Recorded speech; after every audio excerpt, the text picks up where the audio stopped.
live on a Wednesday. Hump day in the hood, trash day. So welcoming everybody. Of course, the sad news about Charlie Kirk. I confess, I'm of a different generation, so it's not seeming to have the impact it's having with a lot of young people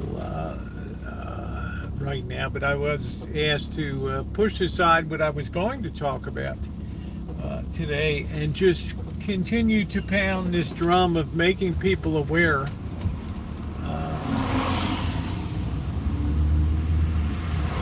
It's not the world of your grandma and grandpa anymore, okay? And this is the thing that people write me all the time. I'd love to hear what you talk about, Rosie. I'd love to hear your take on the world.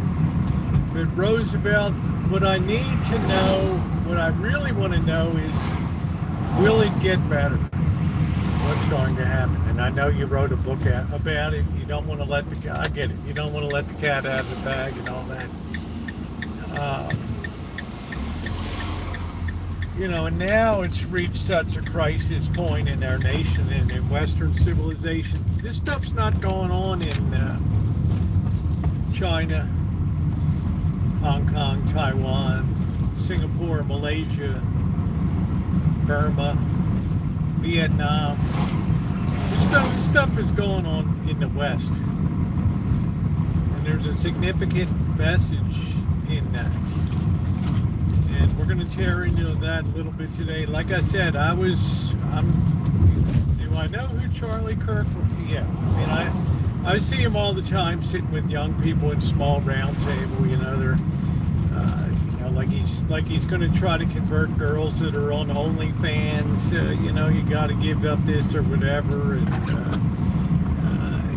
I'm making a fortune, and I can't. I mean, I don't.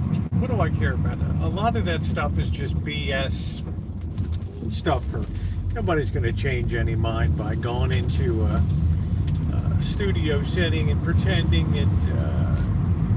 The world's going to change because we have this little tete-a-tete or whatever. Please hit the thumbs up if you're coming in. It's very appreciated.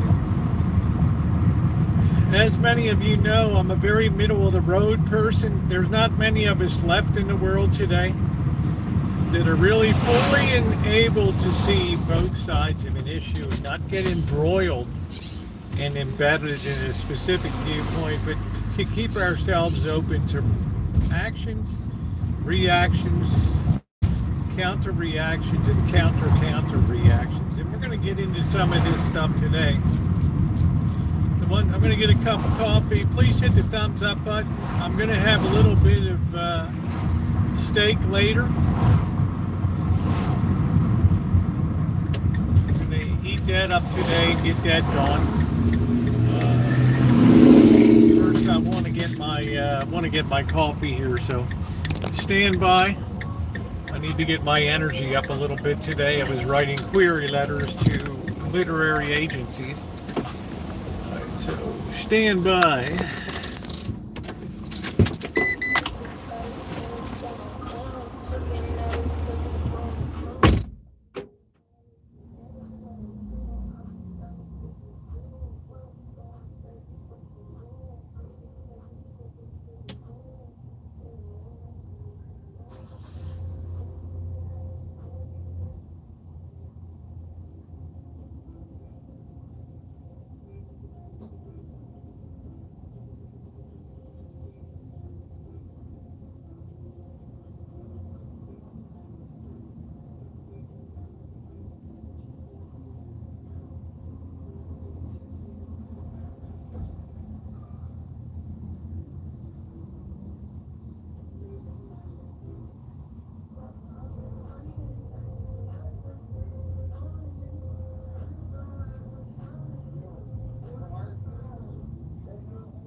Good to you. Good to you. Good to you. Let's make sure we're charging here. Oh boy.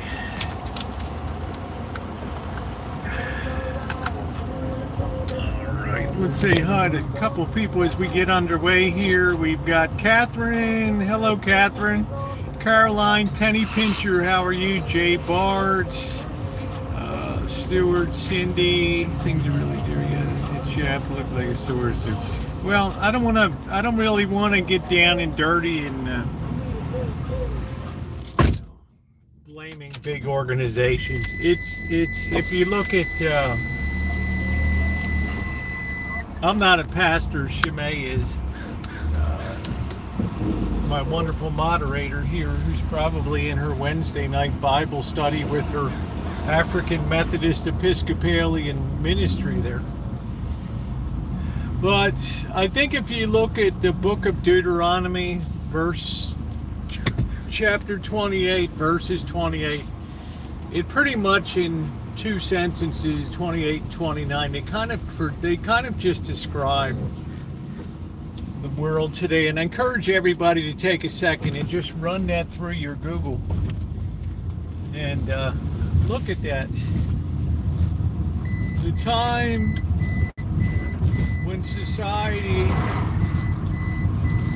looks like it's been given over to absolute madness, absolute and complete madness, and blindness, and there is no more shepherding anymore. The wolves already infiltrated the sheep years ago, and what we have now is people that have just lost their way on both sides. What I think is so interesting now, and this has been a big part of my book, how much things have changed in this nation. Hey everybody, in the span of only 60 years. Sometimes it pays, not often, sometimes it pays to be a little bit older. Because when you're in your 60s, 70s, 80s, you remember clearly the way that things used to be. You remember the society and the way that it used to operate.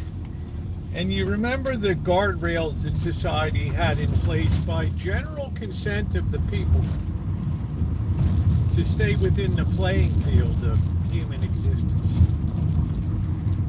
And in a matter of 60 years, not only have we moved the goalposts multiple times, the moral goalposts, we've also resized the field, come out with new rule books, throw out the old stuff.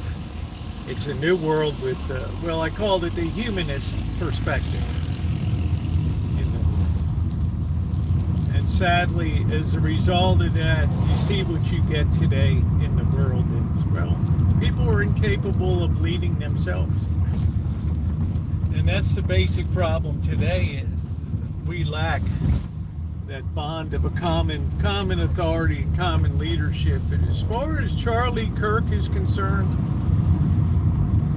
60 years ago, and I don't pretend to be an expert on Charlie Kirk. I've heard some of his speeches before. We're different generations. I'm sure he doesn't listen to speeches from John MacArthur and R.C. Sproul and Bishop Barron and all these other people. But I can tell you this.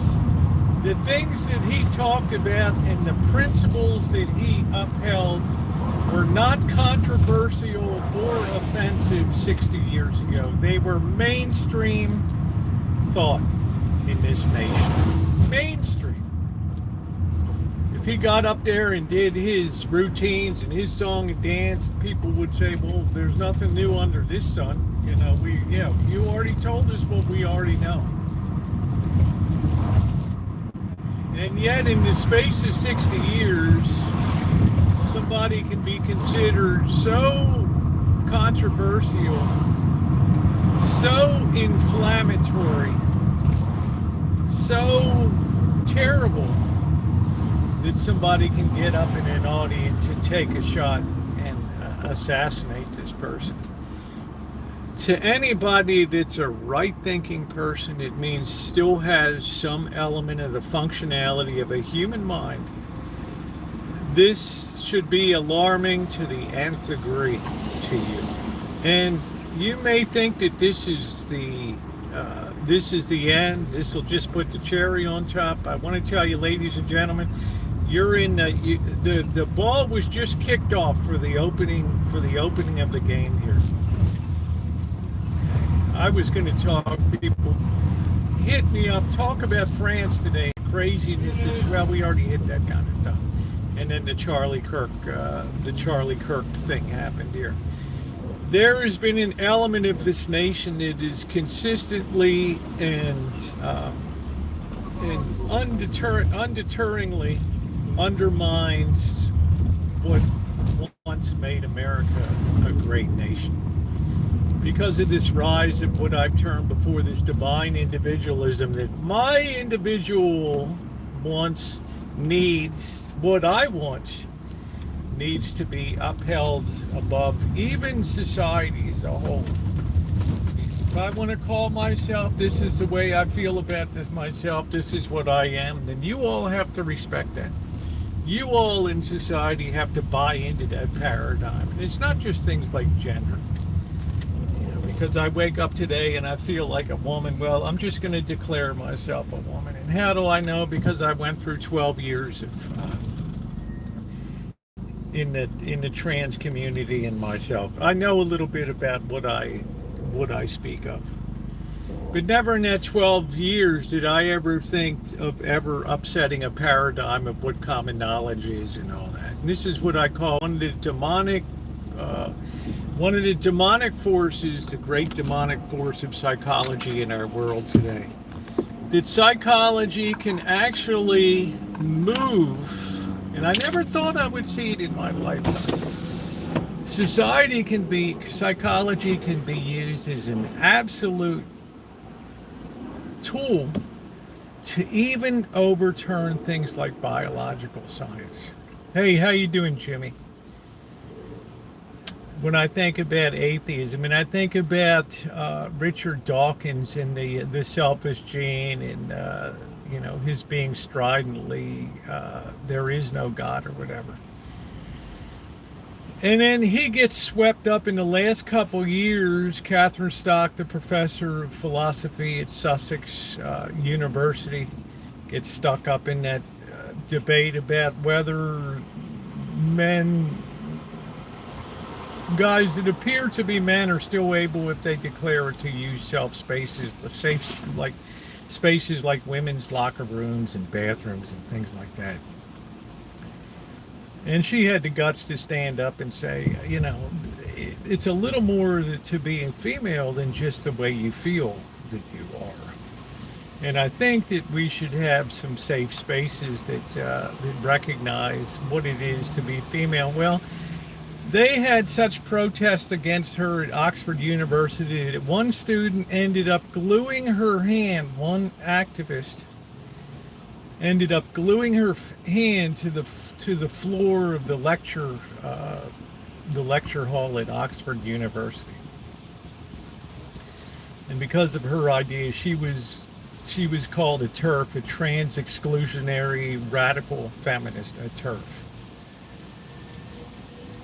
Richard Dawkins, the atheist, was absolutely appalled. And he said to himself, he used to be a member of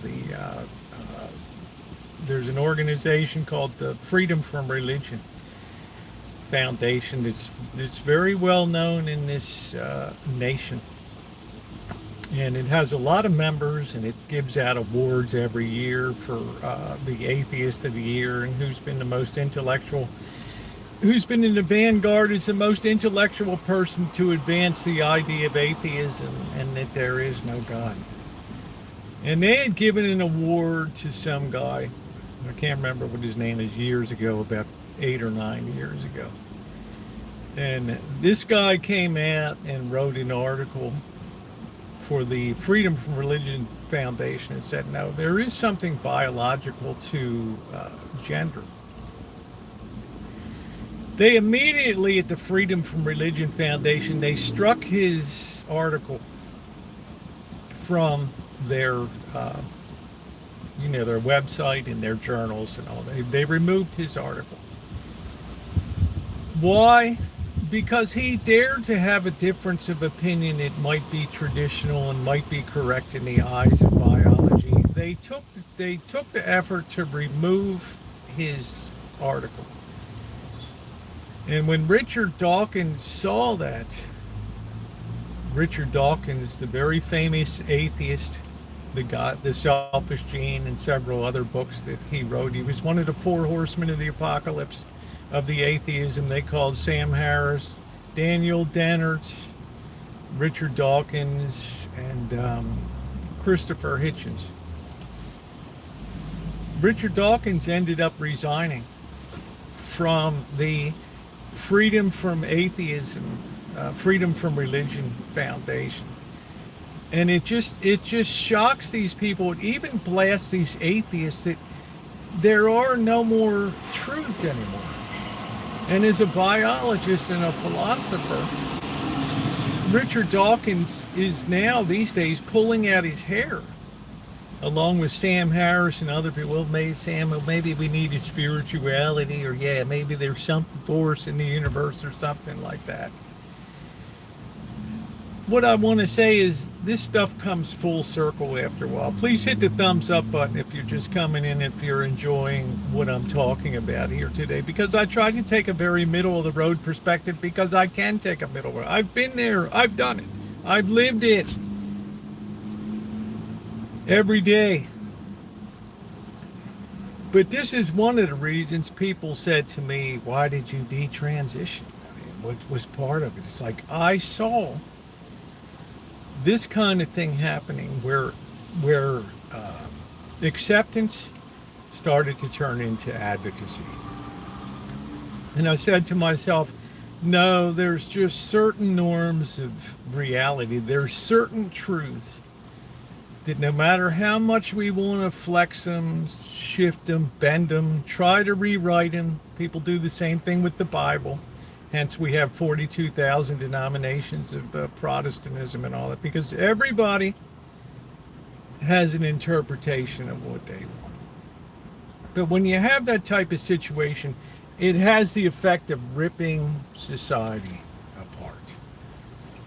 And the day I saw Richard Dawkins basically eating his hat and saying, I can't believe that this Freedom from Religion Foundation would allow somebody to publish an article that was anti-scientific, stating that gender is fluid. I don't know what it is. I don't get caught up in that part. People can think whatever they want, but I thought to myself, wow, dude, now you're finally getting the message about what's going on in the world.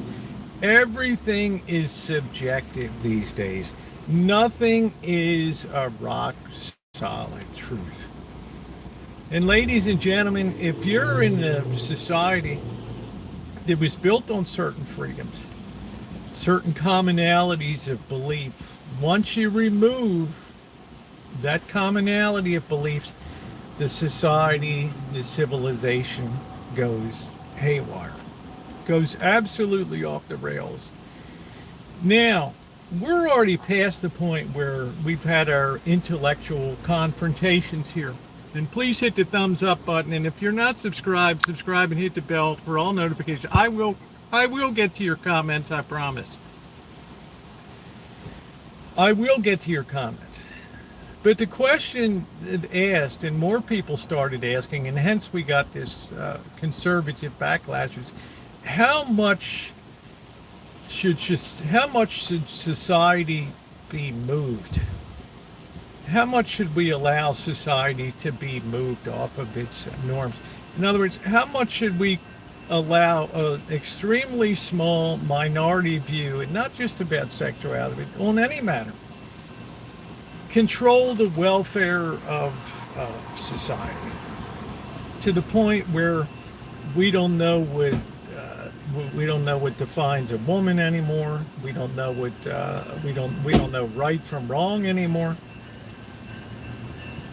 We passed that intellectual point now. Now we're getting to the point where people have sensed that things are shifting, and they are reaching a point now where they're becoming violent and picking up weapons and exerting what they think is their own justice. I don't like what you say, so I'm just going to kill you. And that's what, yeah, it was a very horrible incident today. And I don't even follow Charlie Kirk. I don't like a lot of the showboating that goes on.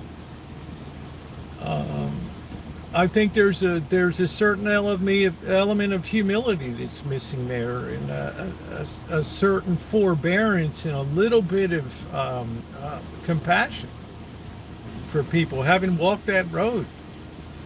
And there's a right way to lead people back, and there's a wrong way to lead people back. But Charlie Kirk, who's been a positive influence for young people, that probably helped turn a lot of votes for the president here. And now he is gone. Hey Toodles, how are you? Never asked me for finance. It was a tough day today. What we lack is commonality of facts. That's what I'm saying. When facts, even scientific facts, can start to be undermined and corrupted. I'm not going to get down in this stuff. I've written 743 pages on this, that I'm trying to get a literary agent now. And one of the things that I discovered was that even science itself is being corrupted. Started with Nature magazine and the bullshit article about the link between autism and the thimerosal or whatever the preservative was on the vaccine. No basis whatsoever. Had to be retracted. The guy got kicked out of lost his standing. Nature magazine had to retract the article. But look at all the damage that did. Look at all the damage that did to all the upset the whole vaccine program, to the point that the clinic I worked in, and people stopped getting vaccines. And I thought to myself, wow, the day we get something come through, and then bam, in 2009, 18 or something, here came pertussis, whooping cough. Boy, then all of a sudden they lined up, and we happened to be the only clinic at that time, and they're blasting it on radio. We had 150, 200 people lined up with their kids outside of our clinic. Particle physics, the smallest units of matter. And we're supposed to have the standard set of particles, and just the amount of fudging that has gone on in particle physics, the amount of corruption and wasted money has been absolutely incredible.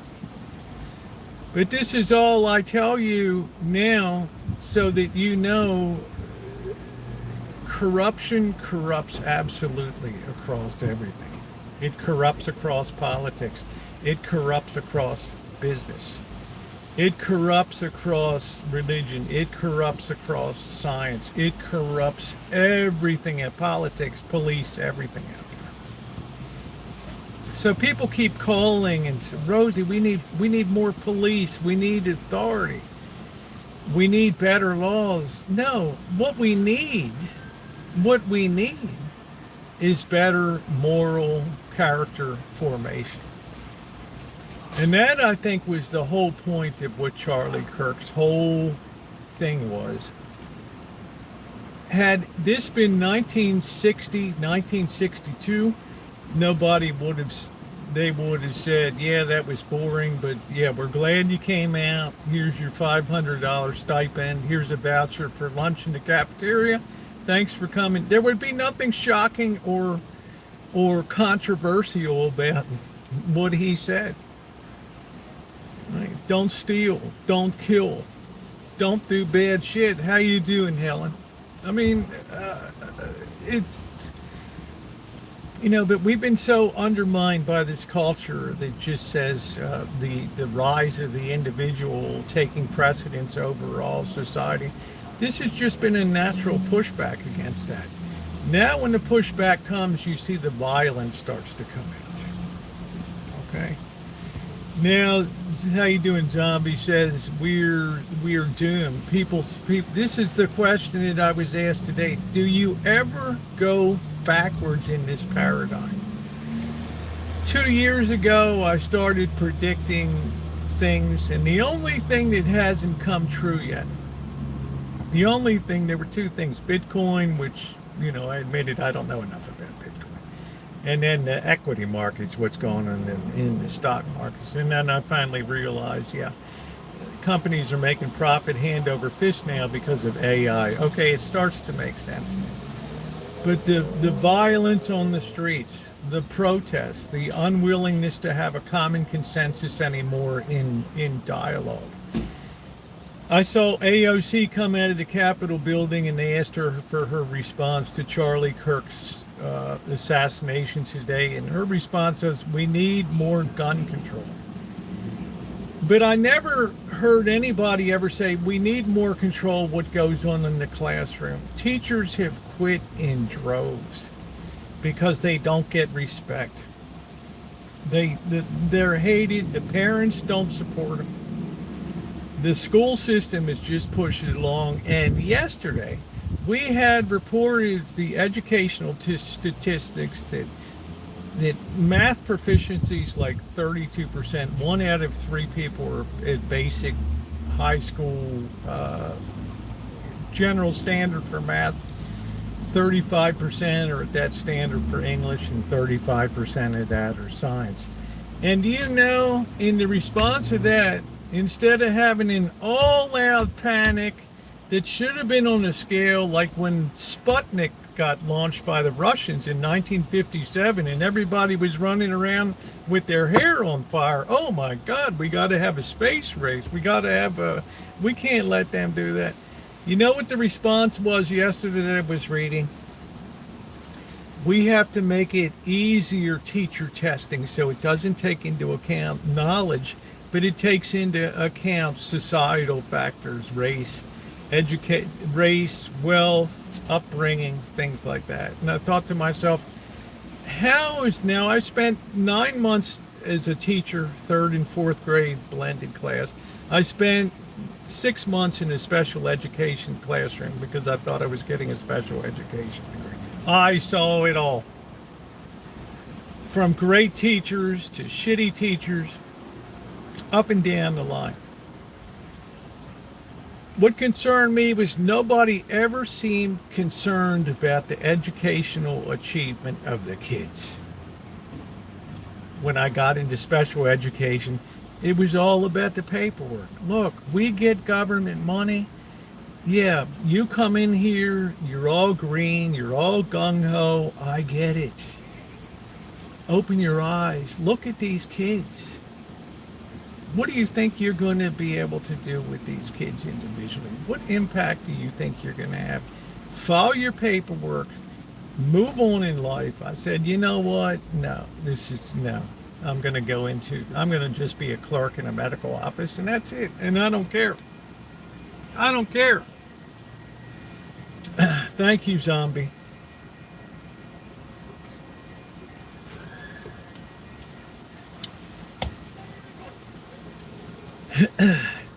But I remember one time an incident where a kid took a football. No, I think they were playing kickball or something on the parking lot.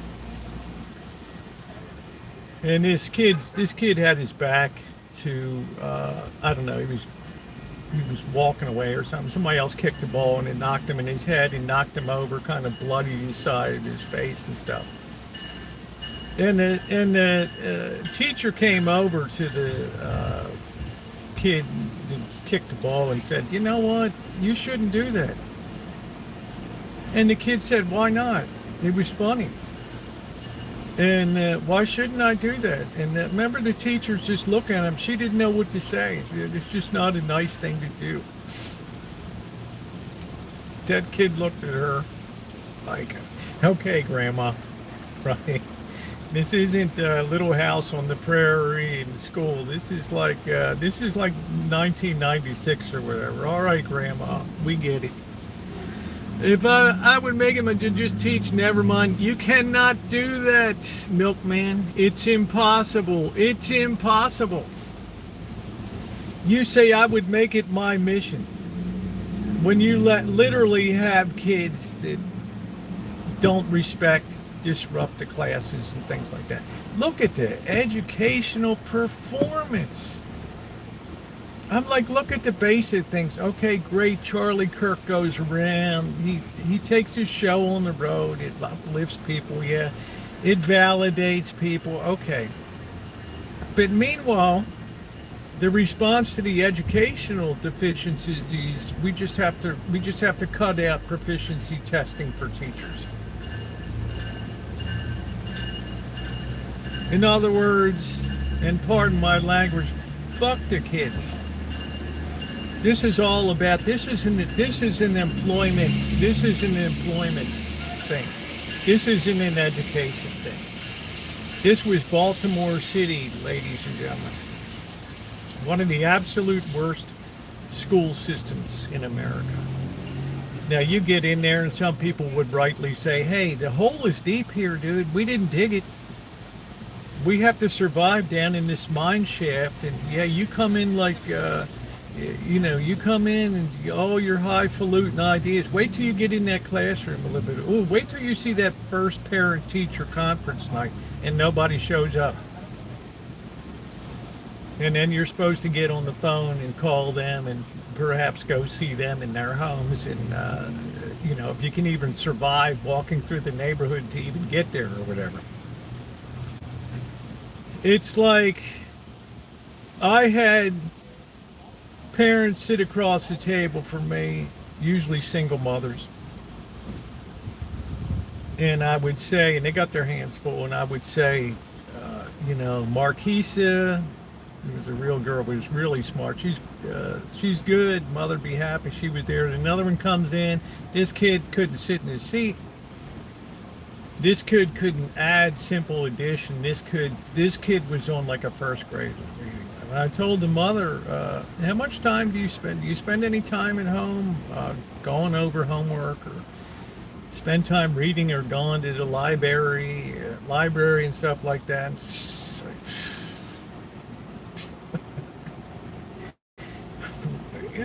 What do you want about? You got your mind?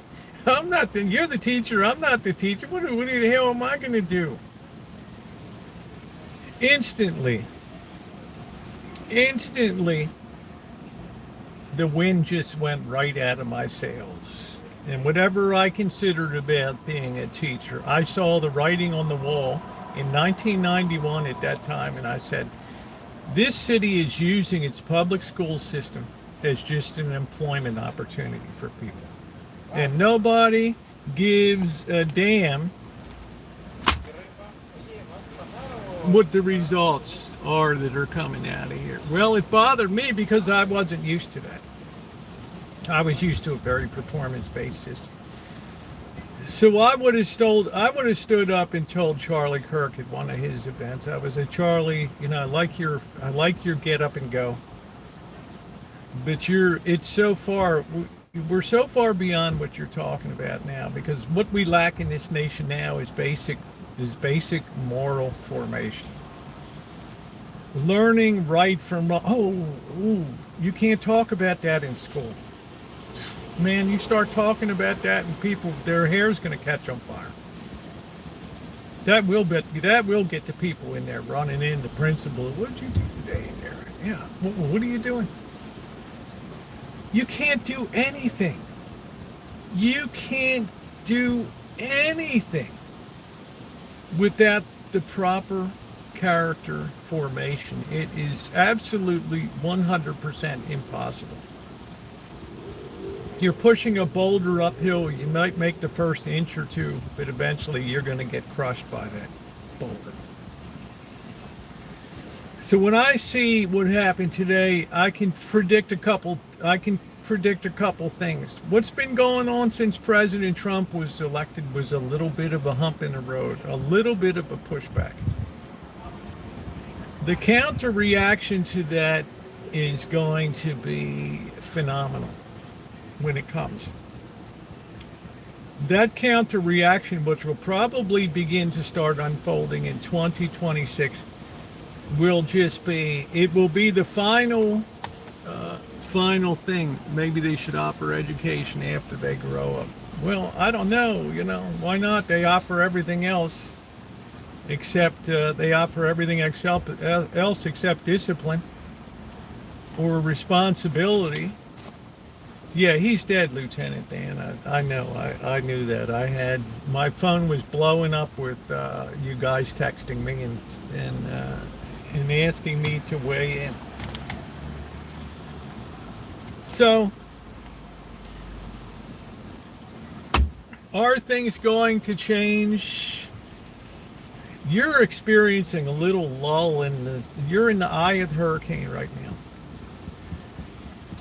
You're in the eye of the hurricane, which means you think that you're safe on your boat, your vessel. But when that back end of this storm comes through, it's going to be something, because that back end of the storm is going to entail economic consequences now. And there's no way on God's green earth that this United States will ever be able to endure a recession, much less a depression. There's no way. There is no way. I have proof today that the United States Treasury's been buying our own lemonade, our own bonds and shit, hand over fist since April. They know what's out there. And I'm saying, when they come through now and they're starting to cut SNAP benefits, supplemental nutrition and program, they're cutting out sodas at the beginning of next year, chips and all that stuff. And the people a lot of people that are receiving these SNAP benefits are going absolutely ballistic. Now we have to remember that they're over-featured on social media because they're good for clicks and views, right? But the amount of benefits that are going to be cut, and also now there's a work requirement that's going to start kicking in here. And people are absolutely going out of their mind. I think it's 20 hours a week of a work requirement. I think that can be community service and other kind of, I don't think it has to be. I don't know who's screaming.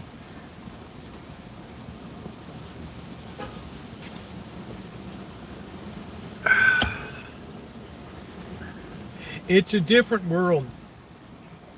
It's a different world, and the bottom line is the money is just not there to continue funding an unproductive country. People on Social Security had their productive years, but they're now in an unproductive category. People on disability have their disabilities. They're in an unproductive category now. And when you consider that the equivalent of the population of the states of New England is now on disability in this nation for physical and mental disability,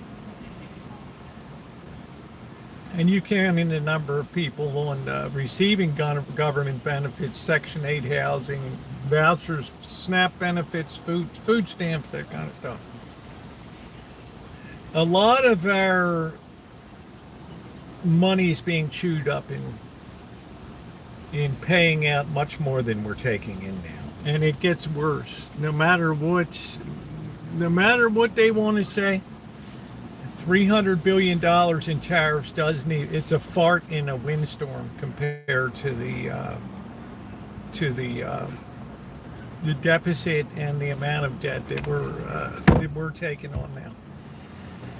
So Charlie Kirk, he was assassinated today. I don't know who the person was that did it. I hope the person will just come forward voluntarily. It's probably not going to go well. The state of Utah is remember Gary Gilmore and all that. The state of Utah is pretty tough when it's death penalty and all of that. Let me make sure you're on all messages here. Got enough day and everything. Just quit giving it out, but telling me what to eat is too much. Well, It's supposed to be, SNAP is supplemental nutrition aid program, right? And if you think that loading up on potato chips and high fructose corn syrup is nutritious, right? It helps explain a lot about what ails our society physically these days. But people don't want to hear that. Hey, Lurker. People want to call it a freedom of choice things. Yeah, your freedom of choice is good till it starts to impact me dramatically. Then we're going to have a problem. Then we're going to have a bit of a confrontation. When you have an attitude of entitlement, we're going to have a problem going forward when it comes to benefits and things like that. I'm entitled to this. And that entitlement mentality is killing our society today. So as far as who shot Charlie Kirk,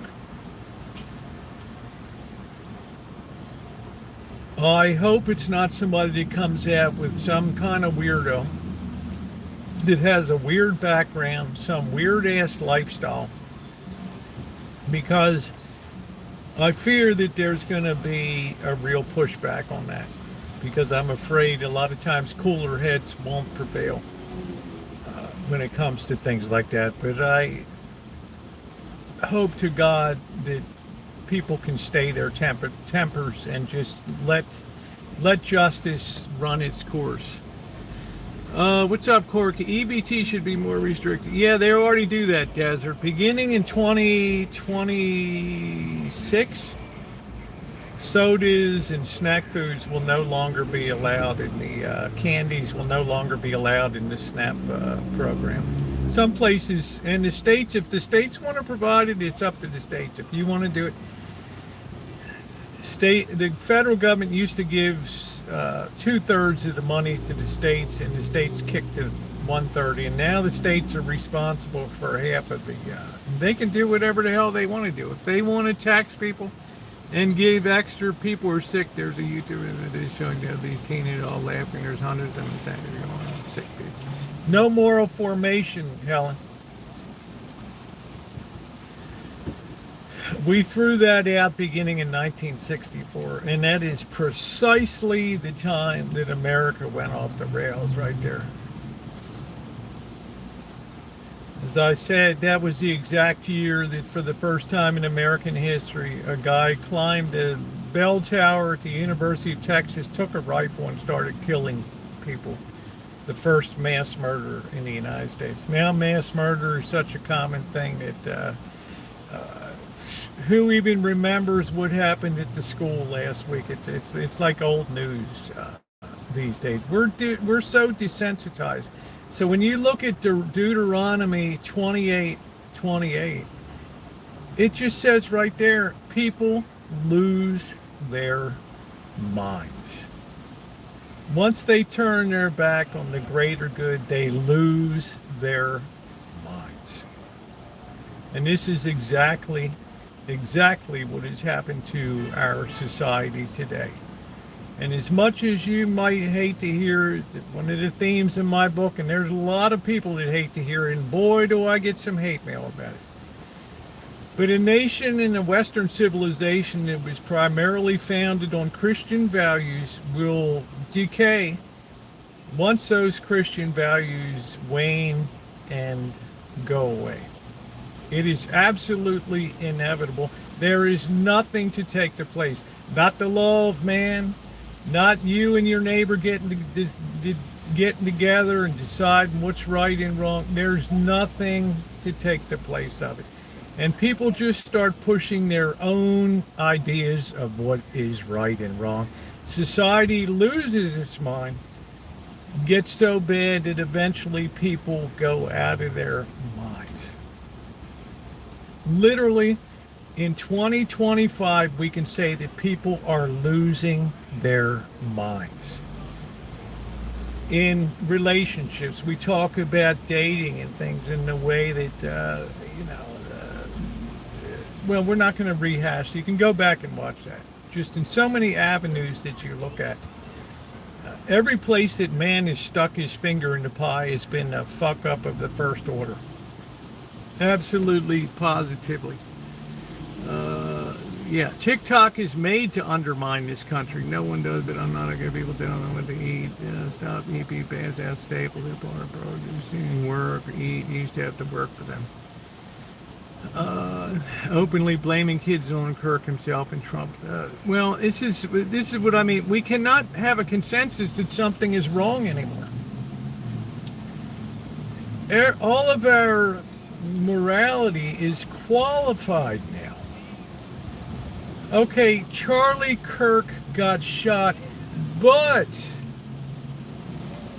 he had it coming to him. Imagine in 1968, and I'm sure there were some people around, stood up and said, Martin Luther King got shot, but he had it coming to him. John F. Kennedy got shot, but he had it coming to him. Abraham Lincoln got shot, but yeah, he had it coming to him. We never have put that on any qualifier on murder until these days. How you doing, Angus? Kisses. Hey, Naomi. So if MSNBC said, it's not good to be shot, but he had it coming to him, he gassed people up or whatever. As far as I can determine, he's a guy that was trying to put the toothpaste back in the tube to say there's traditional values. This is what they were. People used to believe in them. We threw those values over. Now look at what we have today. Absolute and complete chaos. France, chaos. England, chaos. Coming to a neighborhood near you, I guarantee you. Smash and grab robberies. Charlotte, some woman sitting on the light rail gets stabbed to death, and then the guy's like, the devil got into me. He sure did. Yeah, well, the guy had psychiatric problems. No, he had character formation problems. That's what it is.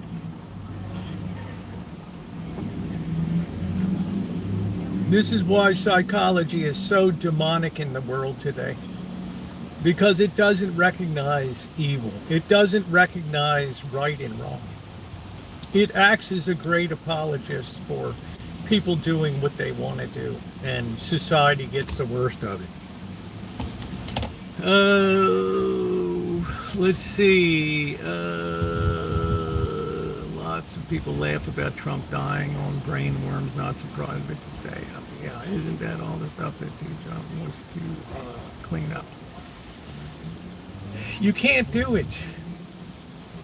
You can't do it. It takes, I told you before, when Jean-Jacques Rousseau looked at Western civilization in the Age of Enlightenment, this so-called Enlightenment age, he said, wow, famous philosopher, dead wrong. But he looked around the world there in France, in England, Italy, and the Holy Roman Empire. And he said, wow, this is really good. Look at this stuff. We're not throwing our waste out the windows anymore into the middle of the street. Buildings are nice. We have heat in buildings now. We've really done good. Society's functioning well. We don't have a shitload of crime. Everything seems to be functioning well. And what did he conclude at that time? He concluded that man is basically good by nature. Okay? What he failed to appreciate was that it took a slow buildup from savage barbarism and conversion of people to Christianity to slowly pull the West out of this barbaric existence and raise it up to civilization. It didn't happen by chance. It didn't happen any other way. But that took hundreds and hundreds of years to get to the point that somebody could sit there and say, this is great. You know why? Because people understood at that time, and in building up to that it's not all about me. I have to care about the other person. If I am hungry, I can't just take, or even if I'm just greedy, I can't just take a sword and just run somebody through because I want I want to raid their home and steal from their pantry. Or, gee, I like your wife, I think I'm just going to run you through and take her. Bye. That's an animal nature. And it took hundreds and hundreds of years to overcome that animal nature, to the point that Jean-Jacques Rousseau could sit there and wrongly conclude that man is good by nature. No. That was the civilizing effects of a greater authority that people assented to and morality. Once you throw that at the window, beginning in 1964, all the wheels fall off the cart.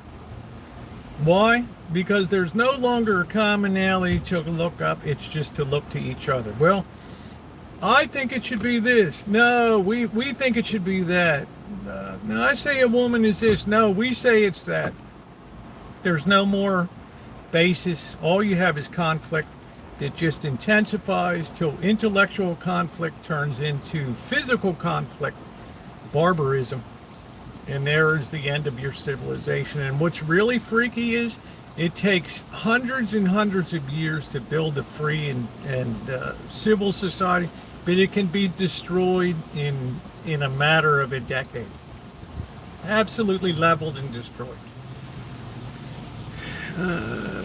Let's see, Cinnamon, you're a very wise man. I so appreciate you. I thought of Charlie as a hero, good family for you. Well, thank you, Cinnamon. You're always very kind. These are just my opinions. I think people that have never been in trouble with the law should be able to conceal carry all the time. It's not the guns that are a problem. It's what's in people's heads that's the problem. It's what's in people's heads that's the problem these days. Yeah, they're not intended as fun. These are strictly my opinions.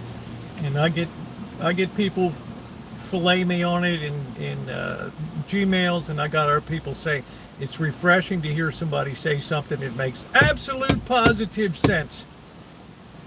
It all fits together, all the pieces. So what does psychology do? It comes along as a great apologist and says, whoa, whoa.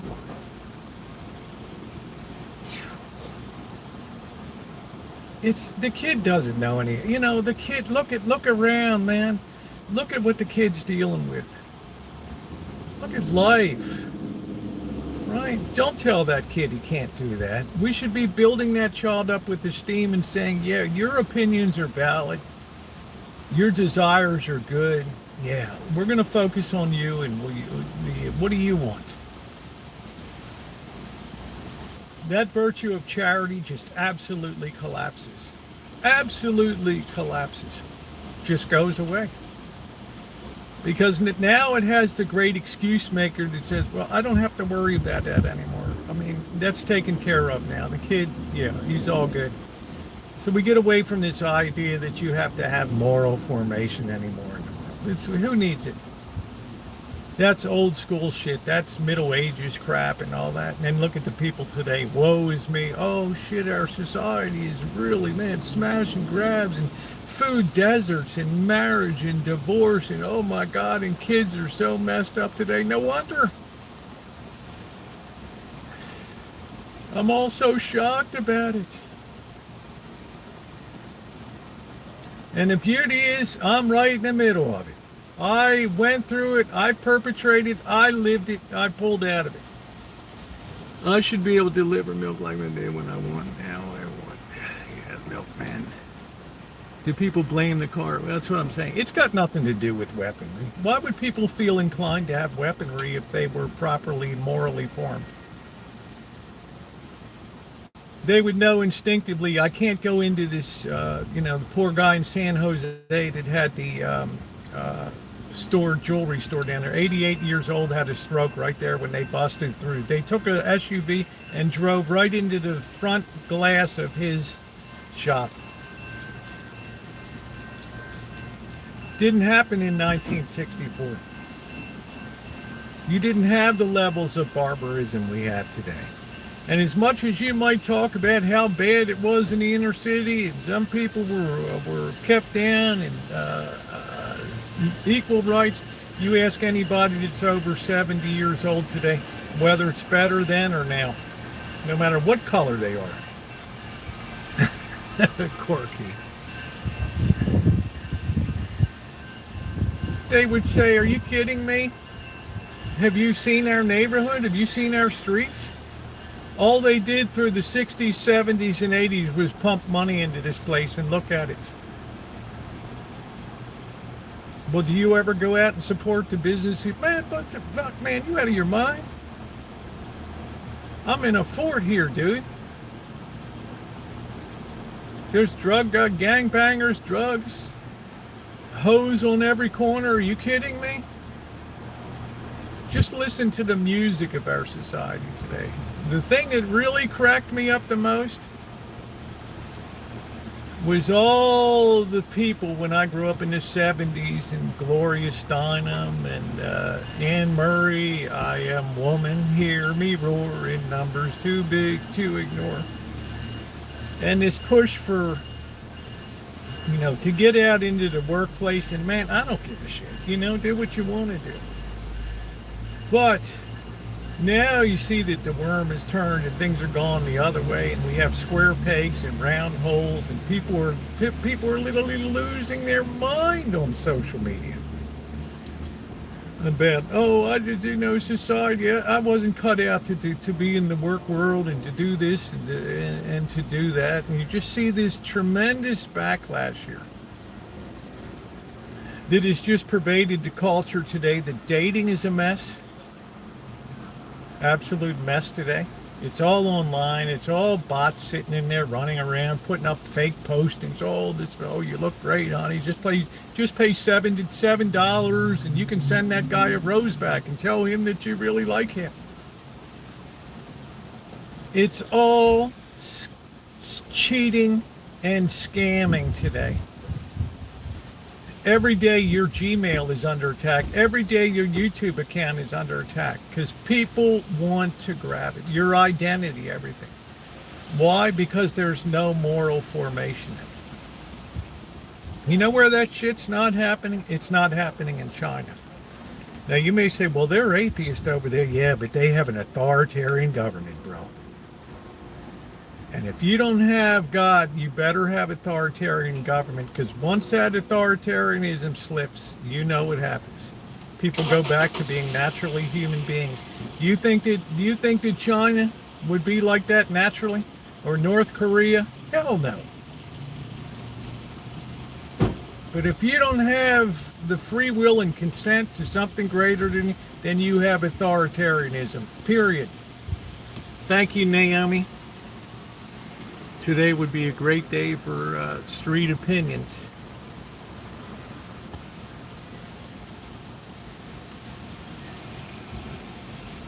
The reason I brought up the feminism, you look at these women today on social media, and it's just boom. They're either miserable, they're mostly naked or whatever, and they're complaining about their lives, they're complaining about low-value men, they're complaining about taking care of their kids. They're complaining because their OnlyFans accounts have gone downhill, and then you listen to the music. Oh, it's so misogynistic. If you tried to write a song in the 50s or 60s with the lyrics today, shake that booty, run that booty down on me, girl, I love that booty, bring that booty down, I want to F you so bad, bring that booty. Can you believe it? And this is upholding the dignity of women. This is upholding women, and they sit there and participate in it today. Hey, Buttercup baby, where did it go? Where did it go? Yeah, Lurker, if you don't like it, I have a right to express my opinion, as do you. And because it's my show and I'm sitting here hosting it, yeah, I'm going to put my opinions out there. And if you don't like it, you're perfectly welcome to disagree, as you often do, and that's beautiful. We're not dogging, we're talking reality here. And if you think people are better adjusted and better morally, have better moral bearings today, well, prove it.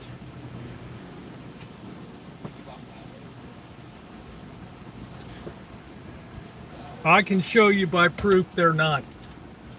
I can just open the newspaper every day. I can open up the internet. I can open up MSNBC, CNN, and Fox, Reuters, Bloomberg, South China Morning Post, People's Daily. And I can see what goes on every single day.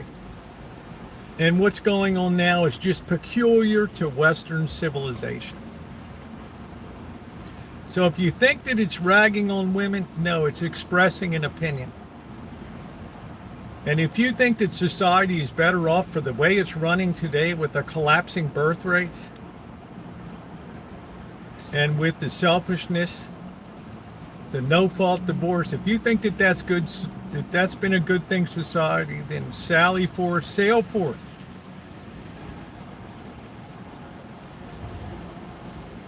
I'm telling you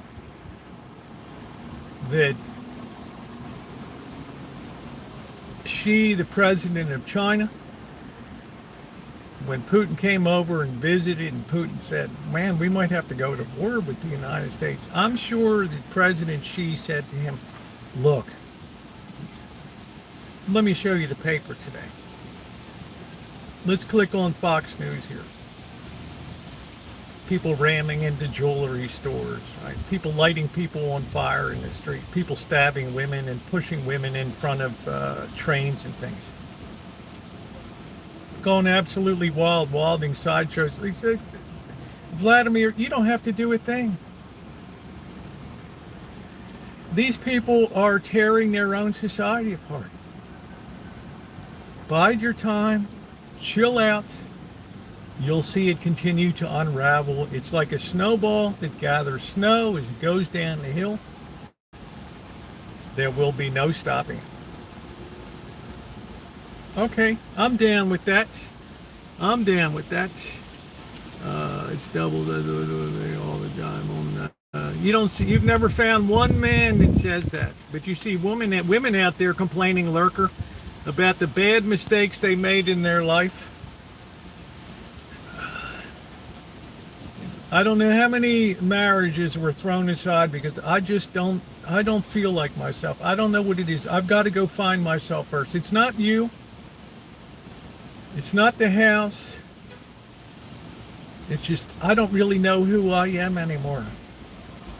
Sayonara. Sayonara. Or complaining that I didn't sign up for this in the work world. Or, who's going to support me now?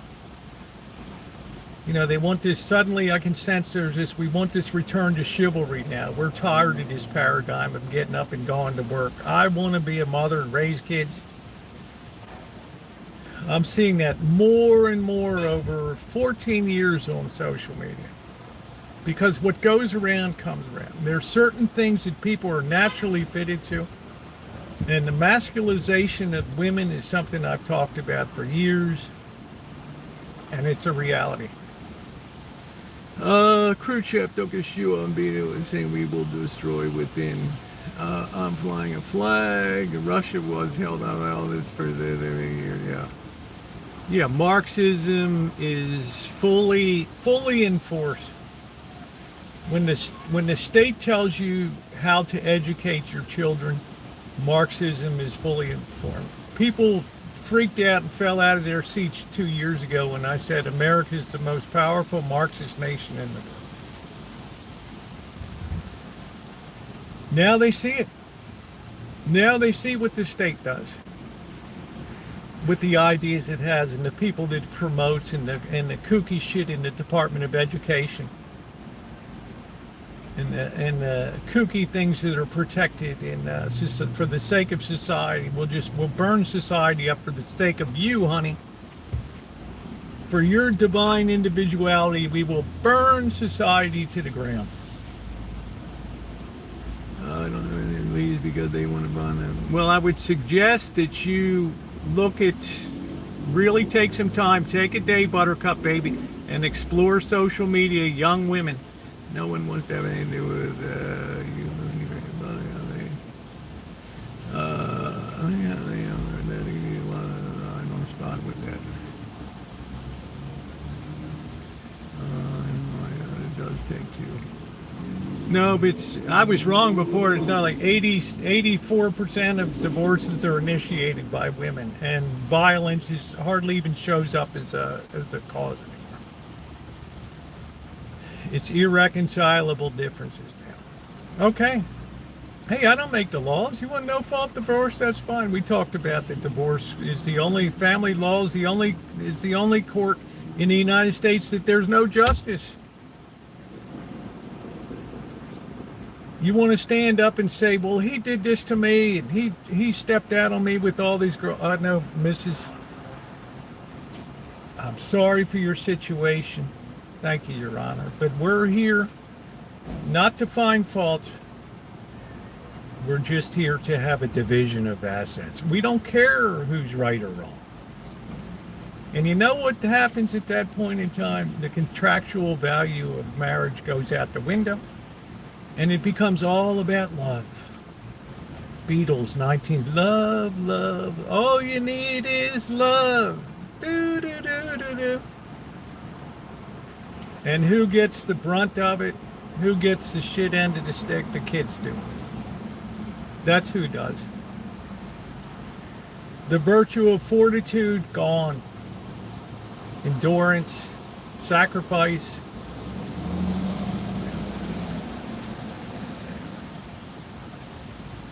You have to be of a certain age.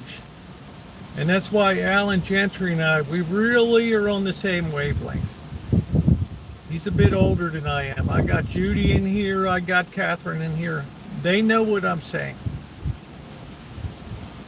You have to see the long haul of what it was to what it is today to appreciate how bad and defective our society is today.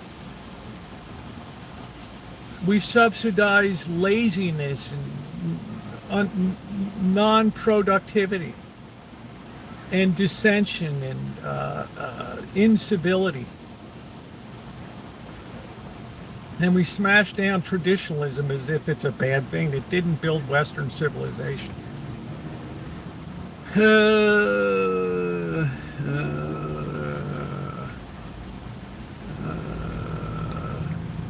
Why yeah, I'm just saying, why get married? So somebody said to me, the whole thing that triggered it Sunday night. Somebody sent me a long thing. Why should I get married?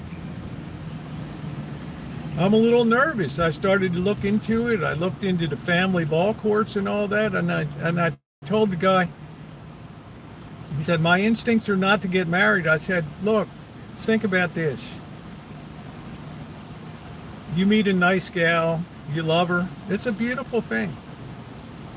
You get into a relationship. You start to have a few kids. You build up your career. She takes to raising the kids at home. Okay? You're working hard. You come home one day. She tells you, dinner time, I'm just not feeling it anymore. This could be 10, 12 years of marriage. I'm just not feeling it anymore. I don't know who I am. I have to go find myself. And these are all over social media, because women they put it on blast, men don't. So she says, I want a divorce. What that means is you've got to move out. I'm going to go to court. I'm going to go for custody of kids, and I'm going to get spousal support from you to the tune of whatever $1,000 a month. That's it. For that guy, it's over. And if he was an initiator of it, yeah, he probably deserves it. But here's the one whose life is going to go down to absolute positive rock bottom. Because in 80% of divorce cases today, it's the women that initiate the divorce.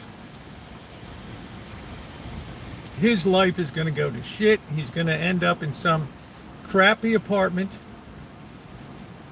Thinks to himself, man, I thought I had it all. And in like that, it could be taken away. Now, if he doesn't get married, has the kids, doesn't matter about the girlfriend or whatever. All he has to do is support those kids. pay the child support for the kids.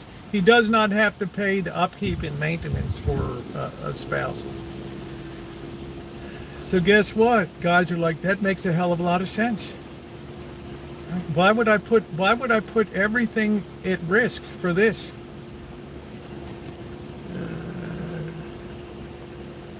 No, you can't force them to love you, but you have to look at other things too besides yourselves. It can be beautiful, baby. The paper's just on you.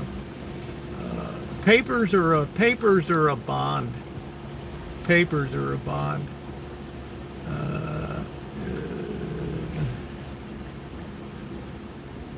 Yeah, love. That's exactly right. When it moved from contractual to love is all you need. Yeah, that was the beginning of the end. In other words, no matter what you said when you stood up there, a man to hug and kiss, yeah, that just doesn't matter. Because love is all you need. Well, I can go out the door whenever I want, Dan. And, you know, a big F you to you. You'll get by okay. You'll find a hoe out there. You'll do all right. Absolutely terrible. I was married once and divorced. I learned the lesson the first time.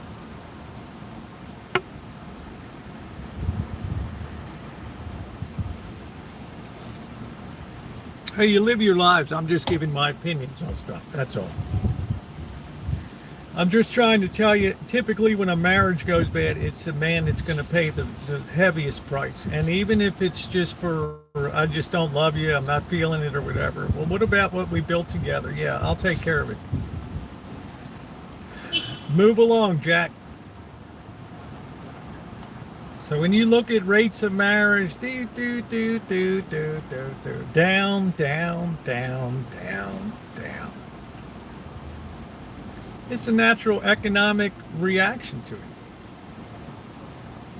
And then you have people out there with the kids complaining, I can't find a man, they treat me like I got baggage and all of this and that, and it's not fair society to do this. And, well, it's the way the game's set up now. I feel sorry for everybody. Genuinely, I do.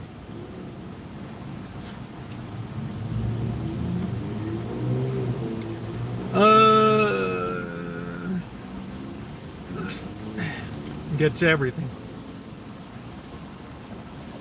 I'm not morbidly obese. Really enjoying a cockroach. I knew some great thing of being ill in 3 months. Dr. Frankenstein. I'm mildly enunciating. Yeah, well, this is the choice a lot of men are making these days. And it's a natural consequence. It's not bad. The men aren't being bad. They can't risk that scenario. Hey, Vern, they can't risk that scenario of just losing it all. With no say in it, they can't go to court and say, I thought we had a contract. I thought we had a bond. There's no performance enforcement. It's like, okay. Well, if that's the way it's going to be.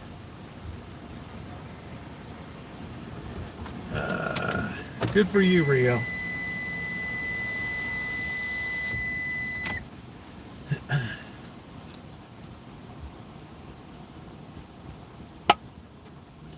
So you have kids. The California Children Research Project was undertaken in 1971. And California chose to study 15 families that had gone through a breakup and their kids. And interviewing their kids at certain age groups. And they found out the youngest to 6 would have horrible dreams and want to crawl into, they wanted to put the toothpaste back in the tube so bad. And then the effects, it just went through, you can look it up, the California Children's divorce study that was undertaken by the state of California in 1971. And it was absolutely horrible. And you just have broken people being raised today, and kids that just, we get what we get.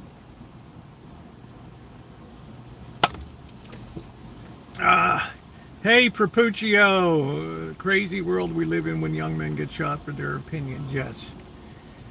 Um,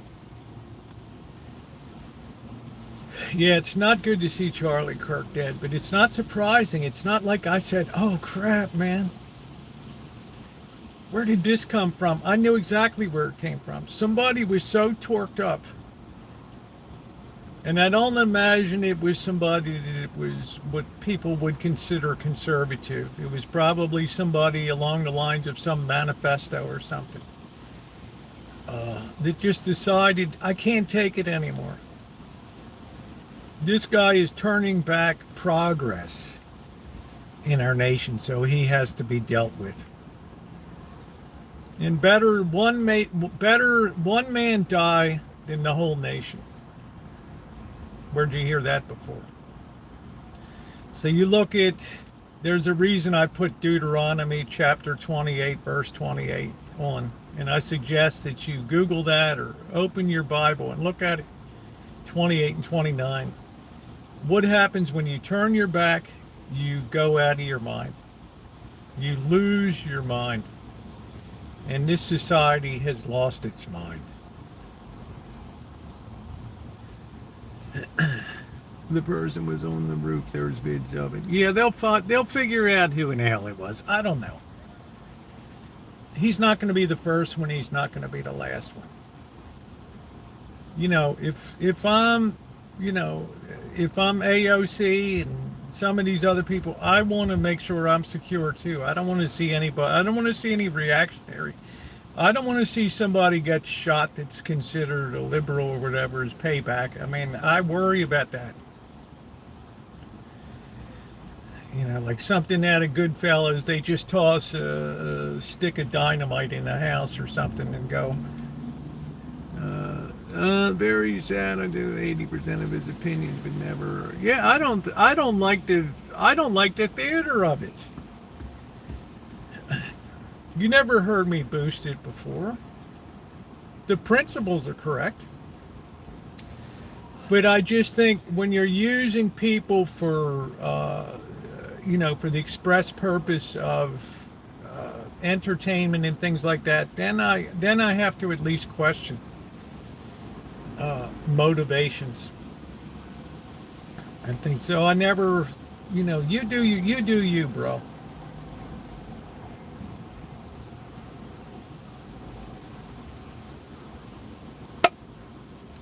Security game, I suppose, if you're public. That's what I told you.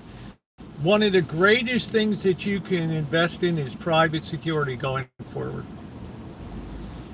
Everybody that has any modicum of wealth is going to have to feel like they need to be protected. Anybody that has certain political or moral convictions is going to feel like they have to be protected. Because we have a society where just people can no longer control their passions and just listen to things. Like I said, with Professor Kathleen Stock at Sussex University, and wrote the book, and then they protested like crazy at Oxford, and some dumb broad glued her hand to the floor of the room. It's like a Greta Thunberg.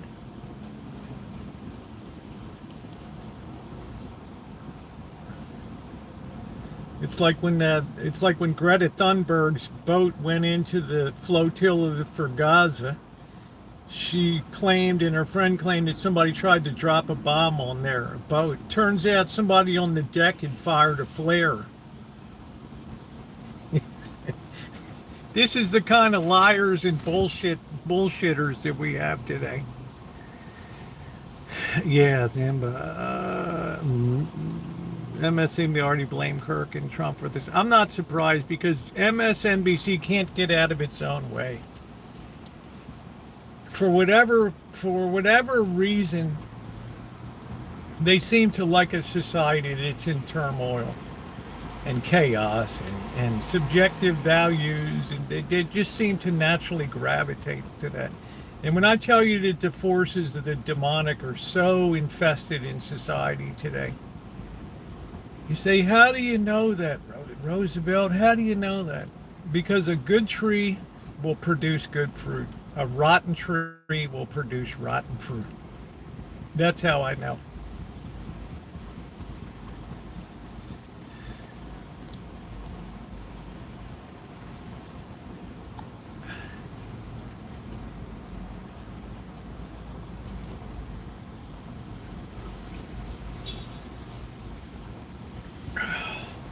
So we'll see what news comes out on the shooter. I don't know. I imagine the person will take his life, his or her life at the end of it, I suspect. The consequences would be too severe going through the justice system, and the survivability of long-term incarceration would be untenable for that person. But in that person's mind, in that person's warped mind, deranged mind, he or she thinks that he or she did a good thing. That's what's really scary. That's what really scary, that the traditional values that America was built on would be so intolerable today. And you wonder why the nation is falling apart. Are blaming Democrats. The Democrats are still, yeah, both sides. I never boost one side or the other. Child abuse, so sad. Yeah, she was used as a tool. You look at her today, she looks like, I don't know what the hell she looks like these days. It's really another one. It's so consumed with evil these days. It now starts to try to stage stuff to try to get publicity. Just some people, when they're infested with the demonic, their whole physical appearance just becomes a shipwreck. It's awful.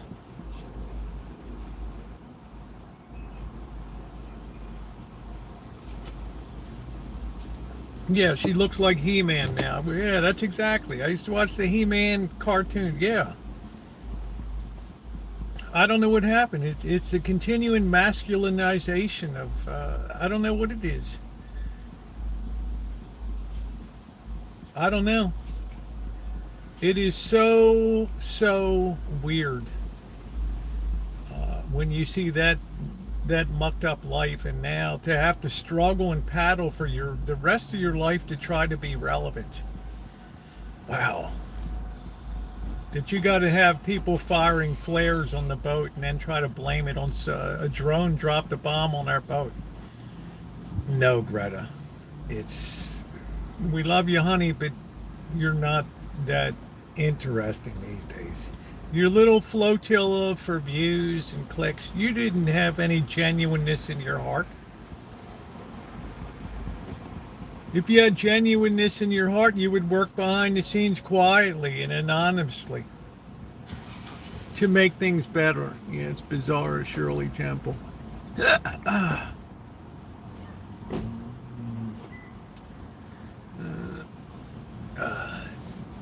got Jesse Smollett, the pride of Santa Rosa, California. Jesse Smollett. We've had some Lulus out of this city, I'll tell you that. Some real Lulus. These people that put chicken heads on and protest outside the plant manager's house at Purdue Farms because a couple chickens are like dragging themselves around.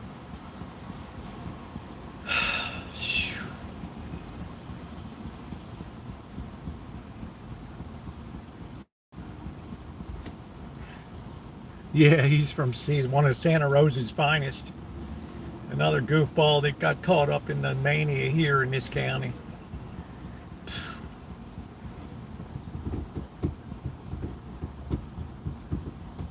It's all this desperation for attention and importance in the world. So it's all self-defeating. It's like I want to make sure that there's plenty of cameras rolling when we have our little flotilla going towards Gaza, when we take our 2 bags of rice in or whatever. Meanwhile, you have poor Gazans dying by the scores, and you're just an unwelcome sideshow. Cloud chasing for the exactly. And now as she gets older, and you start to chew yourself apart inside because your relevancy is declining.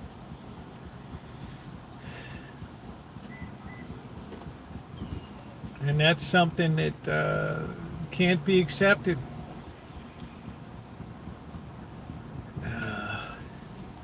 Yeah, cloud chasing. Smollett still stands by his, I don't know. Again, no.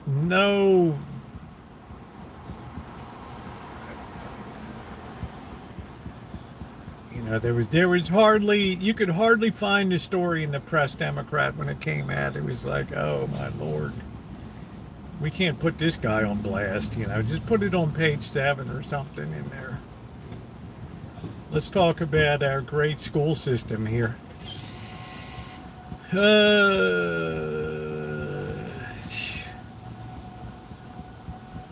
That's why he's at a dead end now. He's got nothing ahead of him. He's spoiled goods. So the other thing, what's it going to be? Take a look going forward. It's going to worsen dramatically coming up. The reason I say that is because we've not had the economic overlay over it yet. It's affected the average person on the streets. That's coming. And I finally got the report from the United States Treasury, and they have undergone massive buys of our own debt since April. I'll post it up on my community post, a chart of that. That's the equivalent of, as I said before, buying lemonade from your own lemonade stand, or smashing the thermometer because you don't like what the temperature reads. You're going to make a new thermometer and false. They do that in North Korea. When you stay at a hotel in the wintertime in North Korea, they don't have heat. All of those thermostat temperature sensors are set on like 33 degrees Celsius. That's the same kind of stupidity that reigns today.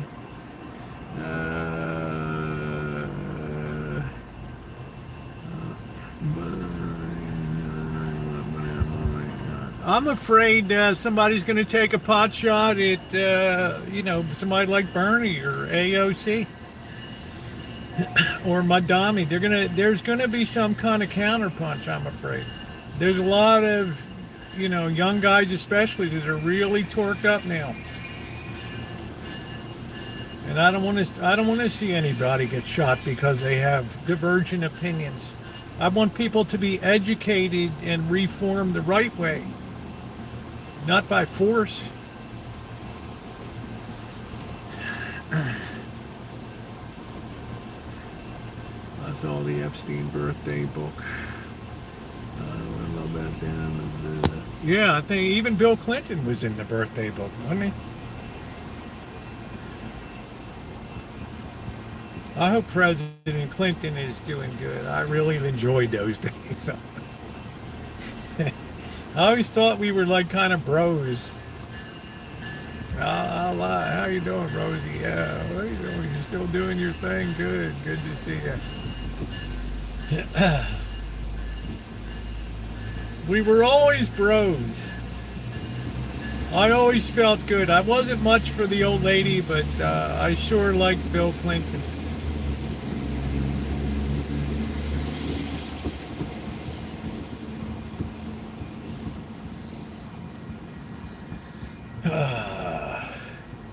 Those were the best years, the Clinton years.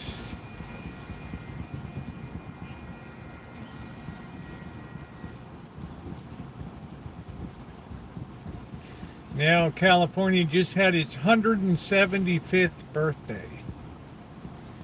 I think it was yesterday. NAFTA, Rosie, but hindsight, we did get a boost. Yeah, I don't really, NAFTA and free trade is a good thing. But there's things that you have to have a level playing field in free trade. If you're going to throw children into a Nike factory to produce shoes, well, it's a natural consequence of a growing. We did the same thing in the 1880s, 90s, up until 1910, when the child labor laws came in. We didn't mind throwing kids into the factory. all these looms and stuff with spinning things underneath of them. Hey kid, the thread is all knotted up underneath this loom.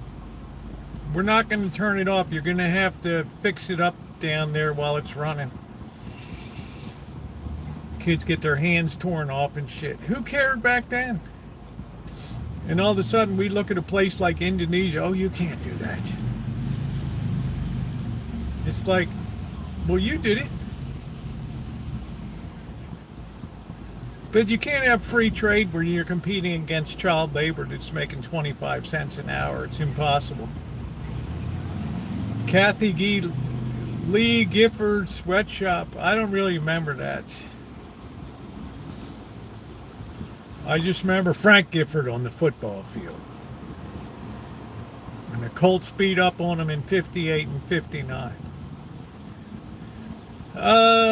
Yeah, so everything is relative. Like, they just look at that, say, how psychotic are you, America? This is a normal advancement of a society and economically.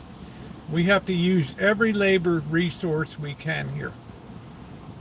But it doesn't make for really free trade because you're assuming it's adults and adults, and it's not.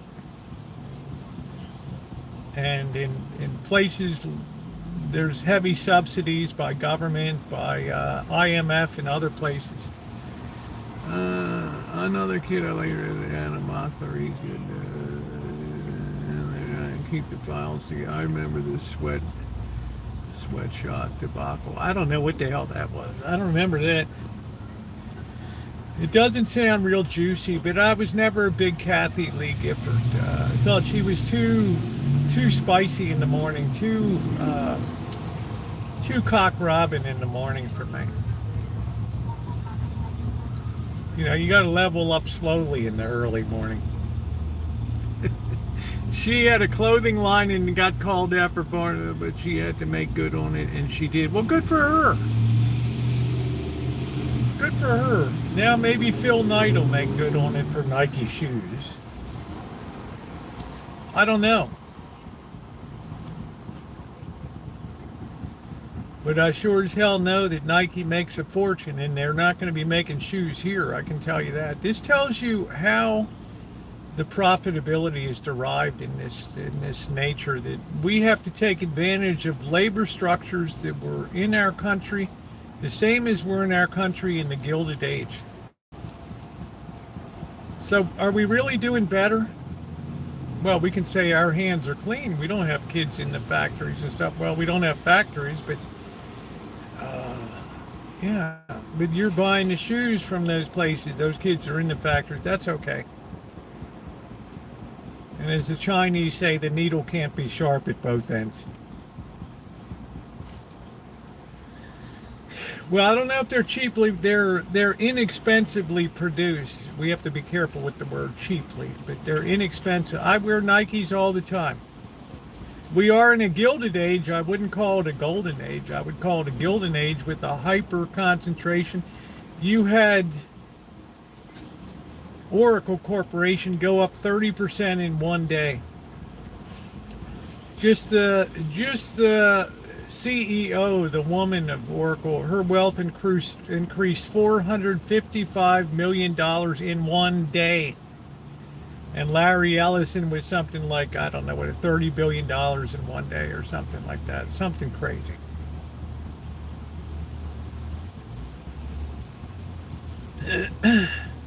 Oh, I don't know. I like my Nikes. I wear them all the time. That wealth cannot be sustained. That level of increase cannot be sustained. It's, you know, you're getting to this blow-off phase now where stuff is just so out of whack, so crazy. Yeah, I paid for it. As soon as I got Nikes, I never had any more knee pain. They were great. I used to think fish heads are fish heads. What do I care?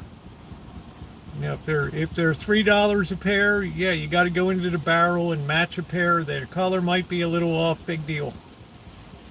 Who looks at your shoes? Then I found out Amanda Hug and Kiss looks at your shoes.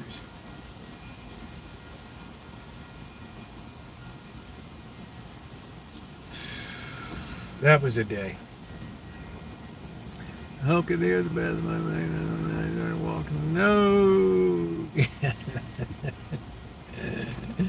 Hug and Kiss wants to take. Remember those little toy bats they used to give out in the old days at the stadium? You couldn't give them out these days, or people would be beating the hell out of each other in the stands. But that's the way I imagine Amanda Hug and Kiss coming at with me with one of those little mini bats. Clowns are the best shoes. I don't know, Terry. I'm going to stick with my Nikes. I love them. I haven't had any knee problems since I started wearing them. I'm going to be having some steak tonight, by the way. Update. This is going to blow your mind. You know Tiger? Our little tiger, our little brown and black striped little monster that never misses a meal. I get a text message from the woman that's helping with the trapping and shit. She said, this cat's already been fixed. And this cat has already got the chip, and this cat belongs over on West Avenue. Shit, that's like a half a mile away. That cat was at our place. Then in May, I remember Bird and I were like, we don't see Tiger. Tiger disappeared for a while. And then I told Bird, don't worry, Tiger will be back. The eats are too good here. And sure enough, a couple weeks later, there's Tiger moping through. There's Tiger moping in. I said, well, you should probably return it to those owners over there. I mean, they took the time to get Tiger spayed or whatever. I couldn't believe it. She said, yeah, I'm going to knock on their door and there see what they want to do. I know Tiger will be back. I know Tiger will be back. I know it. Because those cats in the neighborhood found the best food source, but now it's very diminished now, the food, and it's going to stay that way. I'm not going to have the open feeding that attracts cats anymore, no.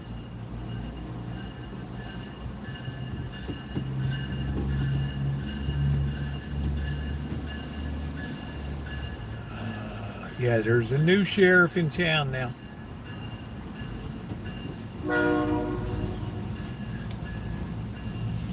But anyway, that was funny. Imagine that, Angus Kisses. That West Avenue. That's a pretty good walk.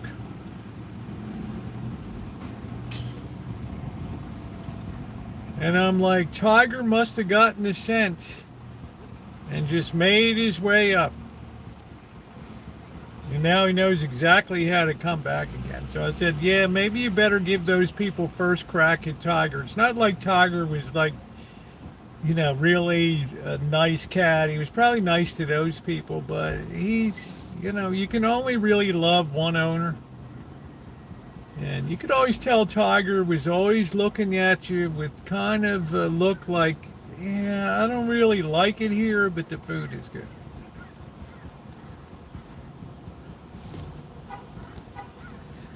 Yeah, I'm at the train station here. I couldn't keep track of you. Yeah. Tiger has a family. Yeah, Tiger has a family. Rosie Jr. just got fixed today. She might have brought the traps back. I don't know. But we now have 5 cats that have been fixed. But now we get the hard slogging. So I'm going to have to feed most of the cats in the garage and close the workshop and close the door, and then feed leave the food out for baby socks and for magic. Baby socks is the equivalent of that 2,420 point buck or whatever it is on the wall. You see that head mounted on the wall? That cat's going to go absolutely out of its mind. Hey, Joni, that cat's going to go absolutely out of its mind. That's the big prize. That's the big enchilada. The black and white cat. Looks like Felix the cat. That cat doesn't like anybody. It doesn't get along with anybody. His Tiger, I don't know what his name is. I don't know. We just called him Tiger on account of he's got stripes on him. Because the woman's, oh, what a pretty cat. You know, like, yeah, okay. All right, yeah. Gee, Tiger, there you are.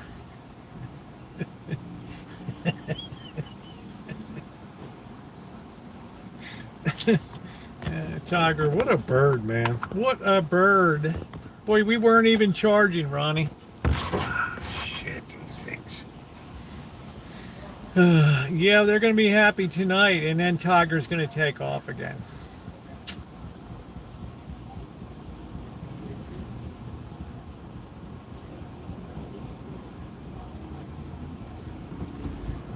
What did I think of? I talked about that earlier, Joni. Just roll back for the first hour on that. What did you think about it, Joni? Since you brought it up, what are your thoughts on it?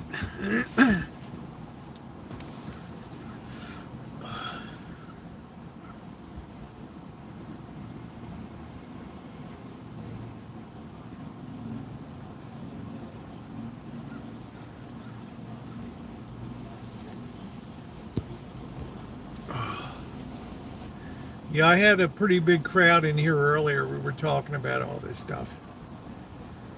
Now we're kind of winding down.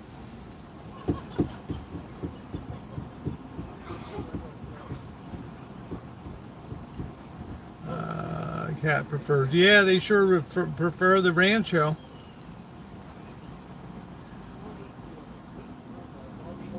They must. We thought that ear got shredded in a fight.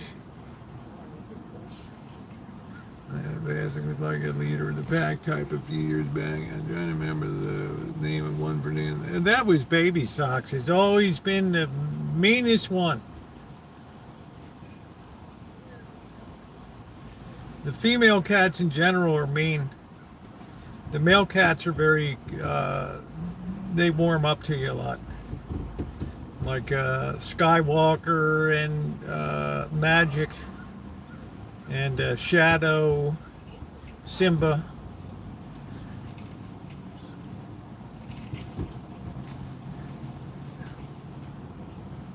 Hey, Cobra John. Another great American lost, yeah. Our country doesn't want great Americans anymore.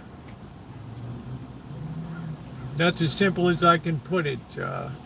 One person's great American is another person's sworn enemy. And the only thing I can say about Charlie Kirk was he upheld traditional American values which held sway for unlimited generations in this nation. And he died because some can't accept that now, as if we've had progress in our nation. That's the real sad part. Now I hope nobody else gets shot. I hope there's not some reactionary blowback where somebody in Arizona picks up a high-power rifle and starts targeting some politicians around. Yeah, he spoke traditional truths which seemed to irritate people. Despite the fact that those traditional values served America well for so many years. But we just toss them aside and chuck them as if they were bad. And now you must die. For the nation, you must die. I couldn't help but thinking of Christ standing in the front of Caiaphas, the chief priest, and said to the other Pharisees and scribes and Sadducees, it's better that one man die than the whole nation go down the tubes. That's what I thought about. So rest in peace. I didn't know the guy that well. Like I said, a lot of his stuff was theater.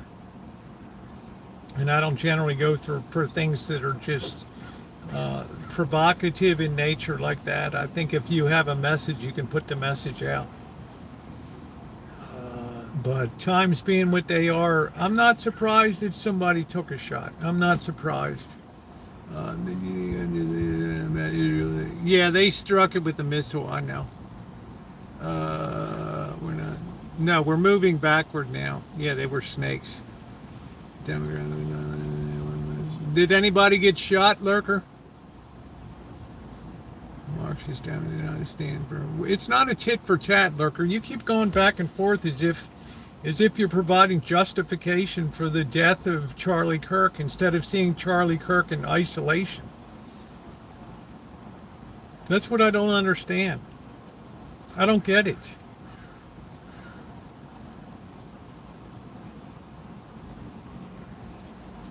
I just don't know. I mean, it's like somebody just died today.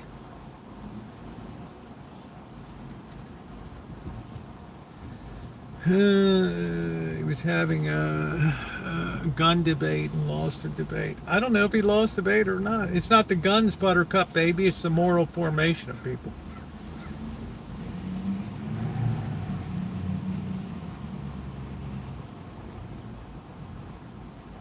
If it's not a gun, it's a knife. Or if it's not a knife, in the United Kingdom now, acid is very popular.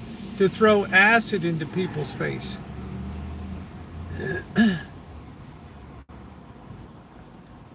Acid.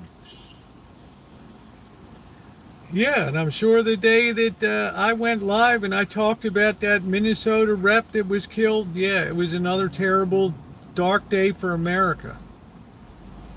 But I didn't hold equivalency to what's happening today. I was able to look at today's news and say that was a terrible thing, just like I said on that day. That's a terrible thing. And if you're a politician, you're going to have a target on your back.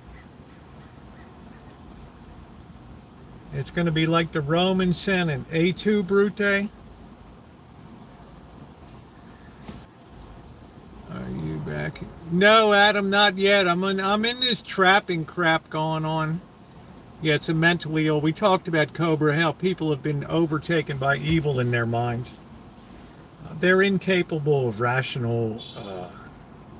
they're incapable of understanding right and wrong anymore.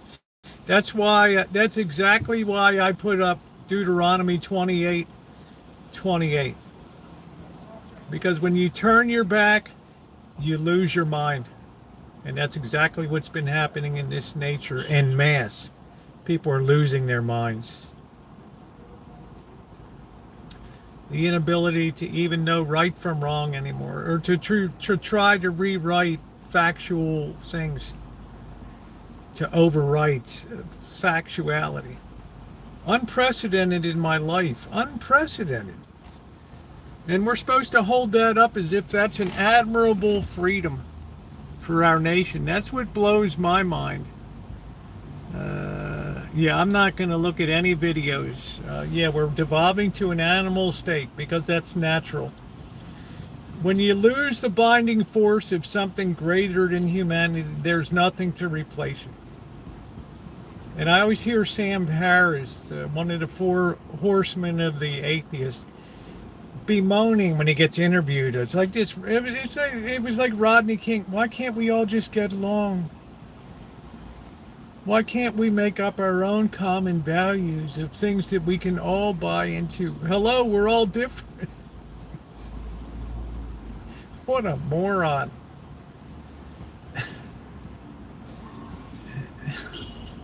Now he's slowly drifting back to theism. Well, yeah, we're going to talk about a little spirituality today. Yeah, okay. All right. I'm going to give you a pat on the back. You're moving in the right direction. All that. Let's see. I think under acting done that way, but it should be meant that it was probably heated up the environment. Well, it just seemed to be a talk to me. Amanda girl is a weird feeling. The other need to see it to make sure it was better. I'm not going to watch that thing. I don't have the social that show the. I don't want to see it. I don't need to see it. He's dead. I still never saw the videos of Abraham Lincoln's head open, or President McKinley, or Garfield's bullet. But we have such a lurid society today.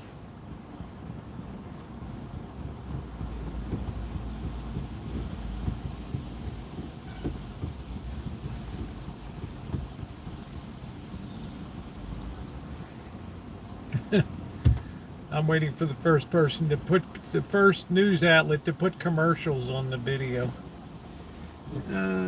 Let's see. Onyx, how are you? We're walking a bit. We are walking the verses these days. We are.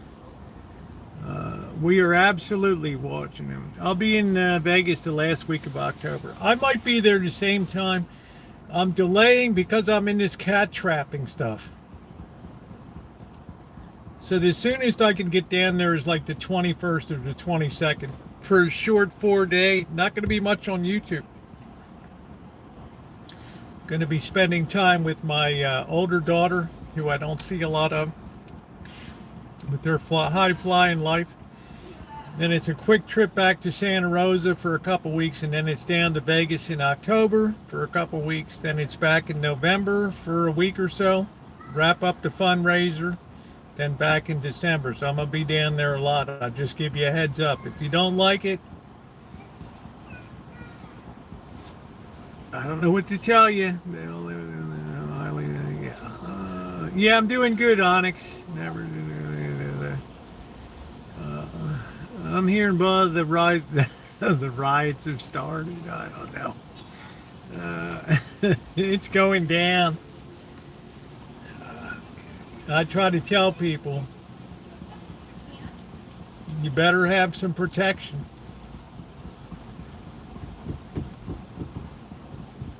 Because these people are going to go savage like the French Revolution in a major way. Major. And once they decide that authority is no longer restraining them, the blood's going to run in the streets. And this will be the final prophesied end of everything. And we will have done it to ourselves 100%. No foreign agency, no foreign government. Our own moral collapse. Yeah, in November, that's coming. That's definitely coming. I'm probably going to do that on the way to Vegas. You should be concerned. But you should have been informed for years if you're watching this channel. If you don't have your protection and you don't have your ammunition stock,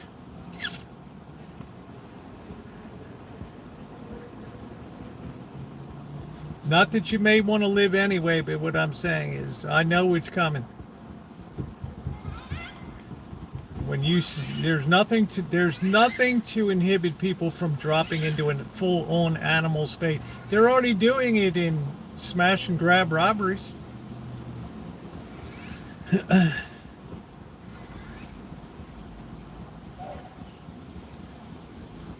I think a lot of what you call the lefties are people that feel like their dream is slipping away from them of what they consider absolute freedom to do anything they want. I think that they sense that that's slipping from their hands, and it's not a feeling that goes down well.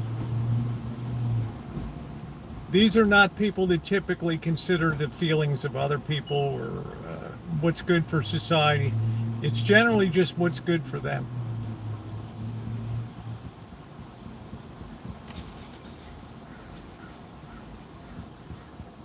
I bet this guy's coming to pick up food. I'm profiling him. I always enjoy. I always enjoy reading your comments. So that's it. You know, they want to rewrite the rules of the nation, tear it up from what it was to what they, this dream world, this dream anarchy that they want to have, where everybody has to buy into whatever fantasies they have in their own mind of who they are, what they need, what they want. And finally, the rest of society said, we can't afford the price tag for that. It's too much to pay. Will it endure? No. Next election, you could have a terrific blowback. You could have a president gets impeached, and that's the way it is. And then the new thing comes up, and it's rancorous. And I'm all perfectly prepared for it.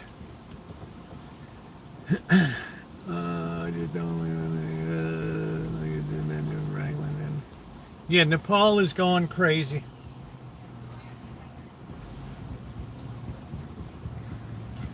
This shows what happens. They call it corruption, but people got cut off from their social media. It's the way Germany had an experiment back in the 80s, or maybe it was the early 90s.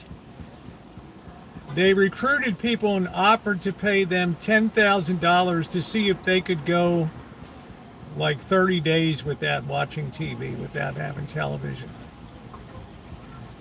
And at the end of 30 days, there was not, then you get $10,000 prize if you could do it. There was not one person that completed. People went absolutely out of their minds.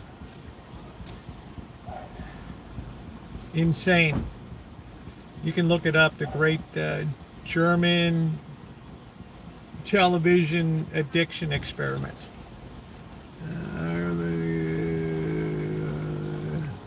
They're not for the Constitution. They're for their own laws, Buttercup baby. They're for their own social order. The founders told us we wouldn't fall. We have fall from within. That's correct. They don't want to hew to the traditional order. They want a new order.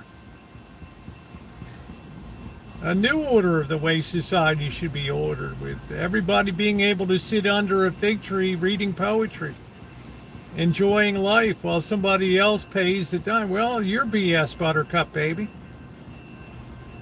You and your cotillion here, you're welcome to your opinions, and I'm welcome to mine, and I say that you're BS. If you think that the changes of society under the Biden administration were good, well, have at it. People don't read books, Addison. People want to uphold the individual for the sake of society, and that was not a founding principle of the United States. It was the greater good that always held sway for America. Like, we all have to give a little bit off of our ideal want. I know you would like to live better and all that, but we're going to ask you not to rob that store or beat that person up and take what they have. Lack of family. Yeah, of course it's lack of family. Of course it is. But people that have destroyed that have a vested natural stake in being super defensive about it. Psychology can't fix it. Drugs can't fix it. It's a sad state to be in, to defend the indefensible. I've never been so surprised. Yeah, Just Be, how about that? The Supreme Court is called the Supreme Court for a reason. It's as if, Buttercup baby, you didn't see Franklin Roosevelt tearing up the Supreme Court during the Great Depression. He wanted to pack the court. Remember that? So that he could get the decision that he wanted to get. Or do we conveniently forget that history? Absolutely, they're protecting the Constitution. And just because people don't like the way that the voting is going, there's something wrong with the institution. They said the same thing in the 1930s. We're not getting the NRA, the National Recovery Act was voted down. There's something wrong with our Supreme Court.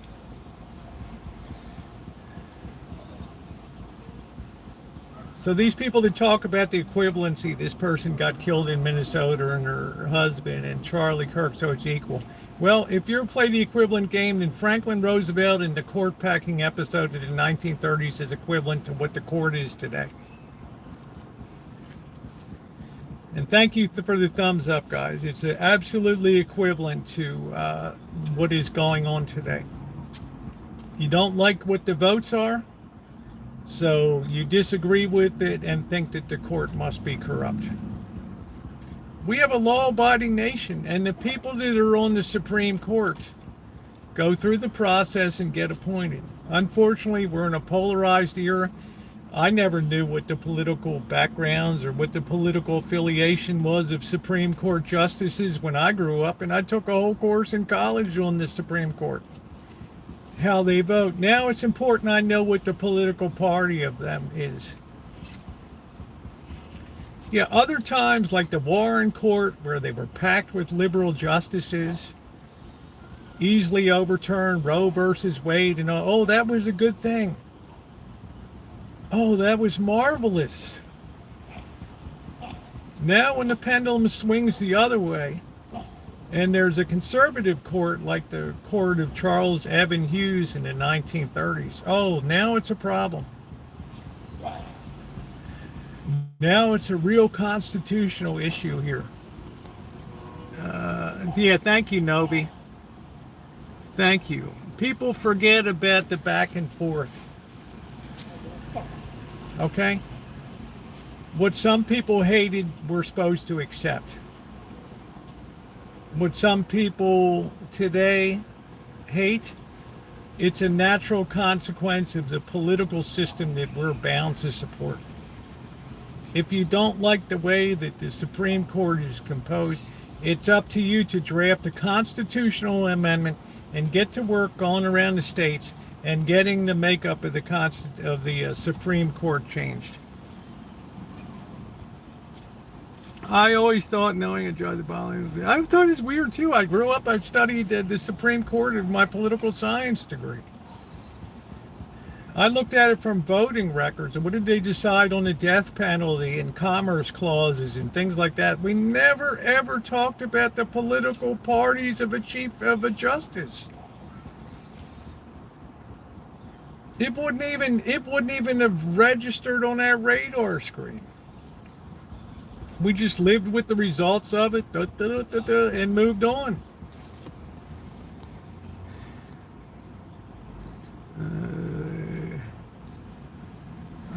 I think of Lady Justice scales.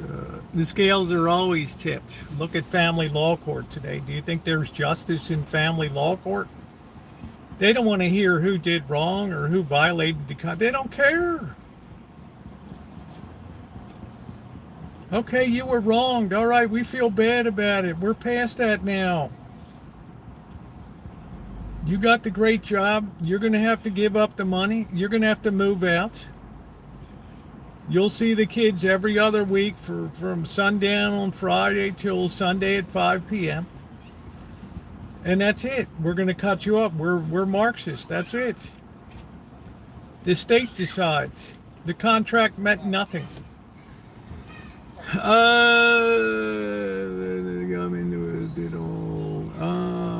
Remember Biden grilling Thomas? Yeah, I remember all that crap.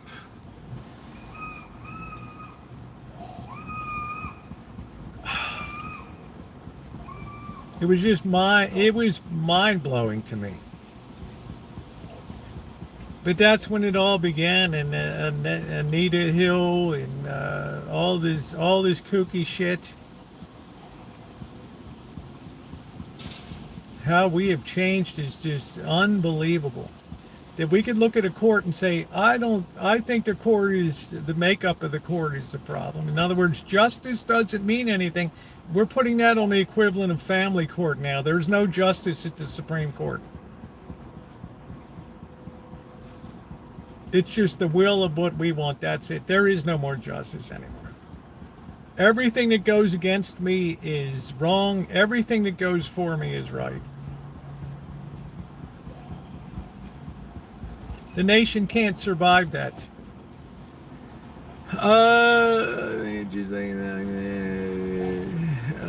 Justice Thomas is the great. Yeah, it can't be fixed. That's what I'm telling people. We're so far behind. Other people are still. They're fighting this rear guard action. This strange thing of still pointing fingers and stuff when it's over. It's done. You look at Western Europe is leading the way into civil unrest on the streets. Huge protests in France today. Coming to a neighborhood near you, and we haven't even hit the hard economic times that's ravaging England and France. These people are going to lose their minds on the streets. Absolutely lose their shit. Tom is like, it's RB. You're be willing. That's exactly right. As long as you keep your ego in check, you can express your opinions. Sometimes you're going to hit a raw nerve because you hit somebody else's core beliefs. But you try to engage in dialogue to make people understand. Well, this is what people did in the 1930s. The same thing. Well, it's different now because it goes against us now. Okay. In other words, people don't want to hear about history and what was done. I consider myself. They're still big. I mean, I can't. Well, it's impossible. We just built this government. I mean, we have to spend a certain amount of money. We need to raise X dollars of money. You know, you think Scott Bessent, the Treasury Secretary, you think he sits up at night and worries about the politics of shit? No, he's thinking about how are we going to structure the next debt auctions next week. I'm looking ahead. The shit that I talked about 2 years ago is absolutely happening on the streets of this nation and in the Western world today.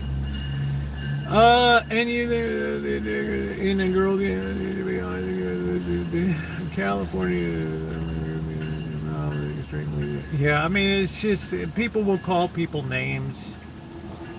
I wait till a court of law adjudicates something.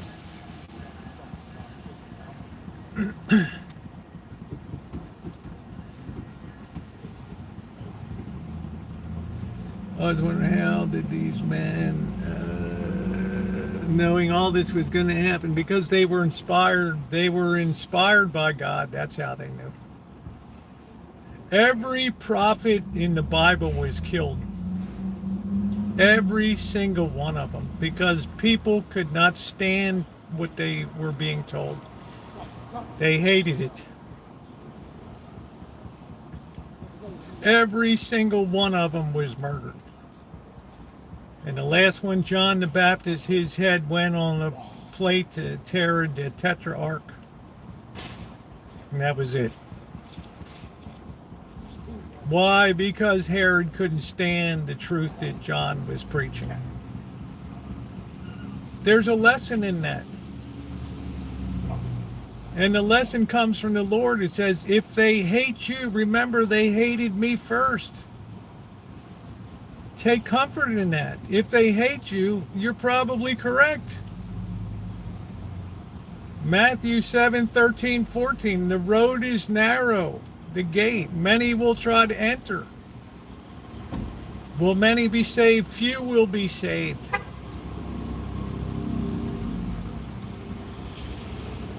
Oh, but no, it probably meant this or that. No, it's probably, I'm going to have to think about that and work that. I'm going to have to work that. I don't like, that's uncomfortable. That's, yeah, that makes me, I don't sleep at night. Yeah, because eternity is a long time.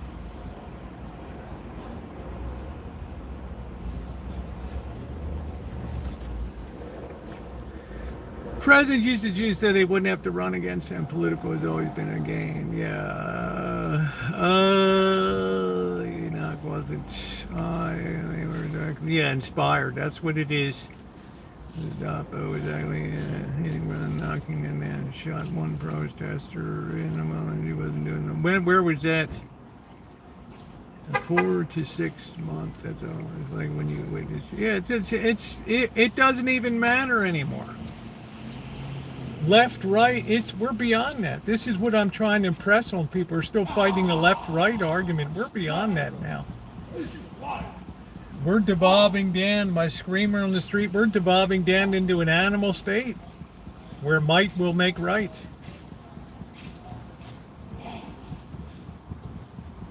People used to say, "Oh, you're nuts." Now they look around the world and say, "You might be right. You might be onto something."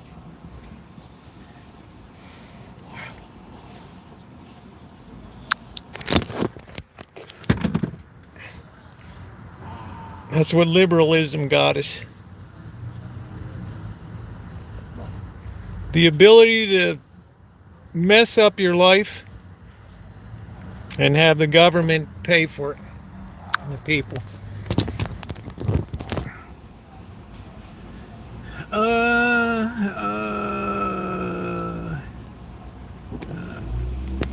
It's only in hiding temporarily.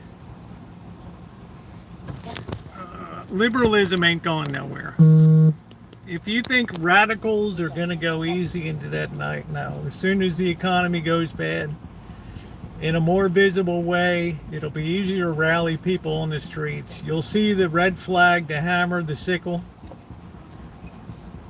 and they will be in high cotton because it's the next natural step.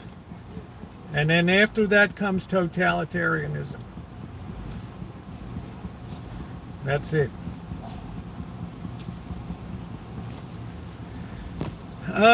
Trump likes when you have not to deport certain people, and well, now that's going to be gone.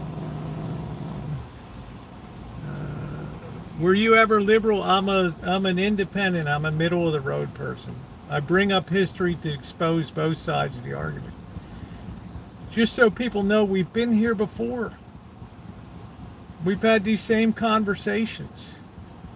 But at that time, we had a little more give and take, and people were willing to say, "Okay, we'll take one for the greater good this time. But remember us next time when we come back for this. Okay, we do a little horse trading. All right, we don't do that anymore. We're coming up at the end of the month to a potential government shutdown. The Democrats ain't going to play."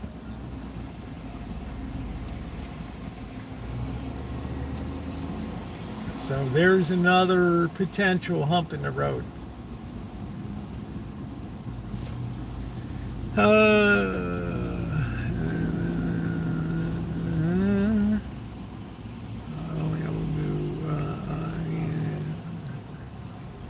Well, you could say that in society today, Mary, but we're past the point where bread and circuses are entertaining for people. Though I will be cooking up steak later. And a baked potato, treating myself. As the government gets better, well, the government has to become more authoritarian. People are becoming animals out there. It's a natural reaction. Look at San Jose on the 8th. They took an SUV packed with guys, rammed right into the front of a jewelry store. The guy had a stroke there, 88 years old. They emptied out the cases, laughed at him. Sayonara, baby. You think we just let that go? And say, "Oh, they're just misunderstood."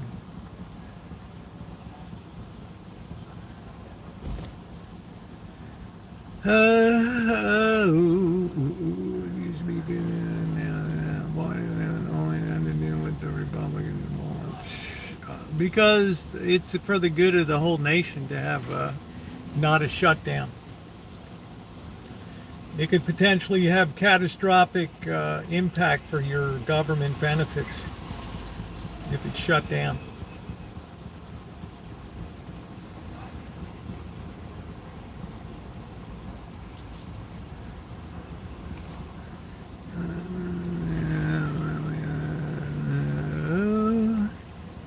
Corkster.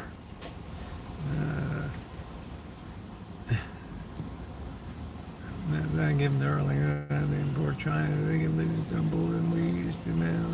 The modern West world. I don't know. Oh shit.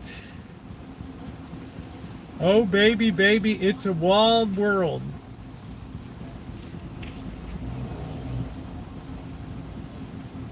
Wait till people's benefits start to get cut. Oh, it's impossible. That could never happen. Yeah, okay. But I'm already living on cat food. Well, you'll have to live on cat food minus X. Make it work.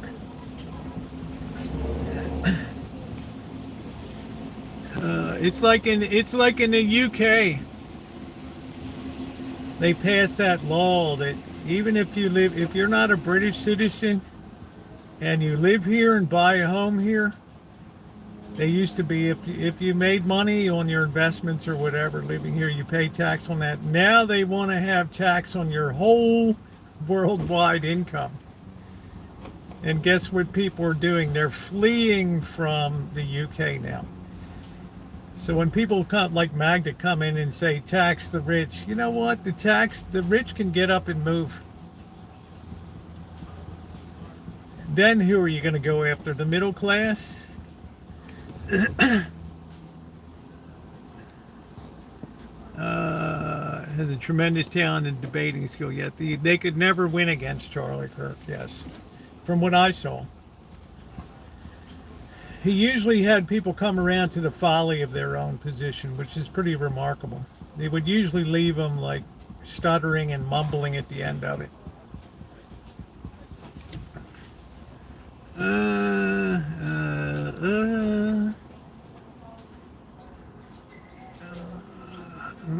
bunch of paper. Yeah, it's paper, right? That's why people say, why is gold and silver going up so much?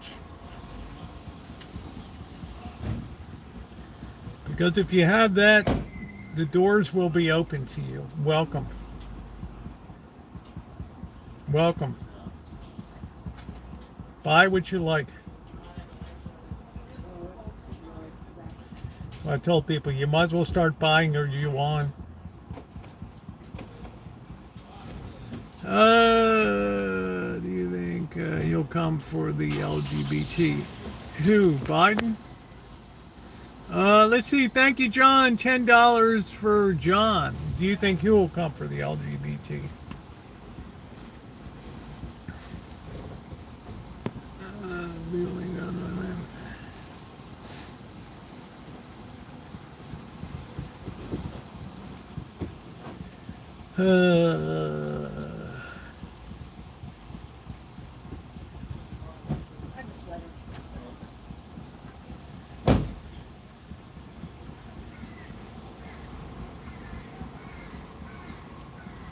The funny thing today is that anybody with a sane mind could consider that Christian values aren't good values to have in a society. That's what's mind-blowing to me.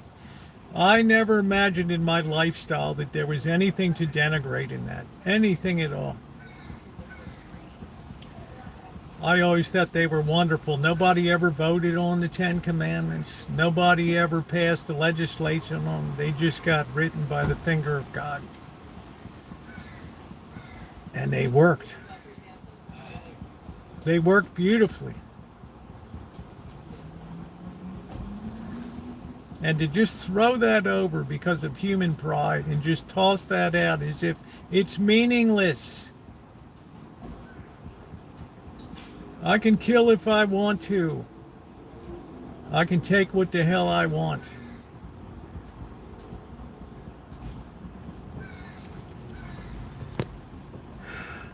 Mind-blowing. Mind-blowing to me. Just stuff when you're older. You never imagined in a million years that it could ever be said.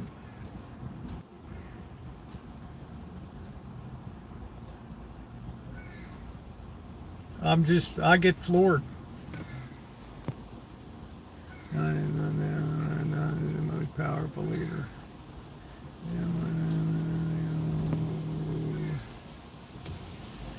So that's why I push behind. That's why I push beyond party, because we can go on forever. Who can piss the furthest and all that? It's back and forth.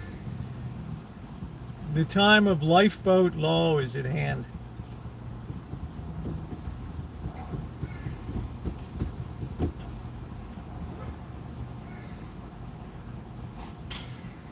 So I said a couple weeks ago, the Titanic struck an iceberg.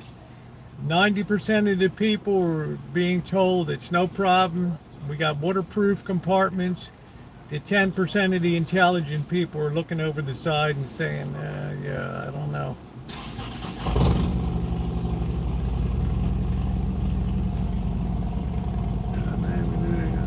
Breaks into your, you may go to jail. Exactly.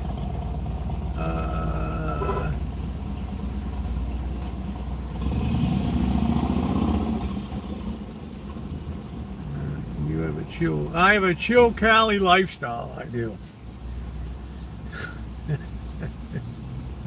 I'm chilling like a villain. I'm chilling like a villain. I'm chilling like a villain. You've gone to Alan Gentry. Yeah.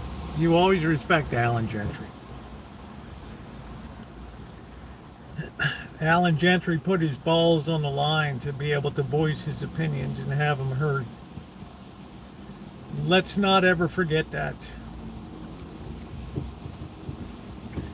He has a very high standing in terms of his opinions because he was ready to back them with blood. For having a different opinion. Yeah, that's what I'm saying. It devolves to hate. I can't just say I don't like what you say. I have to avidly hate against it. Because it makes me uncomfortable in my being and the things that I want to believe about the universe and the world.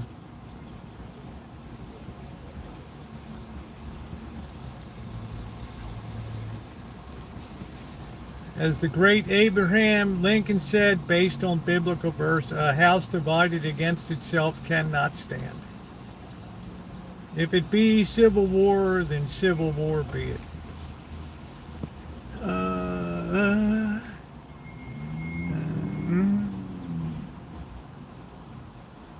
Well, I listen to him and I respect him. And I honor the opinions that he has, as Alan Gentry honors my opinions. We both know what's coming. Alan Gentry and I, he may be a little bit more on the left than I am, and I'm in the center, but we both know exactly what's coming. We know where we came from, we know where we are now, and we know what that equals. That's right. Yeah, according to the Bible, that's correct. That's where Lincoln got it from. A house divided against itself cannot stand. America is proof of that today.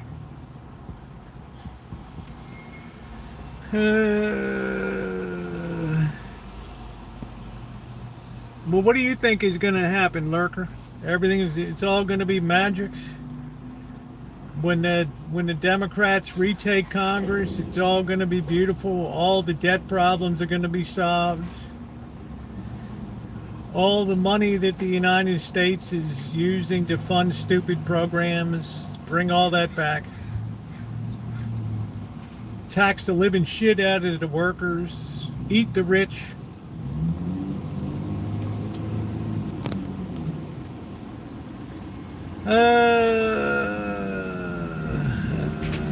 Yeah, we know that. We're here to talk about why it happens, Lurker.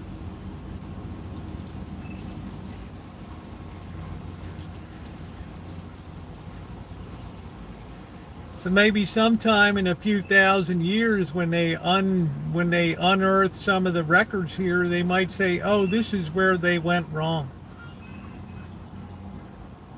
They threw aside transcendental values for human values."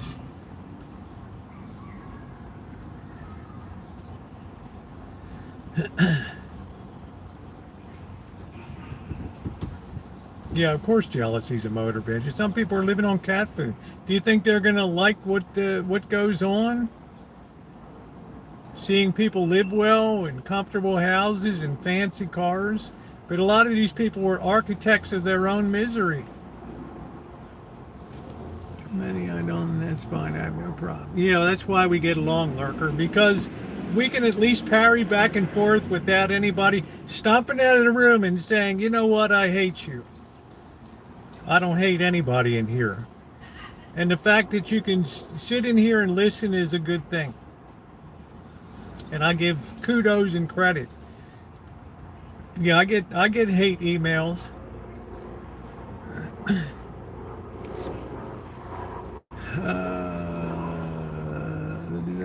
Yes, that's exactly right, Mr. Good Citizen. When the family was undermined with Marxism, that was the end. When the state started deciding what's just and what's not just, then it was gone.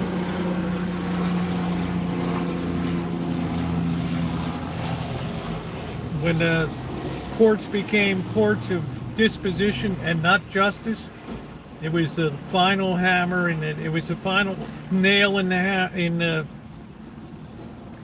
casket of families.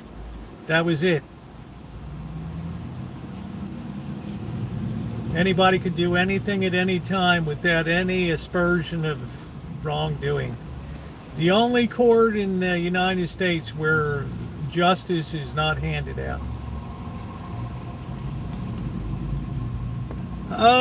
You certainly have a right to disagree. Be respectful. Yeah, everybody be respectful. I know a lot of news. Hey, Bubble, how you doing?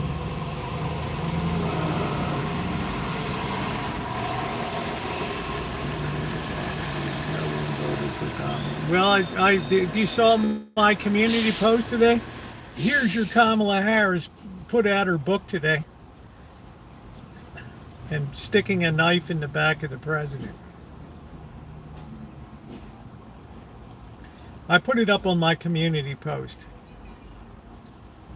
Even the New York Times took her to task. This is the kind of lack of loyalty that we have today. That I've got to make my money now.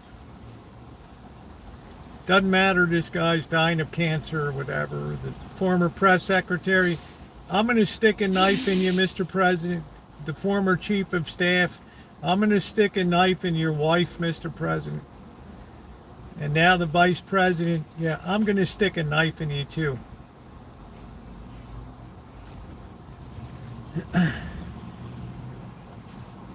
Unbelievable.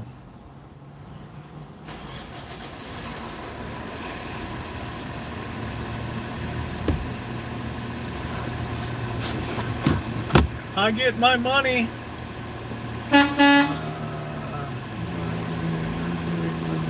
Speaking of that, yeah, I don't mind people making. What do I care? It's a free country. If I would pay money to hear Clinton speak.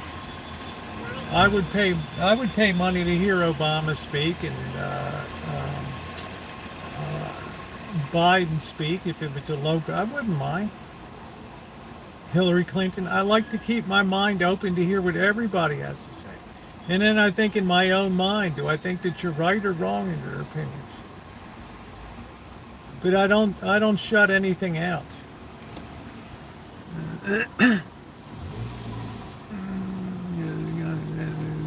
Yeah, it's going to get much more chaotic because the economic shoe hasn't dropped yet.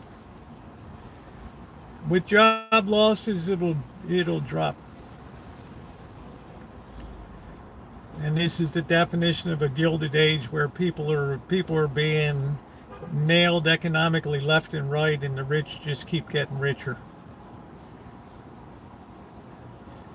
But you got to be very careful, as the UK shows now. When you start to try to target people for their wealth, they get up and go. They leave. And then you've lost 40% of your income tax revenue right there.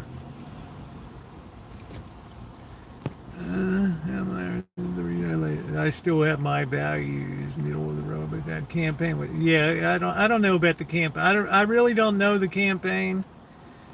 But when the thing that turned me off the Kamala, when she refused to give any press, she refused to do any interviews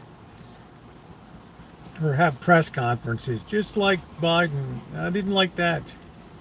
But then how could you put Biden in front of a press conference without making him look unfortunately foolish? But that was okay for the party. That's all right. We'll run you. We'll run you.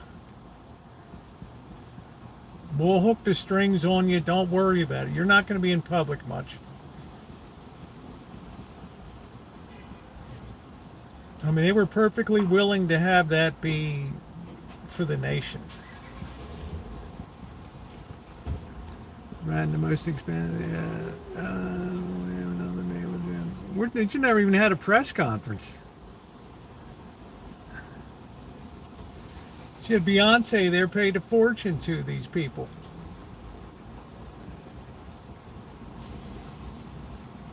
Talk to the people. Joe Rogan is like, yeah, called her up. Yeah, why don't you can come on my show. I had your boy Trump on. You can come on. You know, they went back and forth. Here's the ground rules for my appearance. And finally Joe Rogan said, let's just have a wide open just conversation. And she said no. And he said, well, it's probably not going to look good. She laughed and said, I'm going to win the election anyway. It doesn't matter. All rapid virtue, the only words they wanted to be on the airline.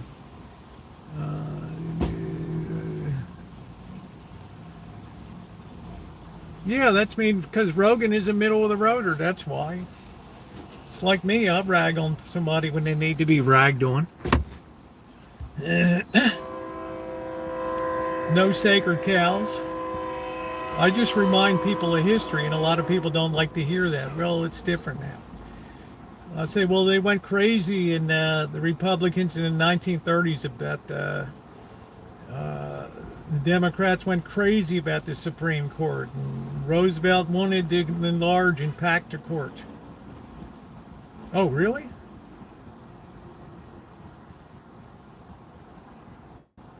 People that don't get their way rebel against the system.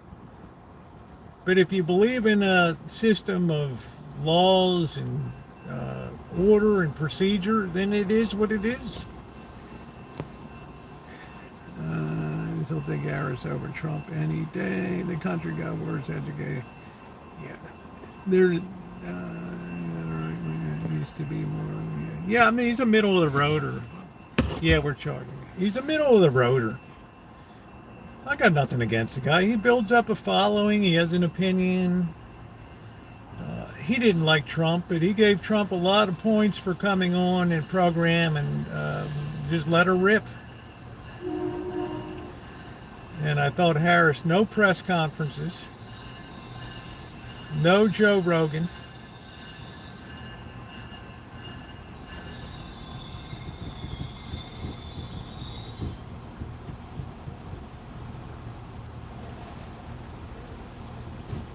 Shit, one thing I get tired of Trump is seeing him on the damn news every day. Microphone in his face. Couldn't you be a little more like Biden? Do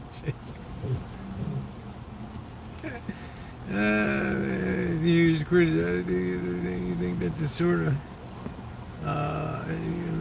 the Harris and Gable have an actual just got worked out?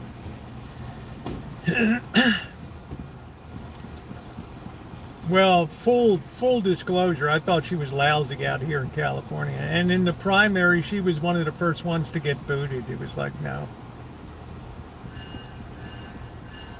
And the only reason that Biden picked her is because she was black and a woman. That was it, for the vote of it. I saw an interesting interview with Matthew Continetti, who said it is not only that, yeah, of course culture is divided. Keep it out, man. I got all rants time, green grass. I love Alan and Amanda Cleo. We used to be able to discuss the. Yeah, we're all in it together. What does our opinions matter? We have a back and forth. It's good. It gives people a chance to vent and put their ideas out. What's wrong with it? This used to be normal discourse. I don't get fired up. Lurker disagrees with me. I'm not hitting a block button and say, go get the hell out. I'm like, I want to hear what she says. He or she. Yeah, everybody's, be civil.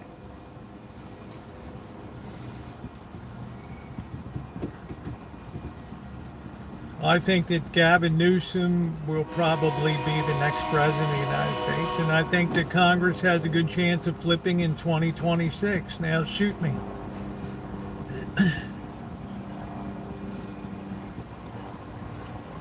They're not leading it. They're there to serve the will of the people.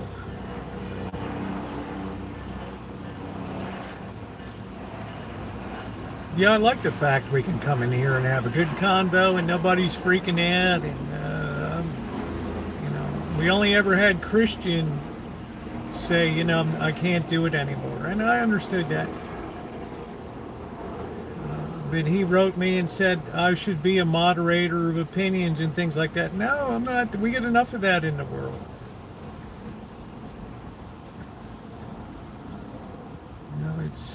It truly is free speech.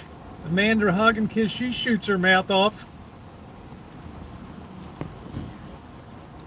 She's loaded in torpedo after torpedo. Fire one.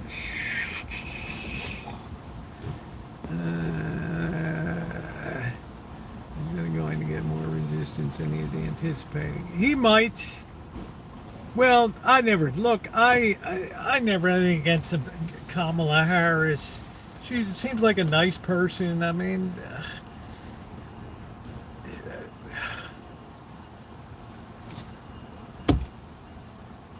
I admire her. She made the decision, you know what? I'm not going to be in the fray anymore. I'm just going to go enjoy my life. I'm going to write my books, stick a knife in the president, and just go about and do my thing.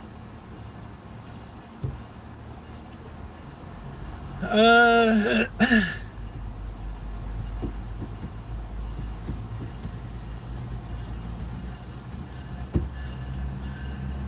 think it's probably the smartest thing that she did. Who would want to be involved in politics? I'm a libertarian. Yeah, I'm going to admit that they are wrong.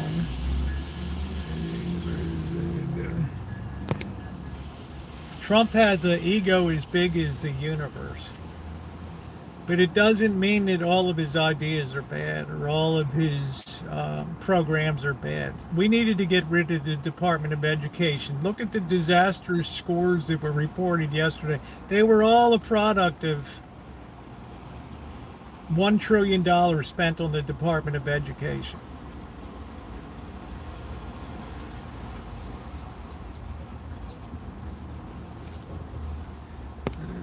We come get out. Yeah, well, it's good. She'd enjoy her life. I'm a big island. Today is a sad day for free. Hey, AJ, how you doing? I mean, shit, a lot of it. I cackle a lot. Amanda Hugginkiss cackles.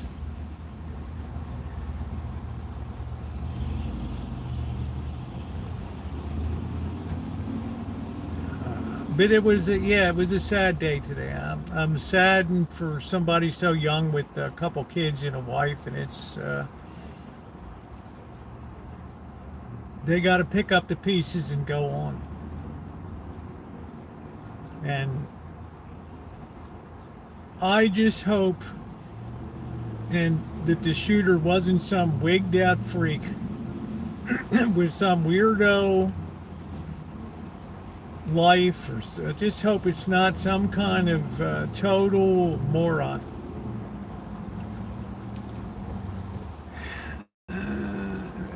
Unlimited freedom is the enemy of civilization. I'm gonna have some steak tonight. Yeah.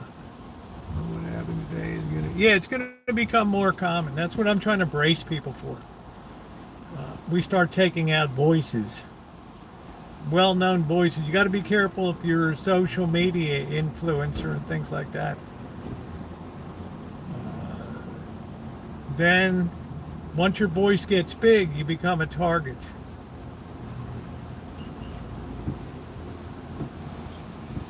Right or left.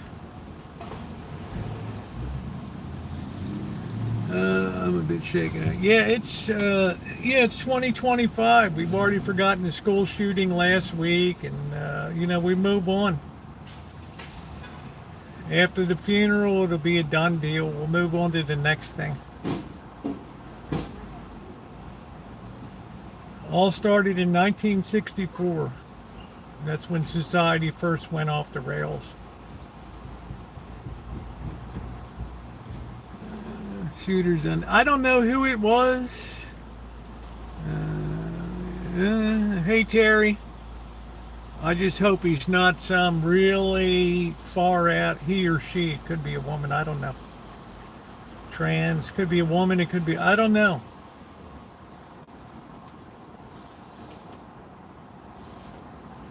I hope it's just not some really outlandish, freakish person. It's going to be a bad optic with Charlie Kirk on one side and a freak on the other. We lost this for this?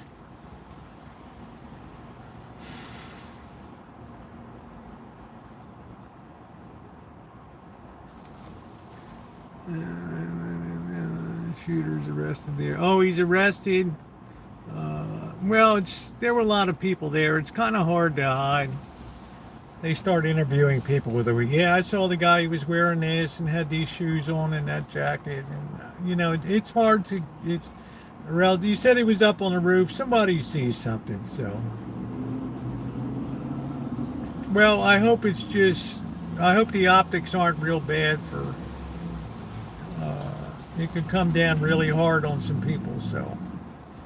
We have to protect everybody in this nation. We might not like that President Kennedy got shot, but we didn't fall apart at the seams.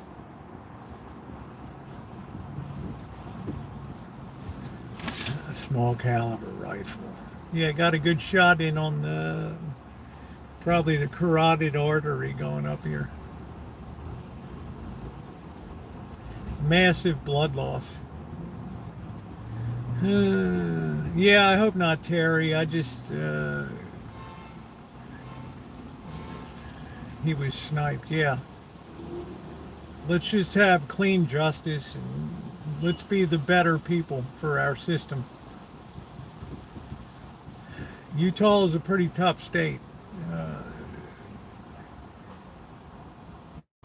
It's probably not going to go well for this person in terms of a death penalty. They'll give him a choice of a firing squad or lethal injection, I guess. I don't know. Hey, Tyler.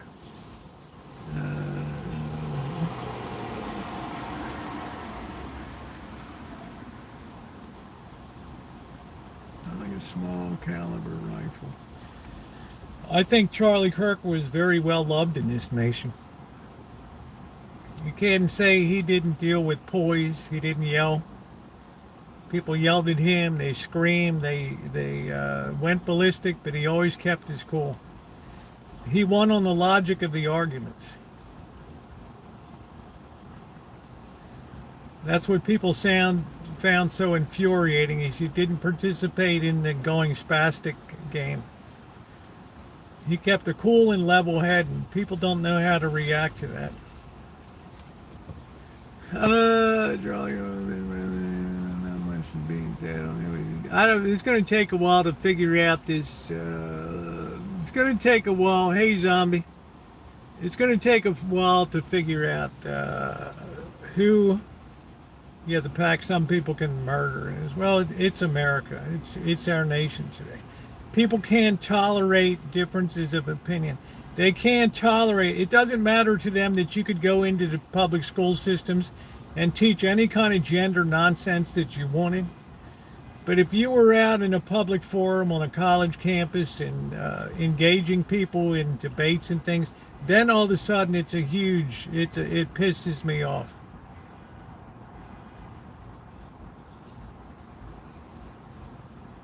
I pretty much rest my case.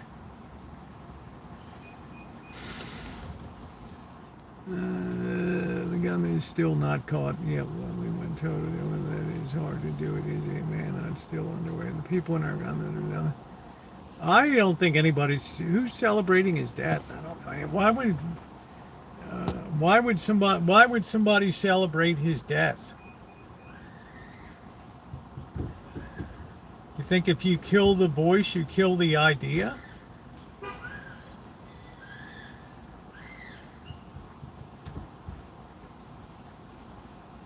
It probably just will tremendously regas up the right is what it'll probably do. He was still lose 5. I don't think you're going to have that guy's not stupid. It's all over Facebook. Well, they're just sick individuals. I got it, I'm gay, and people think I should have far left. No, AJ, look, man, it's your life. In America, you can have the life that you want. And that is your choice. But we also have to have the equivalent right to have somebody get in front of a microphone and espouse his views, as uncomfortable as they may make us feel. As much as we may disagree with them, I have to listen to Christopher Hitchens, Sam Harris, and all of the blather and crap that comes out of their mouths. I'm not inclined to pick up a gun and want to shoot them. One's dad, of course, but I'm just saying.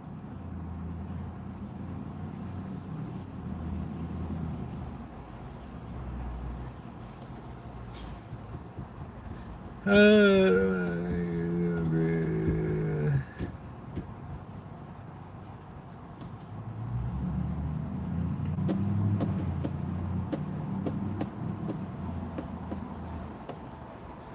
mean, it doesn't matter. I mean, we're a nation of laws. It's like the Lord said, render unto Caesar what is Caesar. If it's the law of the land, it's the law of the land. Yeah, one day you'll stand before a higher authority and you make your case. Who am I to judge?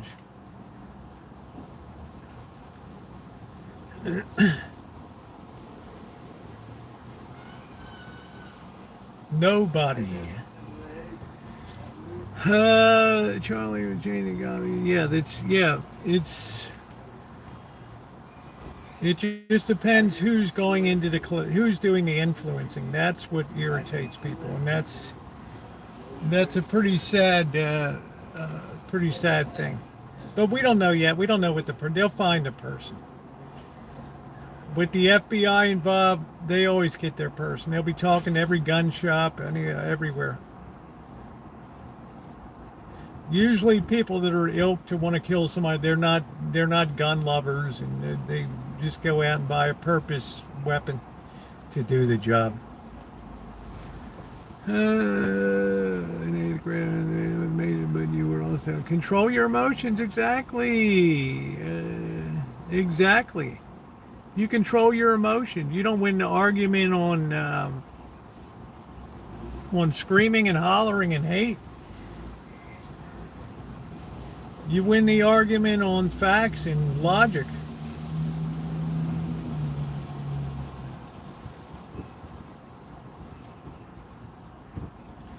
But as I said before, there was a bit of puffery in that too. There was, appearances just for the sake of media, and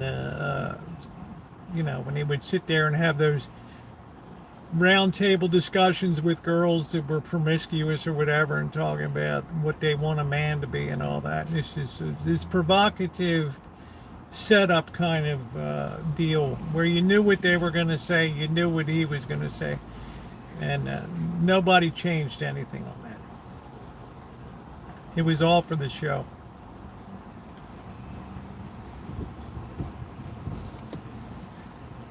Let's see. The road days, right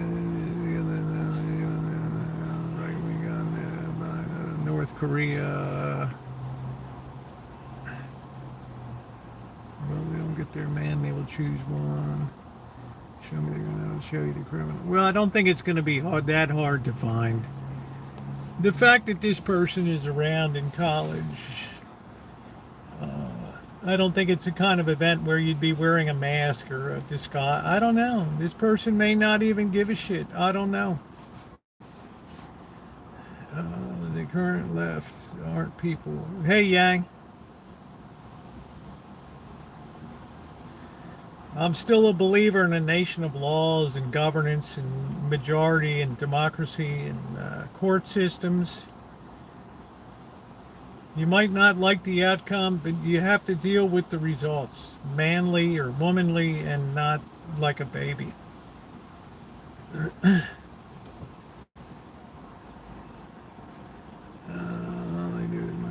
Because on an order of a president can order flags at half-mast. I mean, that's within his purview of authority to do that. And to be tomorrow. Tomorrow is so dead today. Not too many laws here. I don't know. How about enforce the laws that we have? That'd be a good start. Starting with our immigration laws. Look at what a mess that created. Look at what a screwed up disobeyance of law cost this country. Now, in terms of disaffection and hatred and authoritarian actions.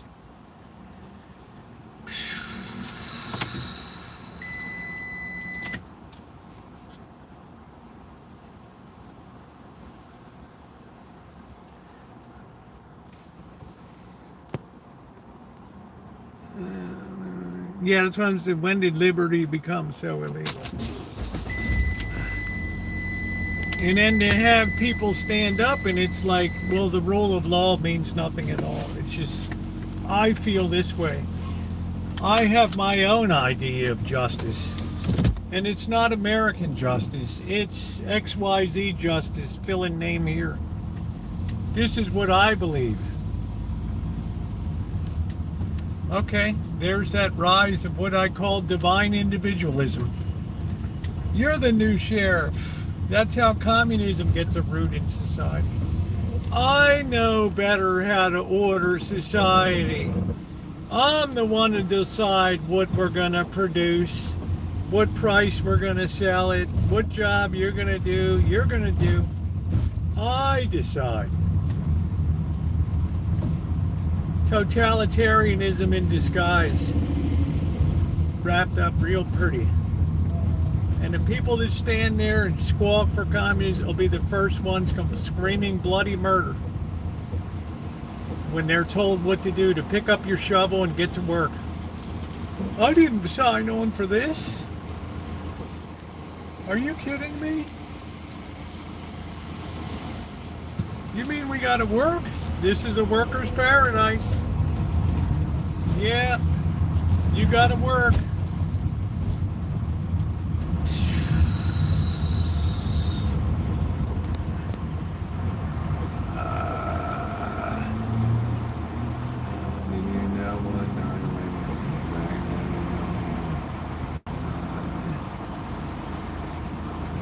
Rainwater. Yeah, telling people the rainwater they collect on their property.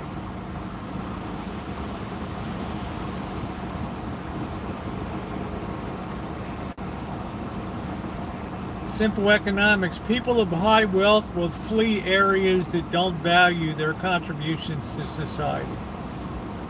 We're seeing that in the UK now. They tried to extend their tentacles that if you own a house in the UK now, we're now entitled to all of your worldwide income, even though your residence is in fill-in-the-blank country. So desperate for money that the UK is the only Western nation that's now losing millionaires that are leaving the country. When all you know is tax, you end up choking yourself at the end.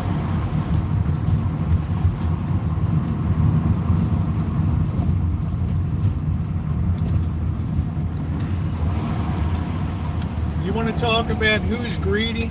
The government's greedy. That's who's greedy. Not appreciative of what people do to build wealth. A, be jealous of it. B, tax it. C, destroy it. Get rid of it. Drive it out. Then too late. Oh shit, we just became Venezuela. Oh, here's the haunted house thing here.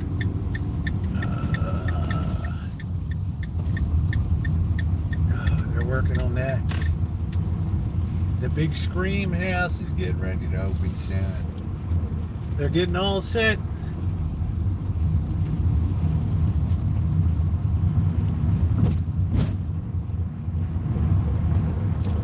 The thing I would ask people when the Democrats take control, what do you think is going to change in this nation in terms of economics?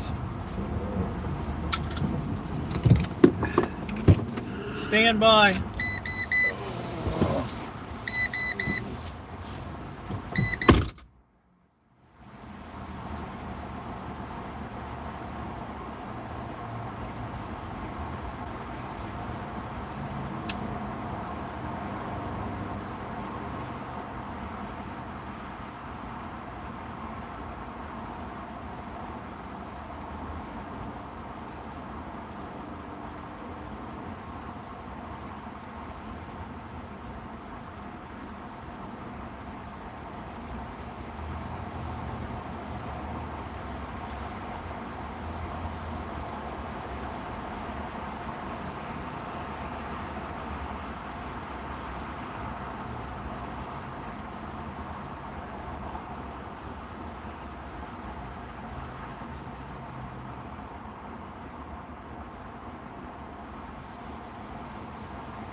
Tell you what I'm going to do. I'm going to dust off my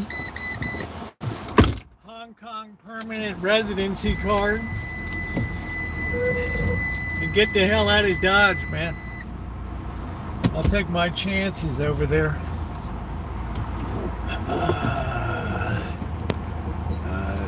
Charlie never had, yeah, I don't want to see the video. I can't stand violence. I can't stand it. I can't look at slasher movies, horror movies, Saw movies. I can't stand that stuff. I hate that. It desensitizes society and makes that normal. I can't stand that. I can't do it.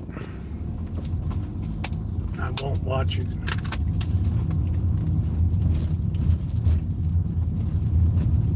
The man is dead. Rest in peace.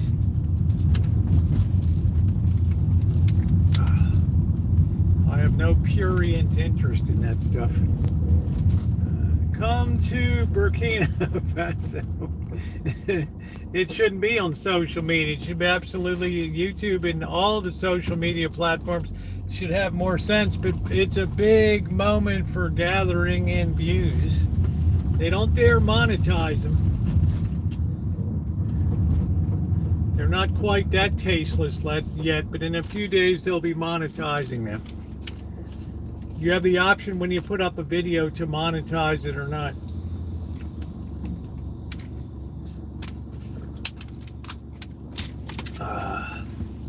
Good. Don't put it on YouTube. Show some sense. Excellent. First time since YouTube's been around. Maybe they're finally getting some decency. Once they got rid of that shrew, Susan, whatever her name was. That shrew. She was the worst.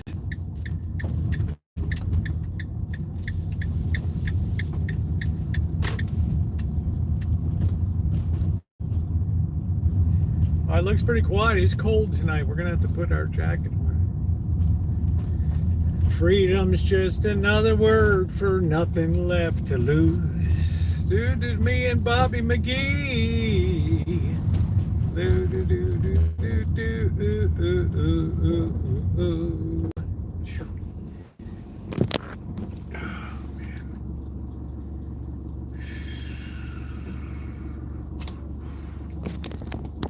Guy just retched down the front of the newspaper box. Poor guy. We are our brother's keepers.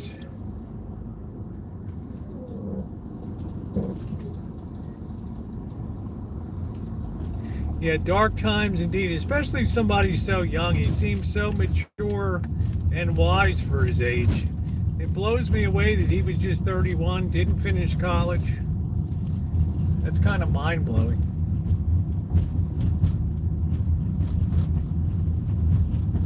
Yeah, I got you, Mary. I just,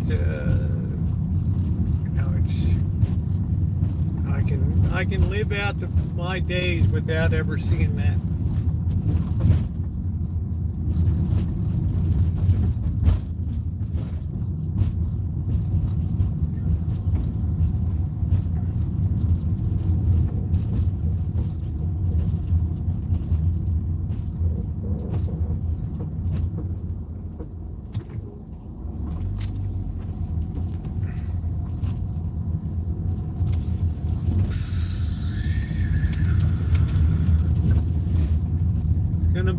It's gonna go pretty hard on the guy when they get this guy. Somebody's gonna drop a dime on him. As soon as they put up a reward,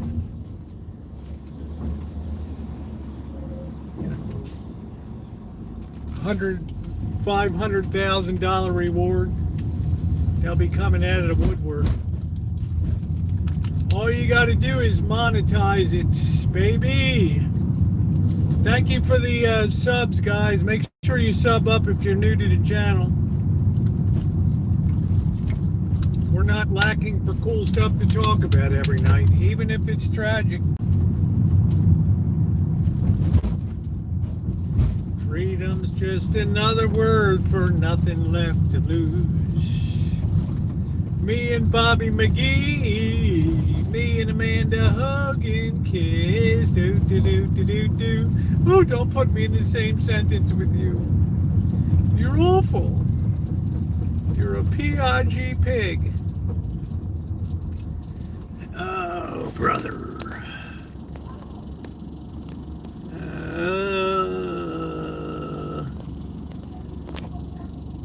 Yeah, I like Cali Mo.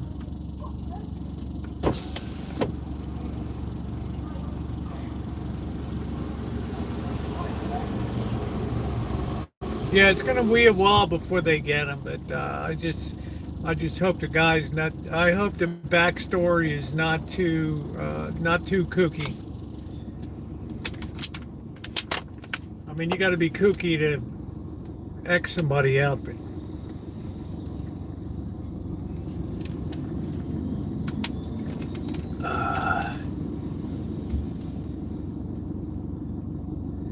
I don't know. Utah is a pretty red state. They still have the death penalty. I remember Gary Gilmore chose to die by firing squad.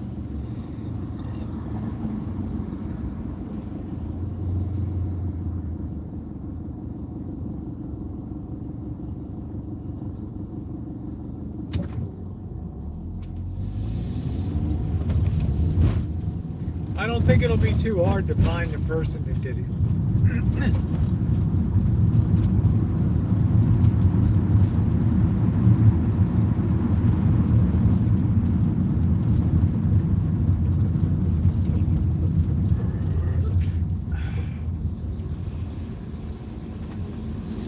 I don't think pros and radical are two things that go together. Tell you the truth.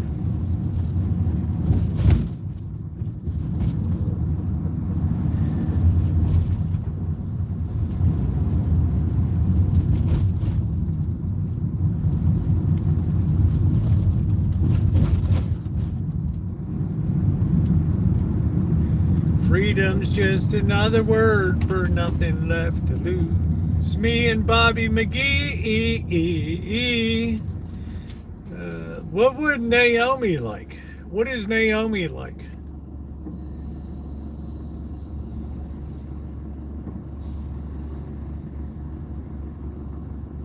Yeah, it won't take long. You'll probably wake up tomorrow, they got the person. Once they put a reward out, times being what they are, there's no loyalty to principles that a couple $100,000 can't overcome. It's good walking around money. Oh yeah, Frankie was talking bullshit. Oh yeah, he was all torqued up that, I don't even know who this cat is, but he was all fired up. This guy's coming. He was foaming at the mouth, said, I'm gonna fix this situation. He was foaming at the mouth like a rabid dog.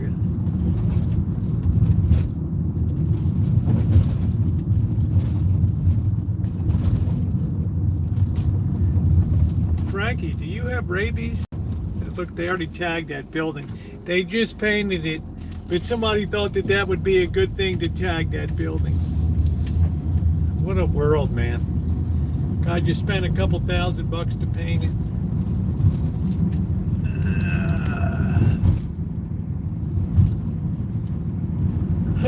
Freedom's just another thing for the matote to lose. Anybody at the matote? There's a few people, not a big crowd in there tonight. Not a big crowd. They were talking about down in Florida, in Tampa, how was Daytona was a very off season for making money this year. On account of freedom is another word for nothing left to booze. Me and Bobby McGee.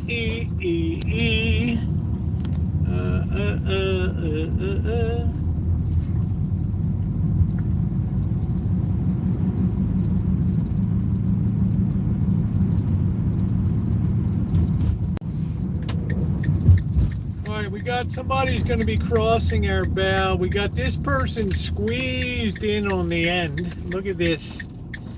Wow, you can hardly get in your own property these days.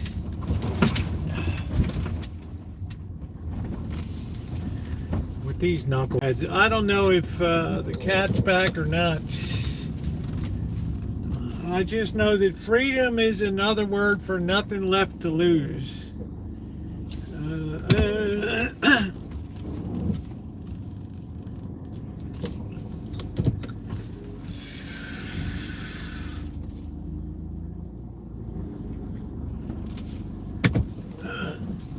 It's very hard to make a right-hand turn when you're pinned like that. It's impossible. What are they doing over that? They finally cleaned up that place over there. What the hell are they doing over there? I don't know. Are they playing grab ass? I don't know what they're doing. We didn't get mail today. Our mailman decided it was optional today. Because nobody wants to deliver mail anymore because it sounds too much like work.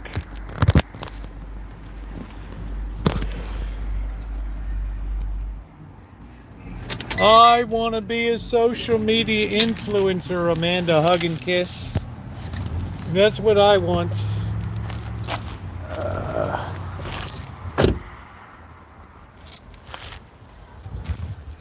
Look at that marine layer coming in.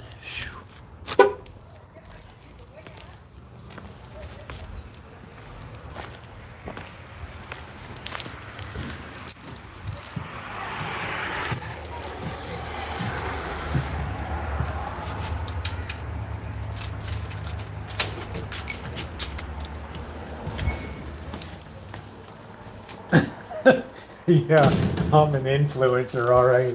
Get me, I'm an influencer.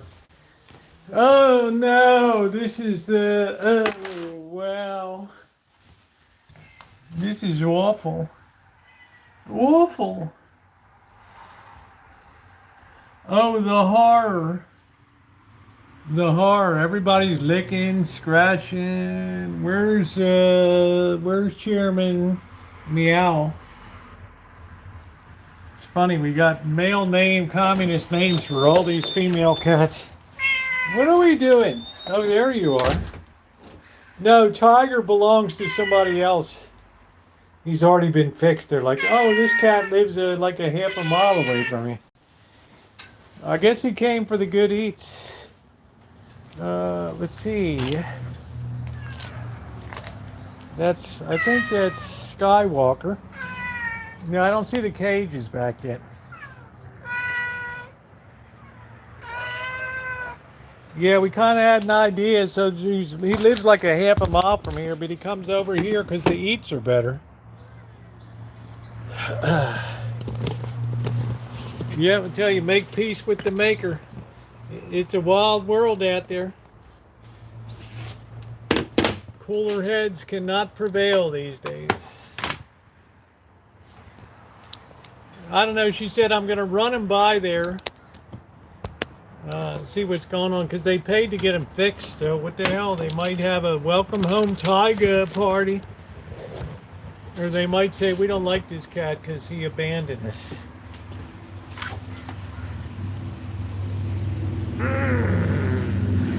I can't help it if we have better eats here.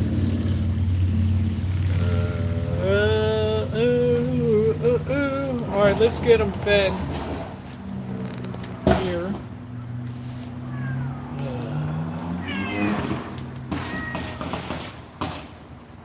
This cat now just hangs. Ooh, ooh, watch that claw.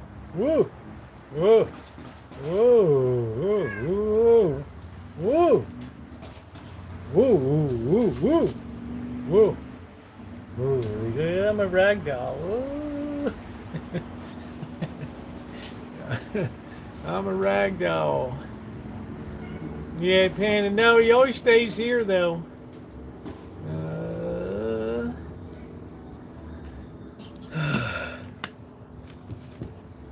He knows it's peanut time. He hears the noise.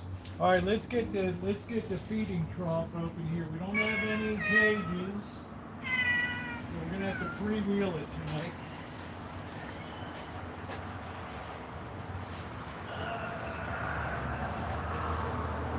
You guys are eating out of house and home.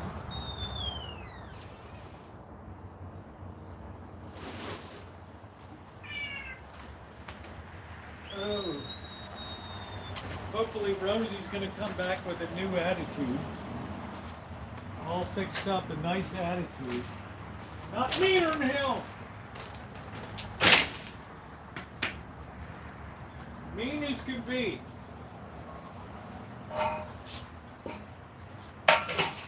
Very hard to love a mean cat. What are we having? Mixed grill tonight with joy juice. Ooh. Yum, yum. Mixed grill with joy juice. Tiger, Magic, you're going to be next one in the sniffer department. Then we're going to get your mom, Rosie. We're on a baby sock.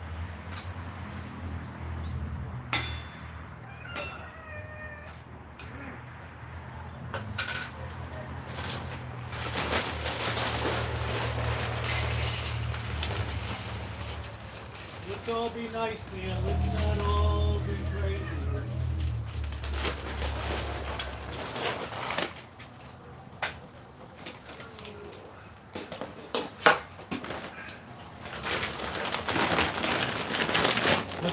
Let's try to have some good decorum.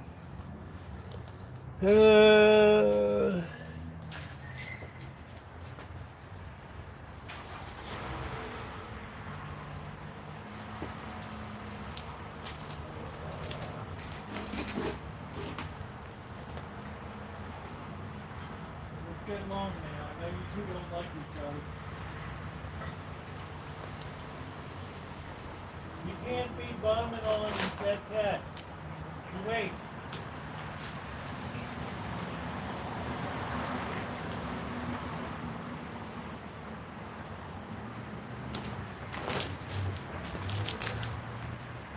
You wait your turn. You are always hogging. You wiped it all out.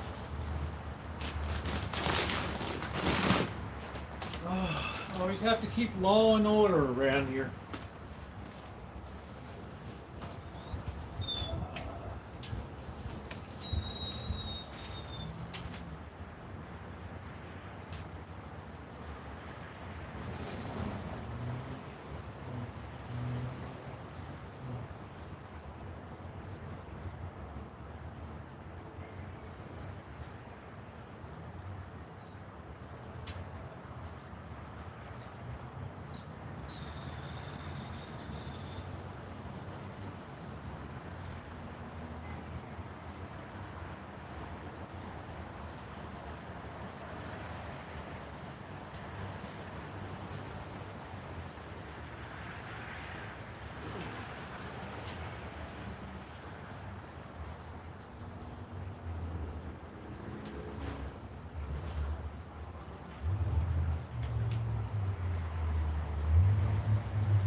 Sac.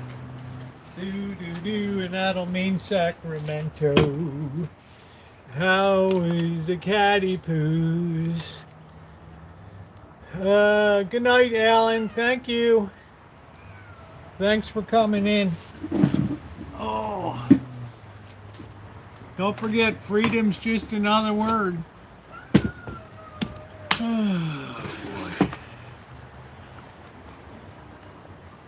I'm an influencer. I'm an influencer. I want Amanda Hugginkiss to be my manager, my social media manager. What happened to Rosie? It fell out the window up there. It's like what happened to what was that one at Serena or whatever the hell her name was. Her manager took her out.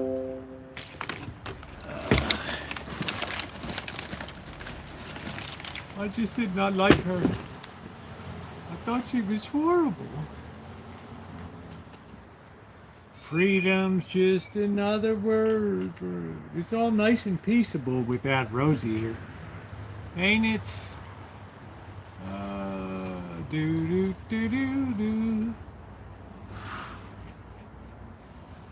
Here we go. Okay, I got the side chat on. I'm a talking head now. Good night, Ma Rich. I don't know when the Birdman's coming back. I think you have a bigger crush on me, Amanda Hugginkiss. Yeah, we thinned out the crowd a little bit. Well, who wouldn't have a crush on me? Seriously. Yeah, when Rosie's not here, we don't hear as much growling and swatting.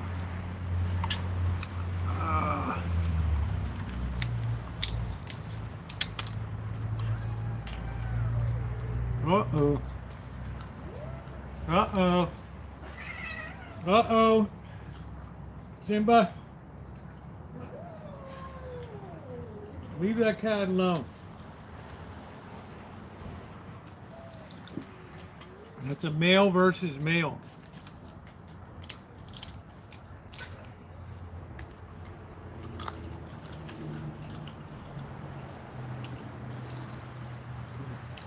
Simba's getting really testy these days. Really testy.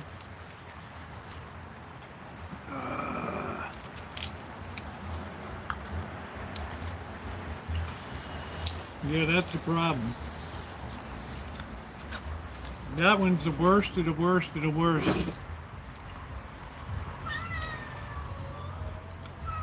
Let's see if we got any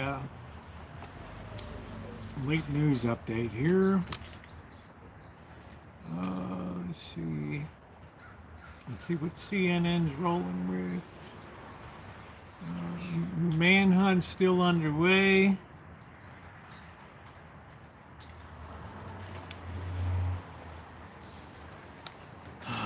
Why are you here? Destroying my night again. Why are you up here? Huh? Because you got chased out by the other, didn't you? Huh? Oh, that's right. It's peanut time. I'm waiting for the peanuts to open.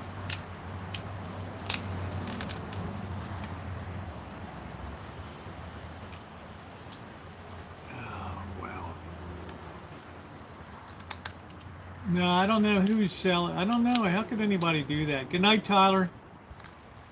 How can you celebrate murder, cold-blooded murder? I don't get it. Welcome back, Chef. I hope you're feeling better today, Chef. Copycat crimes.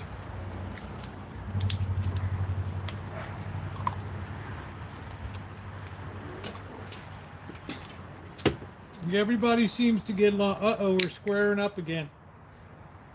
Oh, shit. We just squared up. Oh, shit.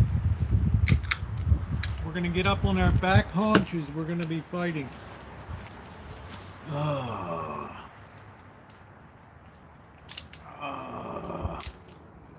Yeah, the political shit's out of control. That's a sign of a society in the death throes.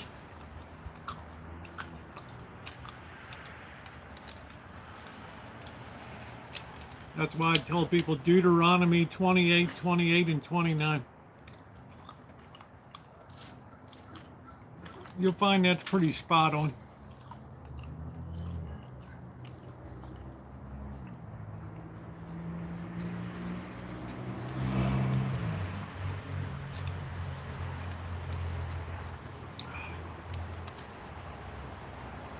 Oh no, that's terrible. I'm sorry to hear that. I just got my flu shot on Monday. I was the first one. Oh.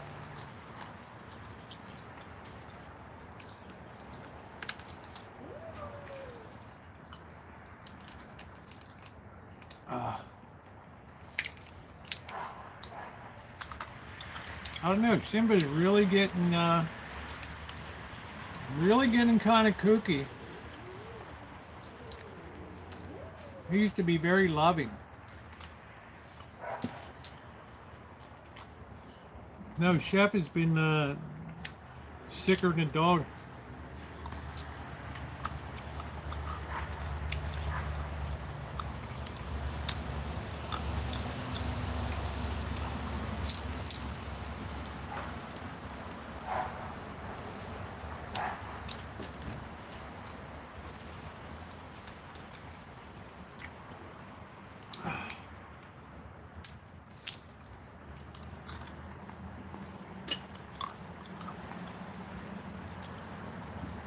Yeah, life is a little hard for Simba, but that doesn't mean you gotta be a boss.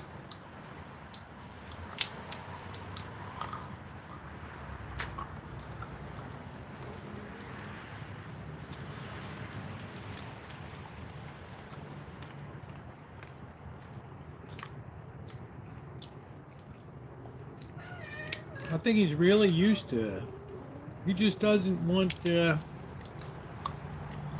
he wants to make sure he's next at the feeding line. He's trying to bat back any line jumpers here.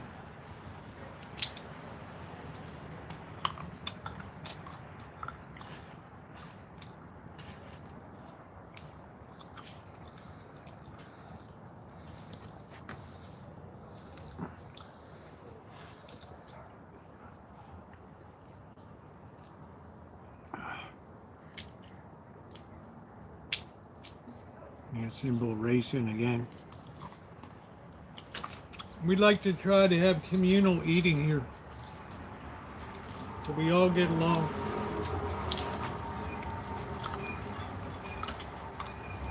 We have to respect the pecking order. At the end of the night, everybody gets fed.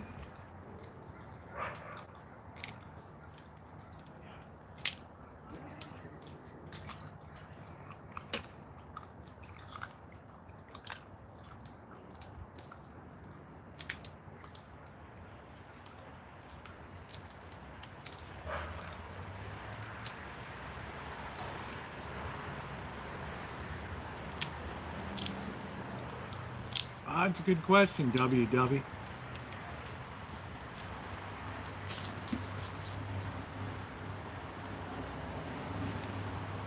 Simba's usually pretty happy unless he's with other cats. He's used to getting around with his leg. He can really move when he wants to.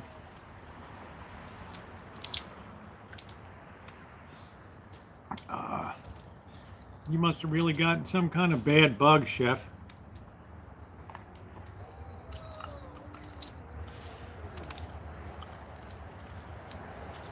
How's your restaurant doing, by the way? You opened that slick-looking restaurant down there. It's a menagerie.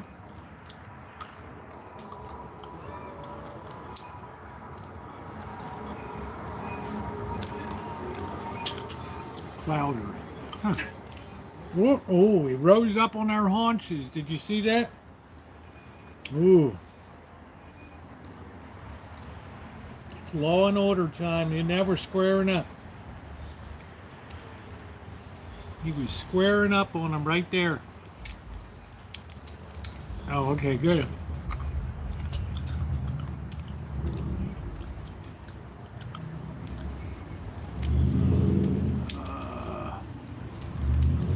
I guess restaurant business is really tough right now.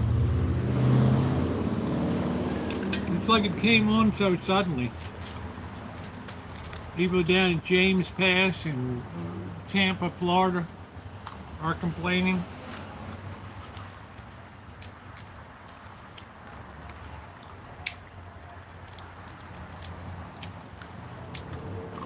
Yeah, that'll help you. What would Naomi like?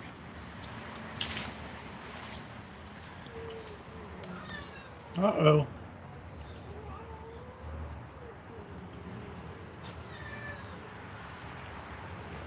We're squaring up. The younger generation's trying to get in there. Yeah, I don't know what happened, Chef. When did it really turn?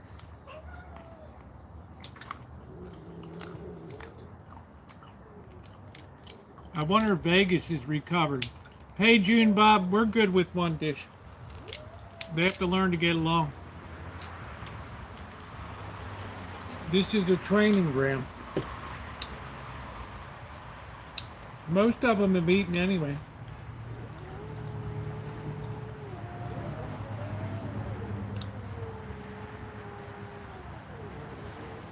Waiting to see if that mouth moves.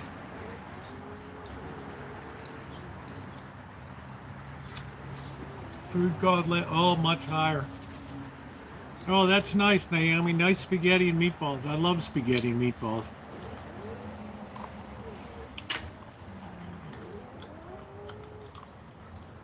Oh, wow. That's frightening, Corky.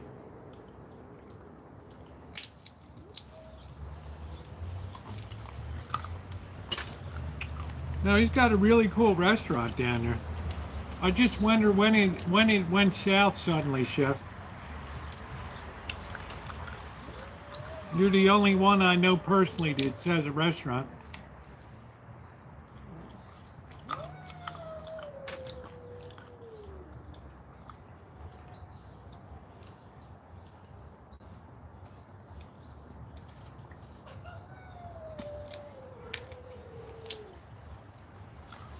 Yeah, I like a good spaghetti and meatball.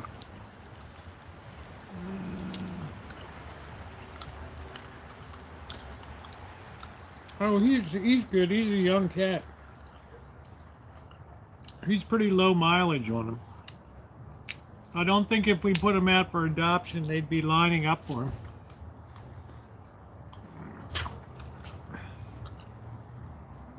They gotta learn to get along.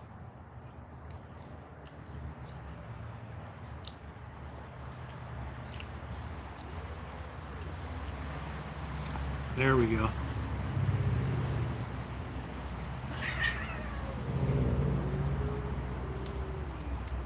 Simba's like a boss.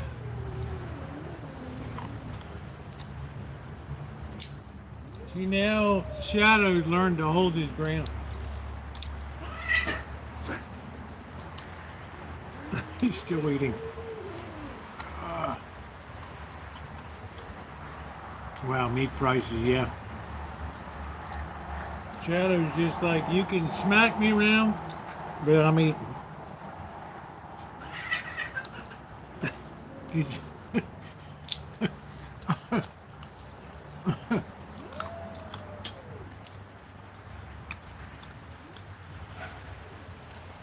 Yeah, he did nothing gonna stop Shadow. Shadow's a boss.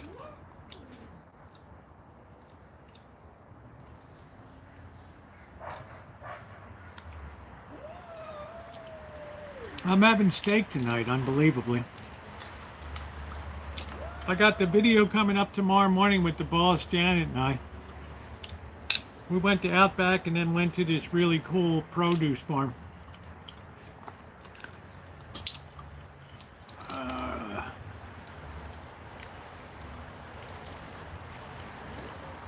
You're all right. They're not fighting.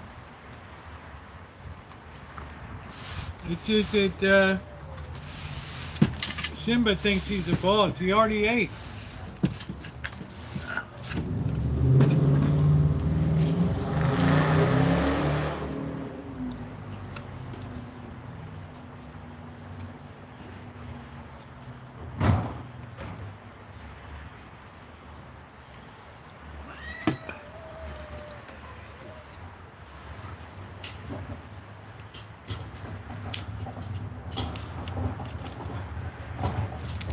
Now they know what's going on.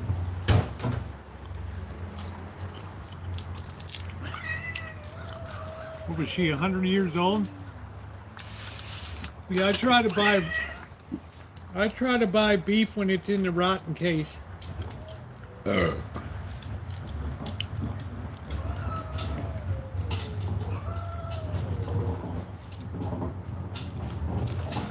If you can get it in the rotten case. Yeah, imported. Wow, that's killer.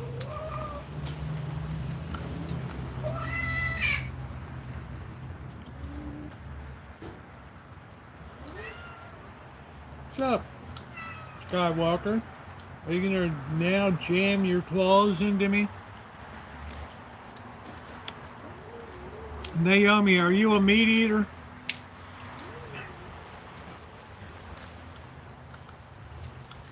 Man, the days are getting shorter. Look at this, 7:16 p.m. Wow, that's crazy. The retail inflation gauge comes out tomorrow.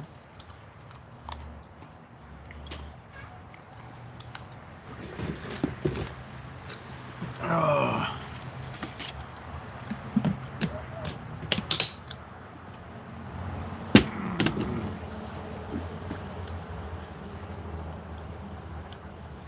No, everybody's eating nice now. See, we have the family plan right there.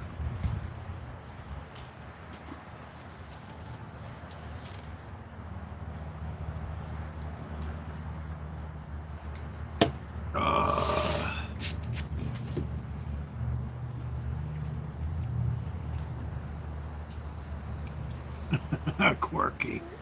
Oh, shit.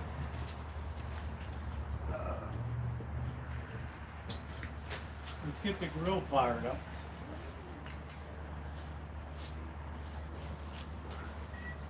You have to be a boss all the time? Huh?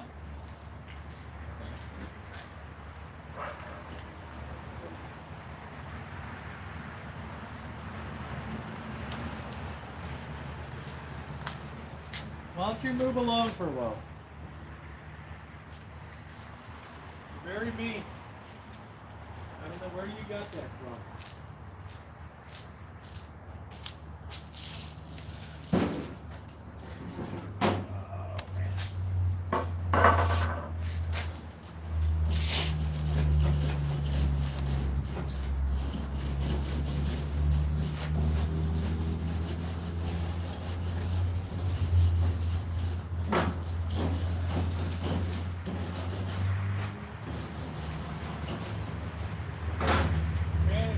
The look on that cat lady's face when she saw this back deck. Holy crap. She saw the Rancho kitchen stadium there.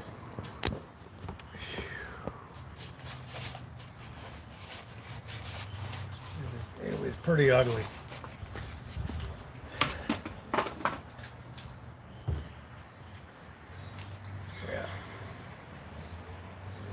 I think the word I would use is she was startled.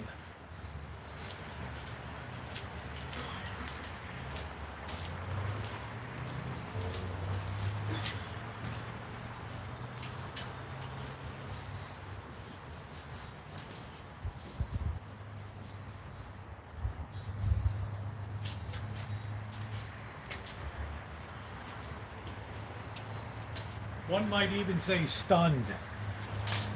Like, do you ever see the things that like the baby harp seal on the ice? Boom. The old commercials. Yeah, there's a lot of costs on that. Yeah, you have to have pest service. Yeah, it's a convertible roof, Buttercup, baby.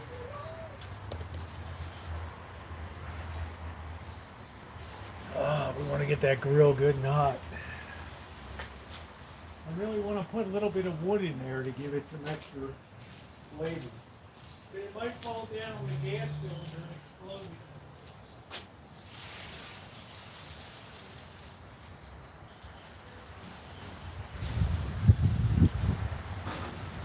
Right now it's kind of a zombie grill. You gotta be careful reaching in because of black widow.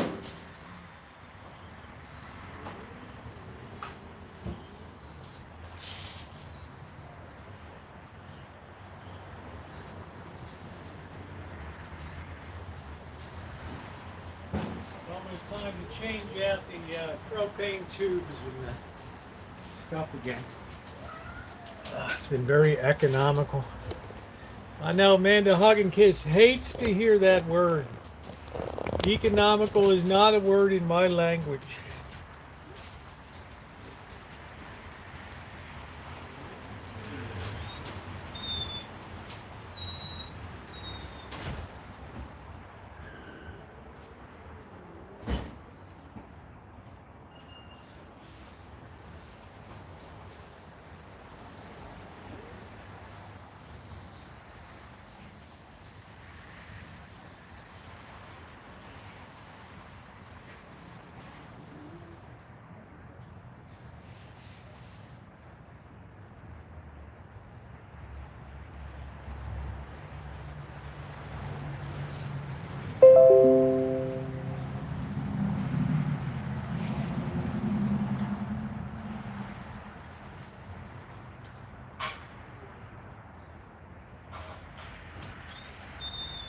You really need to get some olive oil. Whoa! Whoa! Whoa! Wow,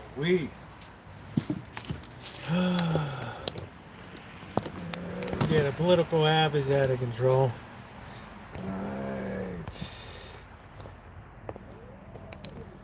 Pest service $200 a month.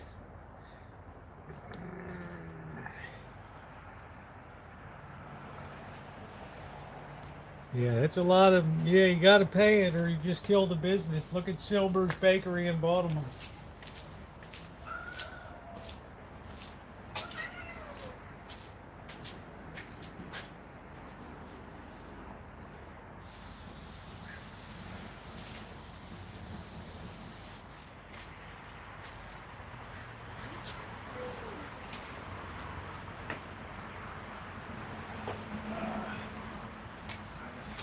Babies on the grill. Yeah, I saw her today. I said, wow, how about the education of these kids and the moral formation? How about that? Oh, they don't want to hear about that.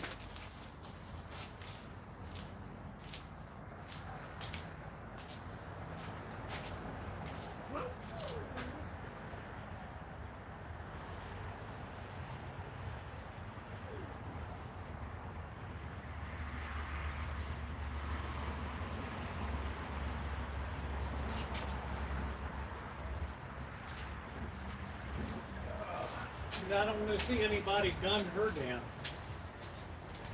Yeah, that'd be the next thing. Somebody takes her out.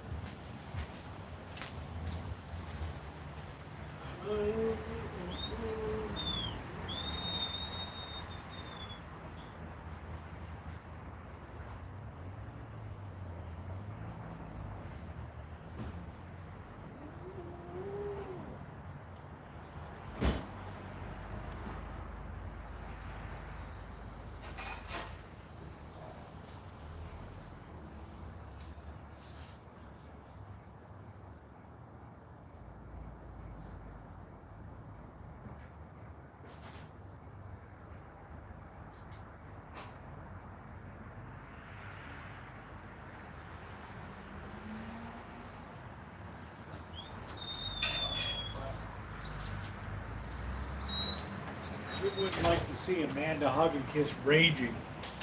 Raging. All right, thank goodness we still got Del Monte.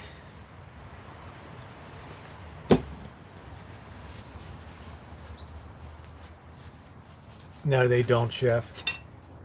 Why would they? Moral formation has been lacking since the 60s. Ugh. Where are they supposed to get it?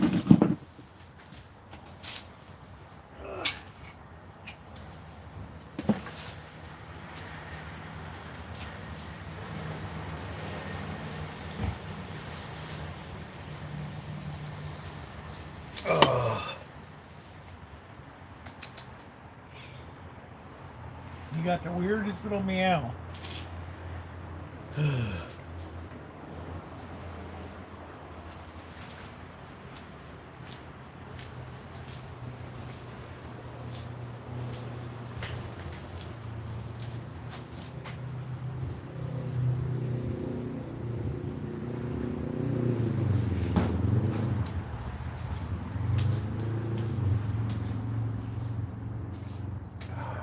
Take our time with that baby.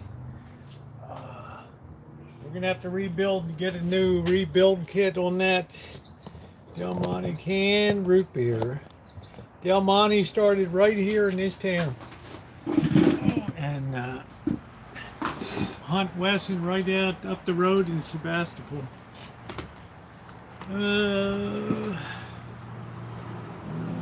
Yeah, they're still making Del Monte.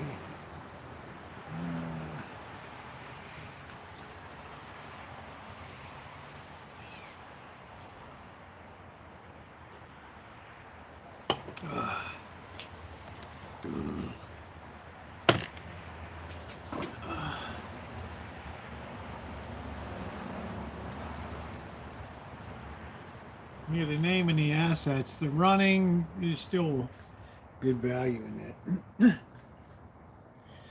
You saw Warren Buffett. He's like, I regretted I ever gotten the Kraft Heinz investment.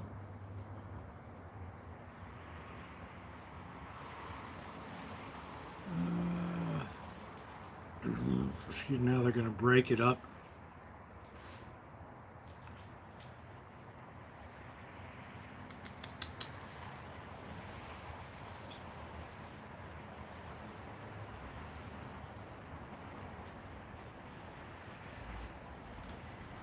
Yeah, they use, to me, I like it because it's got more vinegar in it. What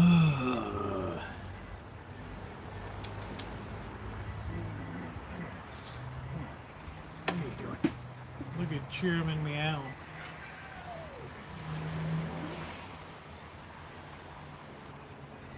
You're a mess. Yeah, that's the prison spaghetti sauce.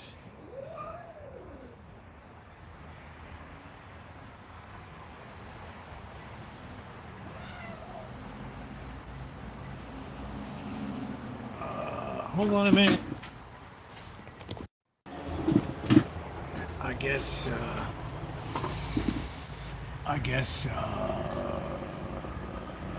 Rosie's on the way back. It could be that Tiger's coming back too. I don't know.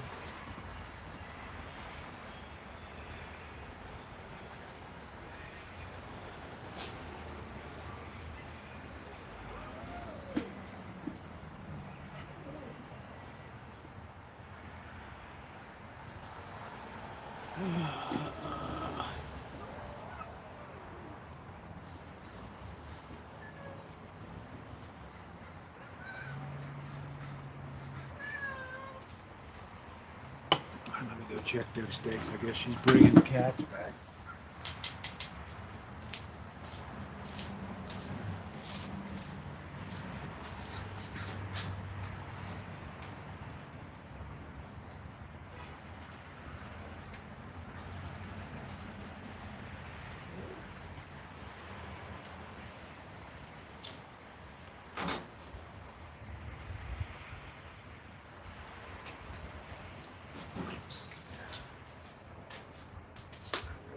What you thought of this operation?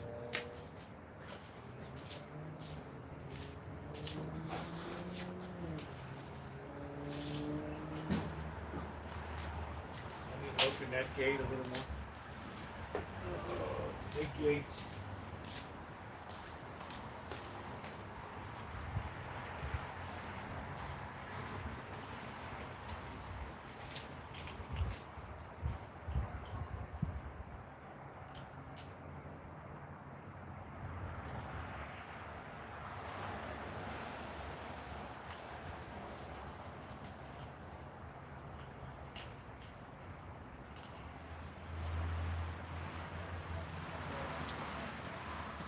Got to back the van up a bit. Stand by.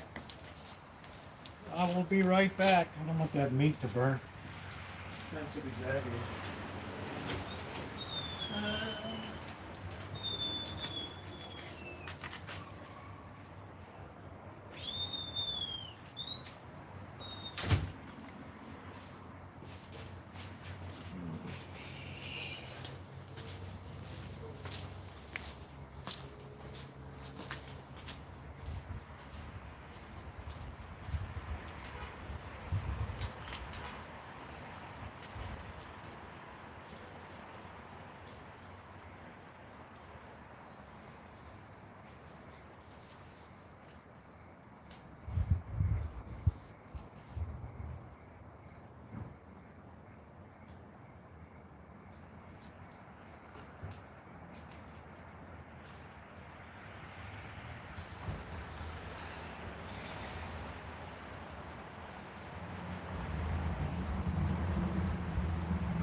I better turn off the thing while I'm waiting for her to show up with the cats. I don't know whether she's got one or two.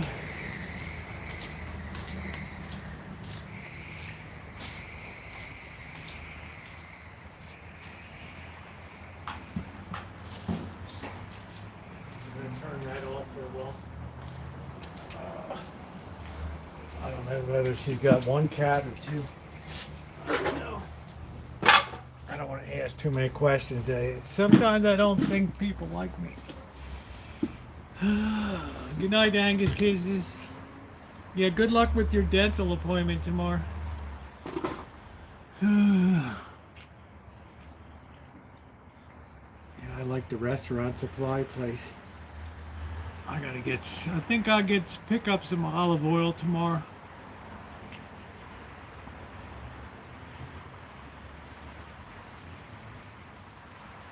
Hugging Kisses, like, you're so cheap, you got your ketchup.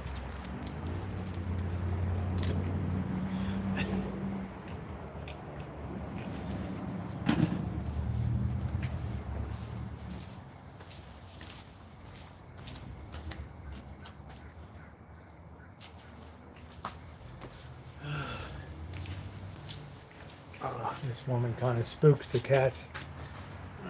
I don't know whether she brought one or both of them. I would assume both of them. The other family probably said, you know what? You already made your statement. Bye. Pack up your little stick on your back with your kerchief stuffed with your goodies and hit the road. Like a hobo supernova, it has been a crazy day. It's been a great stream here. We had a very good chat. A place near me may get a month impact of the kind you find in a break room. Yeah, I got in and out. We keep everything here. I can't believe it's getting dark so early these days. We used to sit here at 9 o'clock and watch the sun dip.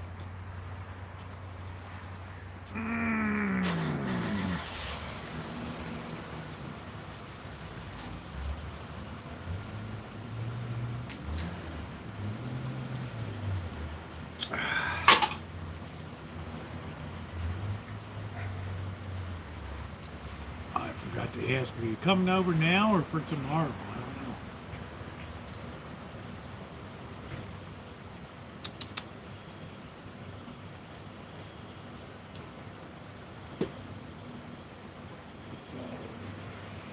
He's so handsome. Oh, look who it is.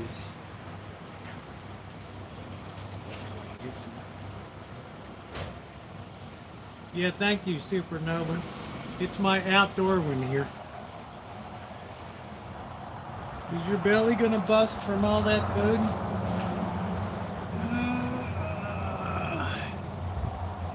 She already met Bird.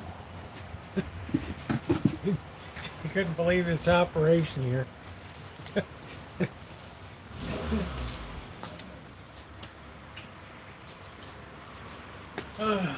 I think she thought it was like some kind of fraternity house or something.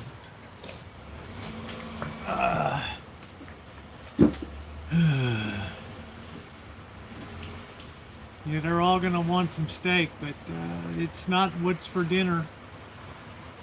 They're all pretty filled too. Are you still here? Huh? Come on up. Come on. Skywalker. Come on up. Come on. Oh, you lazy cat. Skywalker. Come on up. Come on up. Oh, you're so lazy. Come here. What are you doing? Huh? Oh, yeah. They have a $9.99 like T-bone steaks at Oliver's Market. If you think that's a good deal. This is the king of the realm right here.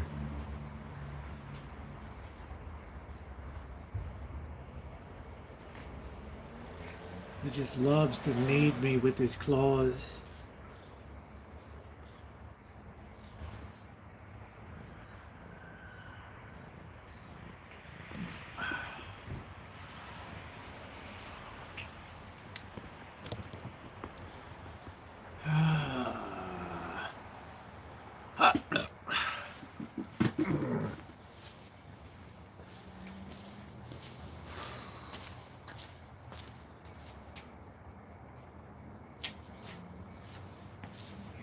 know whether she meant now or tomorrow. I got no idea. We'll wait a little longer. Hey Charles, how you doing, babe? I was in Louisiana a month ago, and then Tebow $4.99. It was in disbelief. Wow, Chef, we have such a surplus of grain now. I don't know if they're going to expand the herds or what they're going to do. We have like almost record low herd size.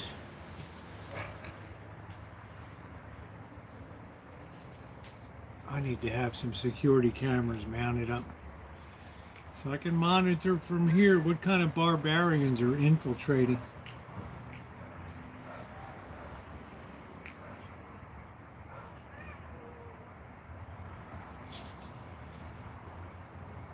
Bond, James Bond. Ding ding ding ding ding do do do do do do do do do do. Bum, bum, bum. Yeah, normally we might get Brazil or Argentinian beef, but that's not going to happen. Don't you dare come up here.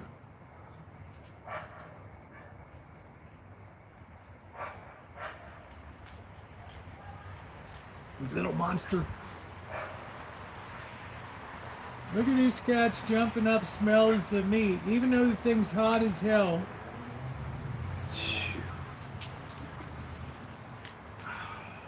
17 bucks. Wow.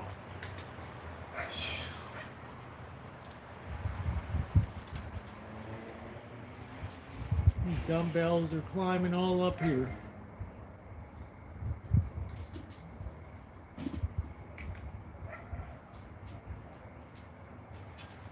Yeah, they said it had some, I don't know what the hell it was, some tuberculosis or some blubbery eye disease or something.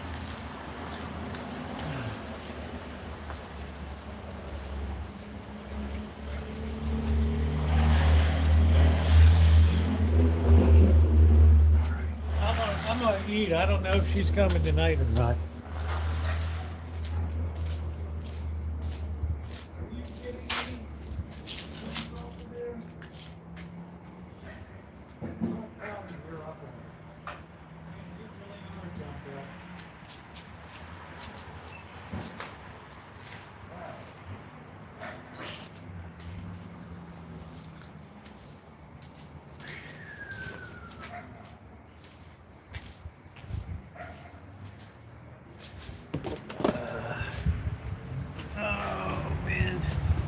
Yeah, we know, Amanda. I'll kiss. Ground up hard cartel. No, it's a center line. It's some kind of, I don't know what the hell it is.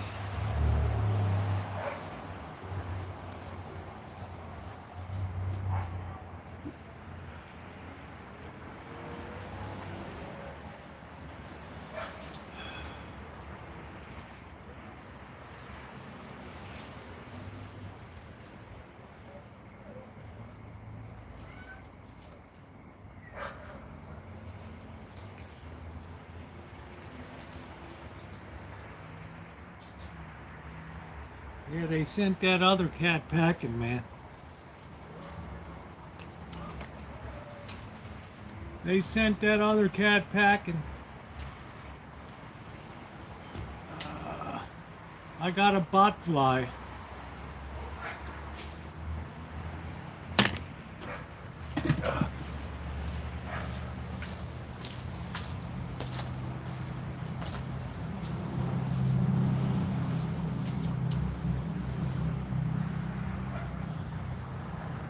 I'll be right here.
just turn off my grill. I hope you get out. The boat came back.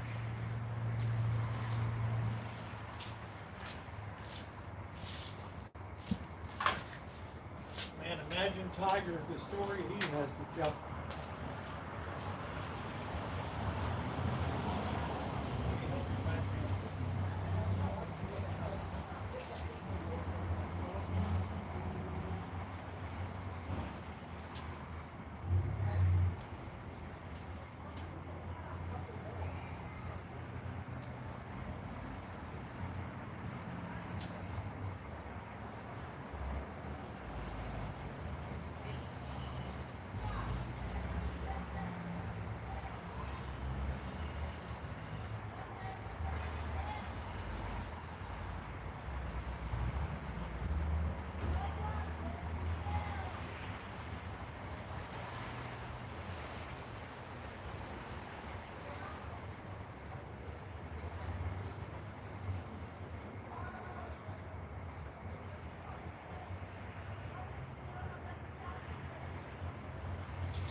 Tiger is back. He was like, wow, that was a hell of a ride. I already got that clipping done in May and I had to go back there again. Whew.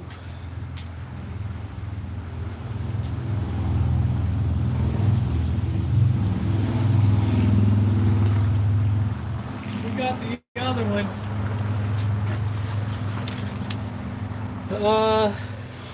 Adult female, gray, white, meaner than hell. So they said keep the cat in the workshop overnight so it doesn't get disturbed by the other cats. Oh man. Oh, I was hoping that they would take Tiger back.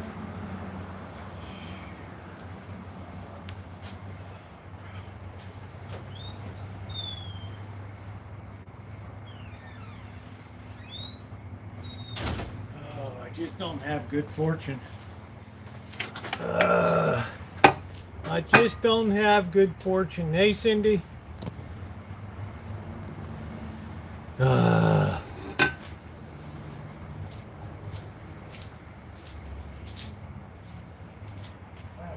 you bust the cage yet, that big stuff?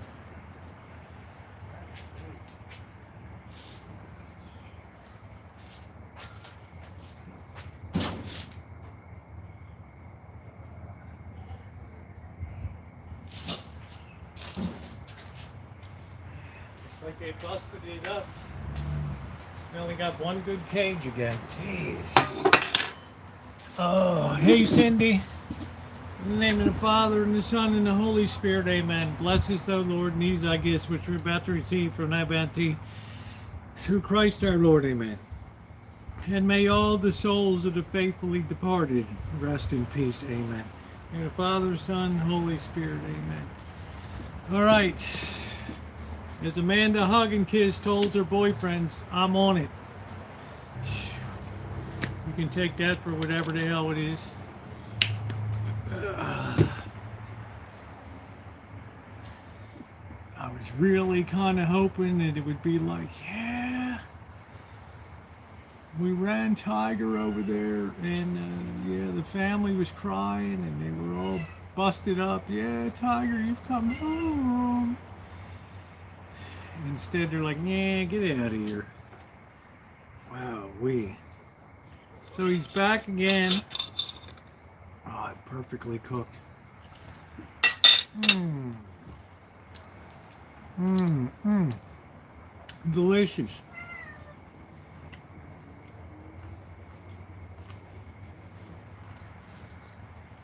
So Tiger probably took off to go back to his other place, figured this is really horrible.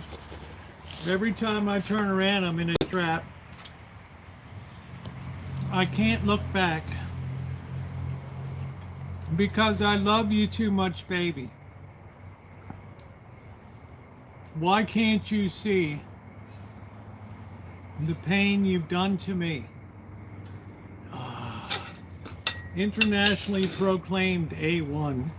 If you have if you have steak on the hamburger, if you have ketchup on the hamburger, what's the difference?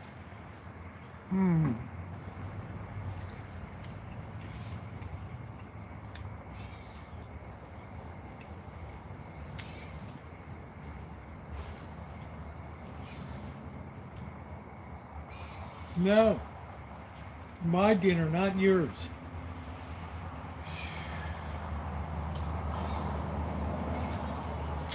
You're crawling up my leg.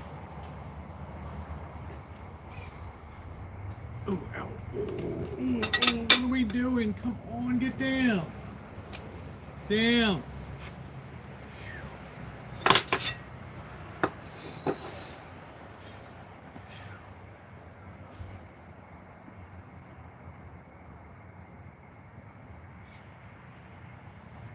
Oh, that's great, Cindy. Cindy, you have a good time, honey.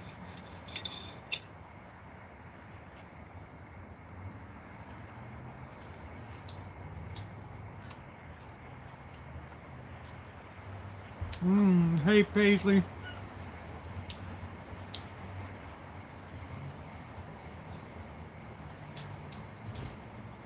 This, Amanda, hug and kiss is why we can't have nice things on the Rancho.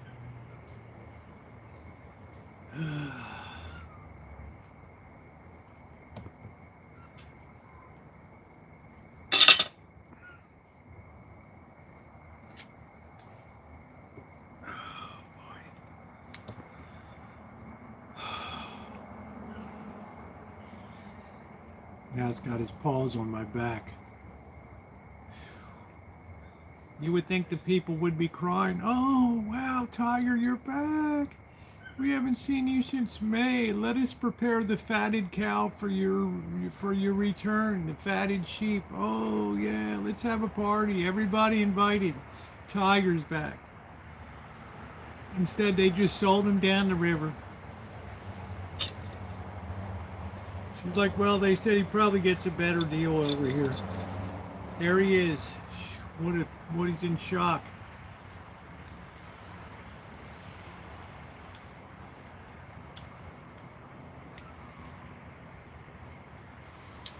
There he is, moping around.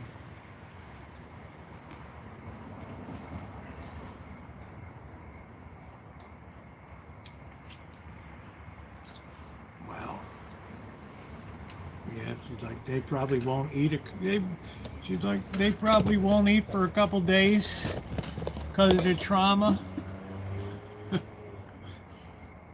There's Tiger. There's still plenty of food in there. Yeah, they come out of it. They're really traumatized. Yeah, Tiger's traumatized.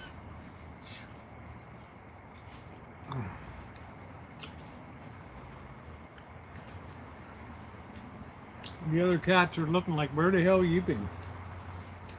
Oh man, boys, you wouldn't believe the ride I went on. They were gonna re-nut me again.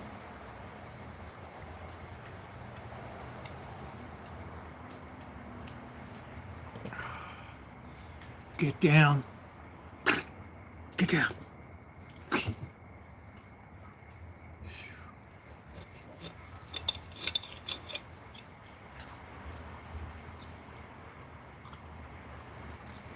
Shadow's going to be an enormously big cat.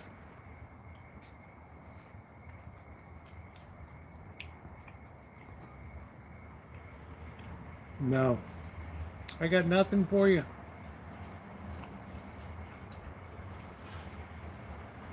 Notice I don't come over and stick my snoot in your bowl when you're eating.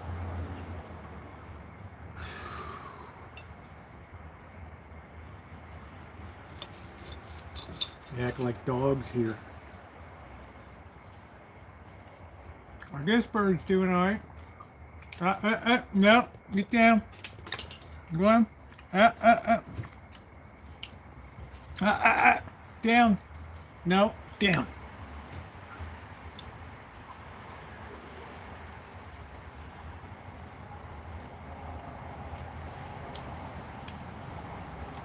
They're just used to running. Go! Down! Down! No. No. I want to enjoy my meat sweats in privacy.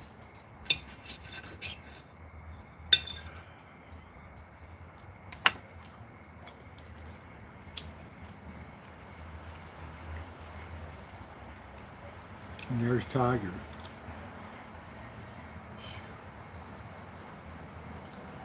It's like, oh, Tiger's going to be Trump. Get down. Get down.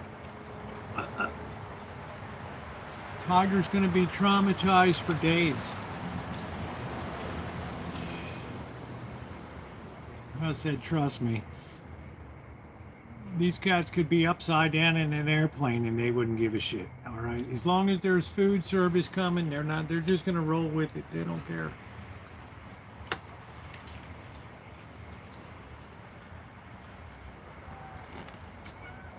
Well, that's highly unusual. We don't see cats like that. I guess I'm just lucky.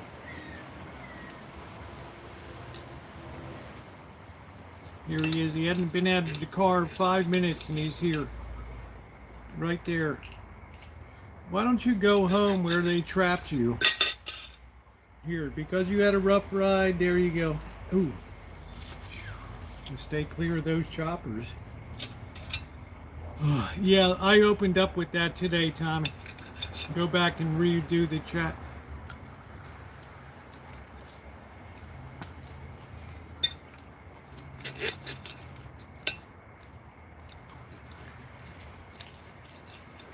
It's not a good thing to be a public figure these days.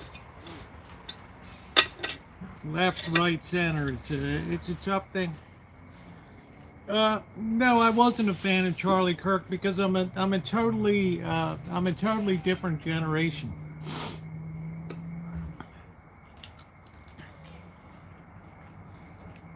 I think he tried to steer people the right way.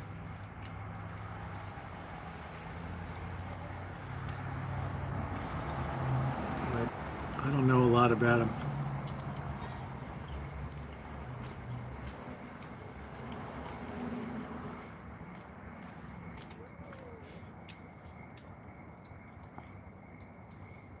Boy, Tiger, you didn't miss a beat, did you? Huh? You didn't miss a beat, did you? You want to eat, you got to come here.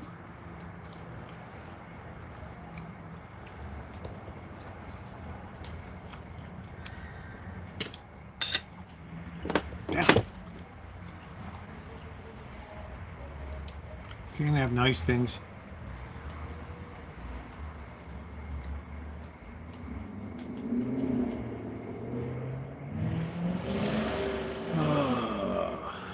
Yeah, a lot of people were a fan of Turning Point, I guess.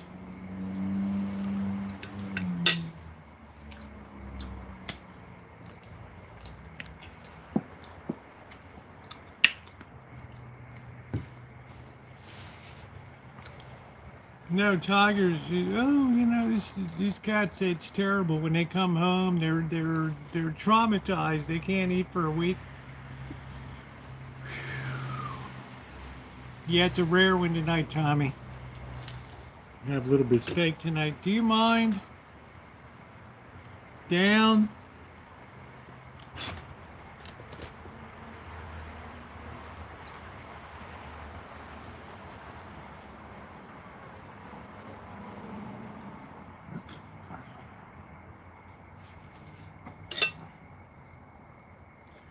All right, next week it's got to be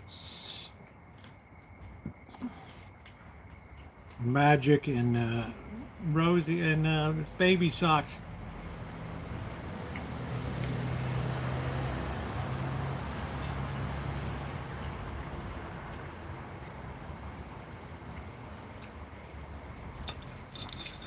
Yeah, let the cats lick the plate.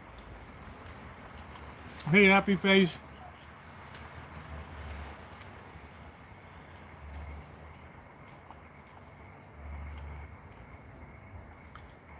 I don't really want to pat him, Buttercup baby, to be honest.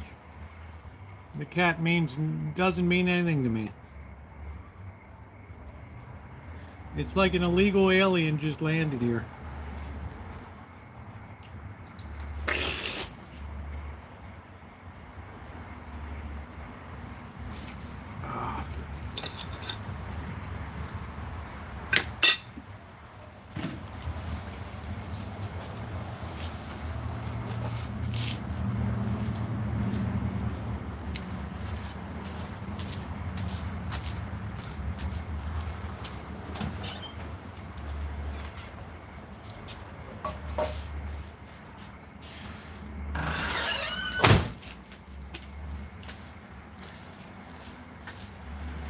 Down.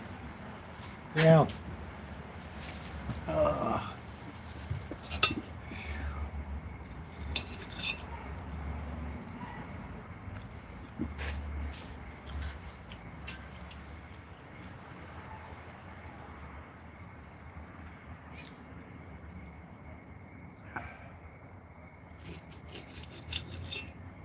There's Bonnie and Clyde.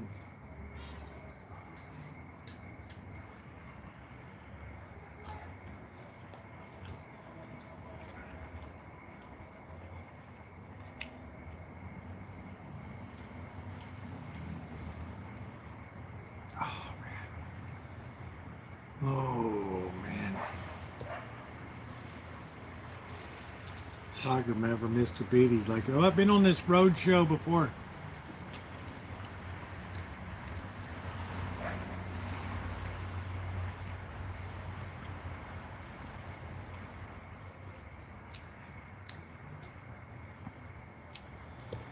Oh.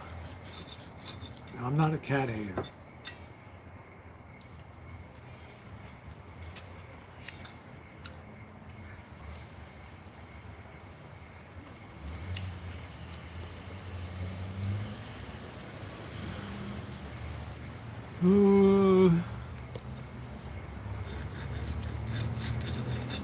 It's very easy not to get attached to Tiger.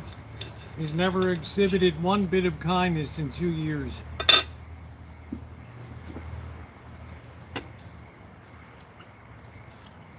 I don't mistreat the cat, but I'm not required to give him a lot of attention.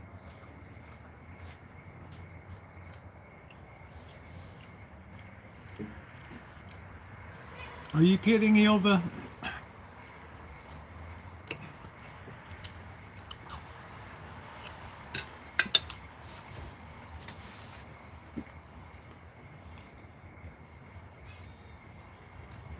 I value my peace and quiet. Yeah, California is great.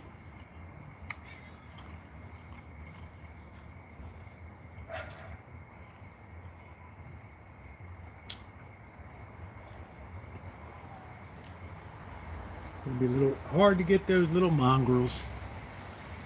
Nah, not really, Tommy. Not too much.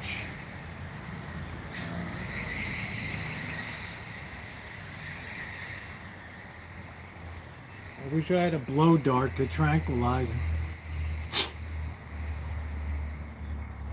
Let's go out in the Serengeti and catch up with Jim and see if he's bagged the big catch yet, Jim.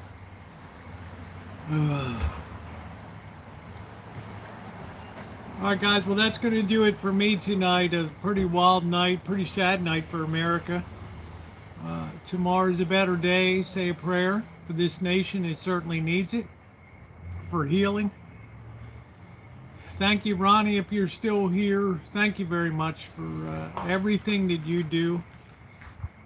Oh, Tiger, I look at you and I get gas. It's like Tiger never missed a beat. Yeah, thumbs up, everybody. Thanks. If you haven't hit the thumbs up, if you could just take a second to do so. You too, Lurker. Have a great one. Amanda, hug and kiss. Tommy, Supernova, everybody else, Callie, Mo. I appreciate you guys. We don't always agree, but we always get along pretty damn good. Nice to see you, Cindy. Take care, everybody.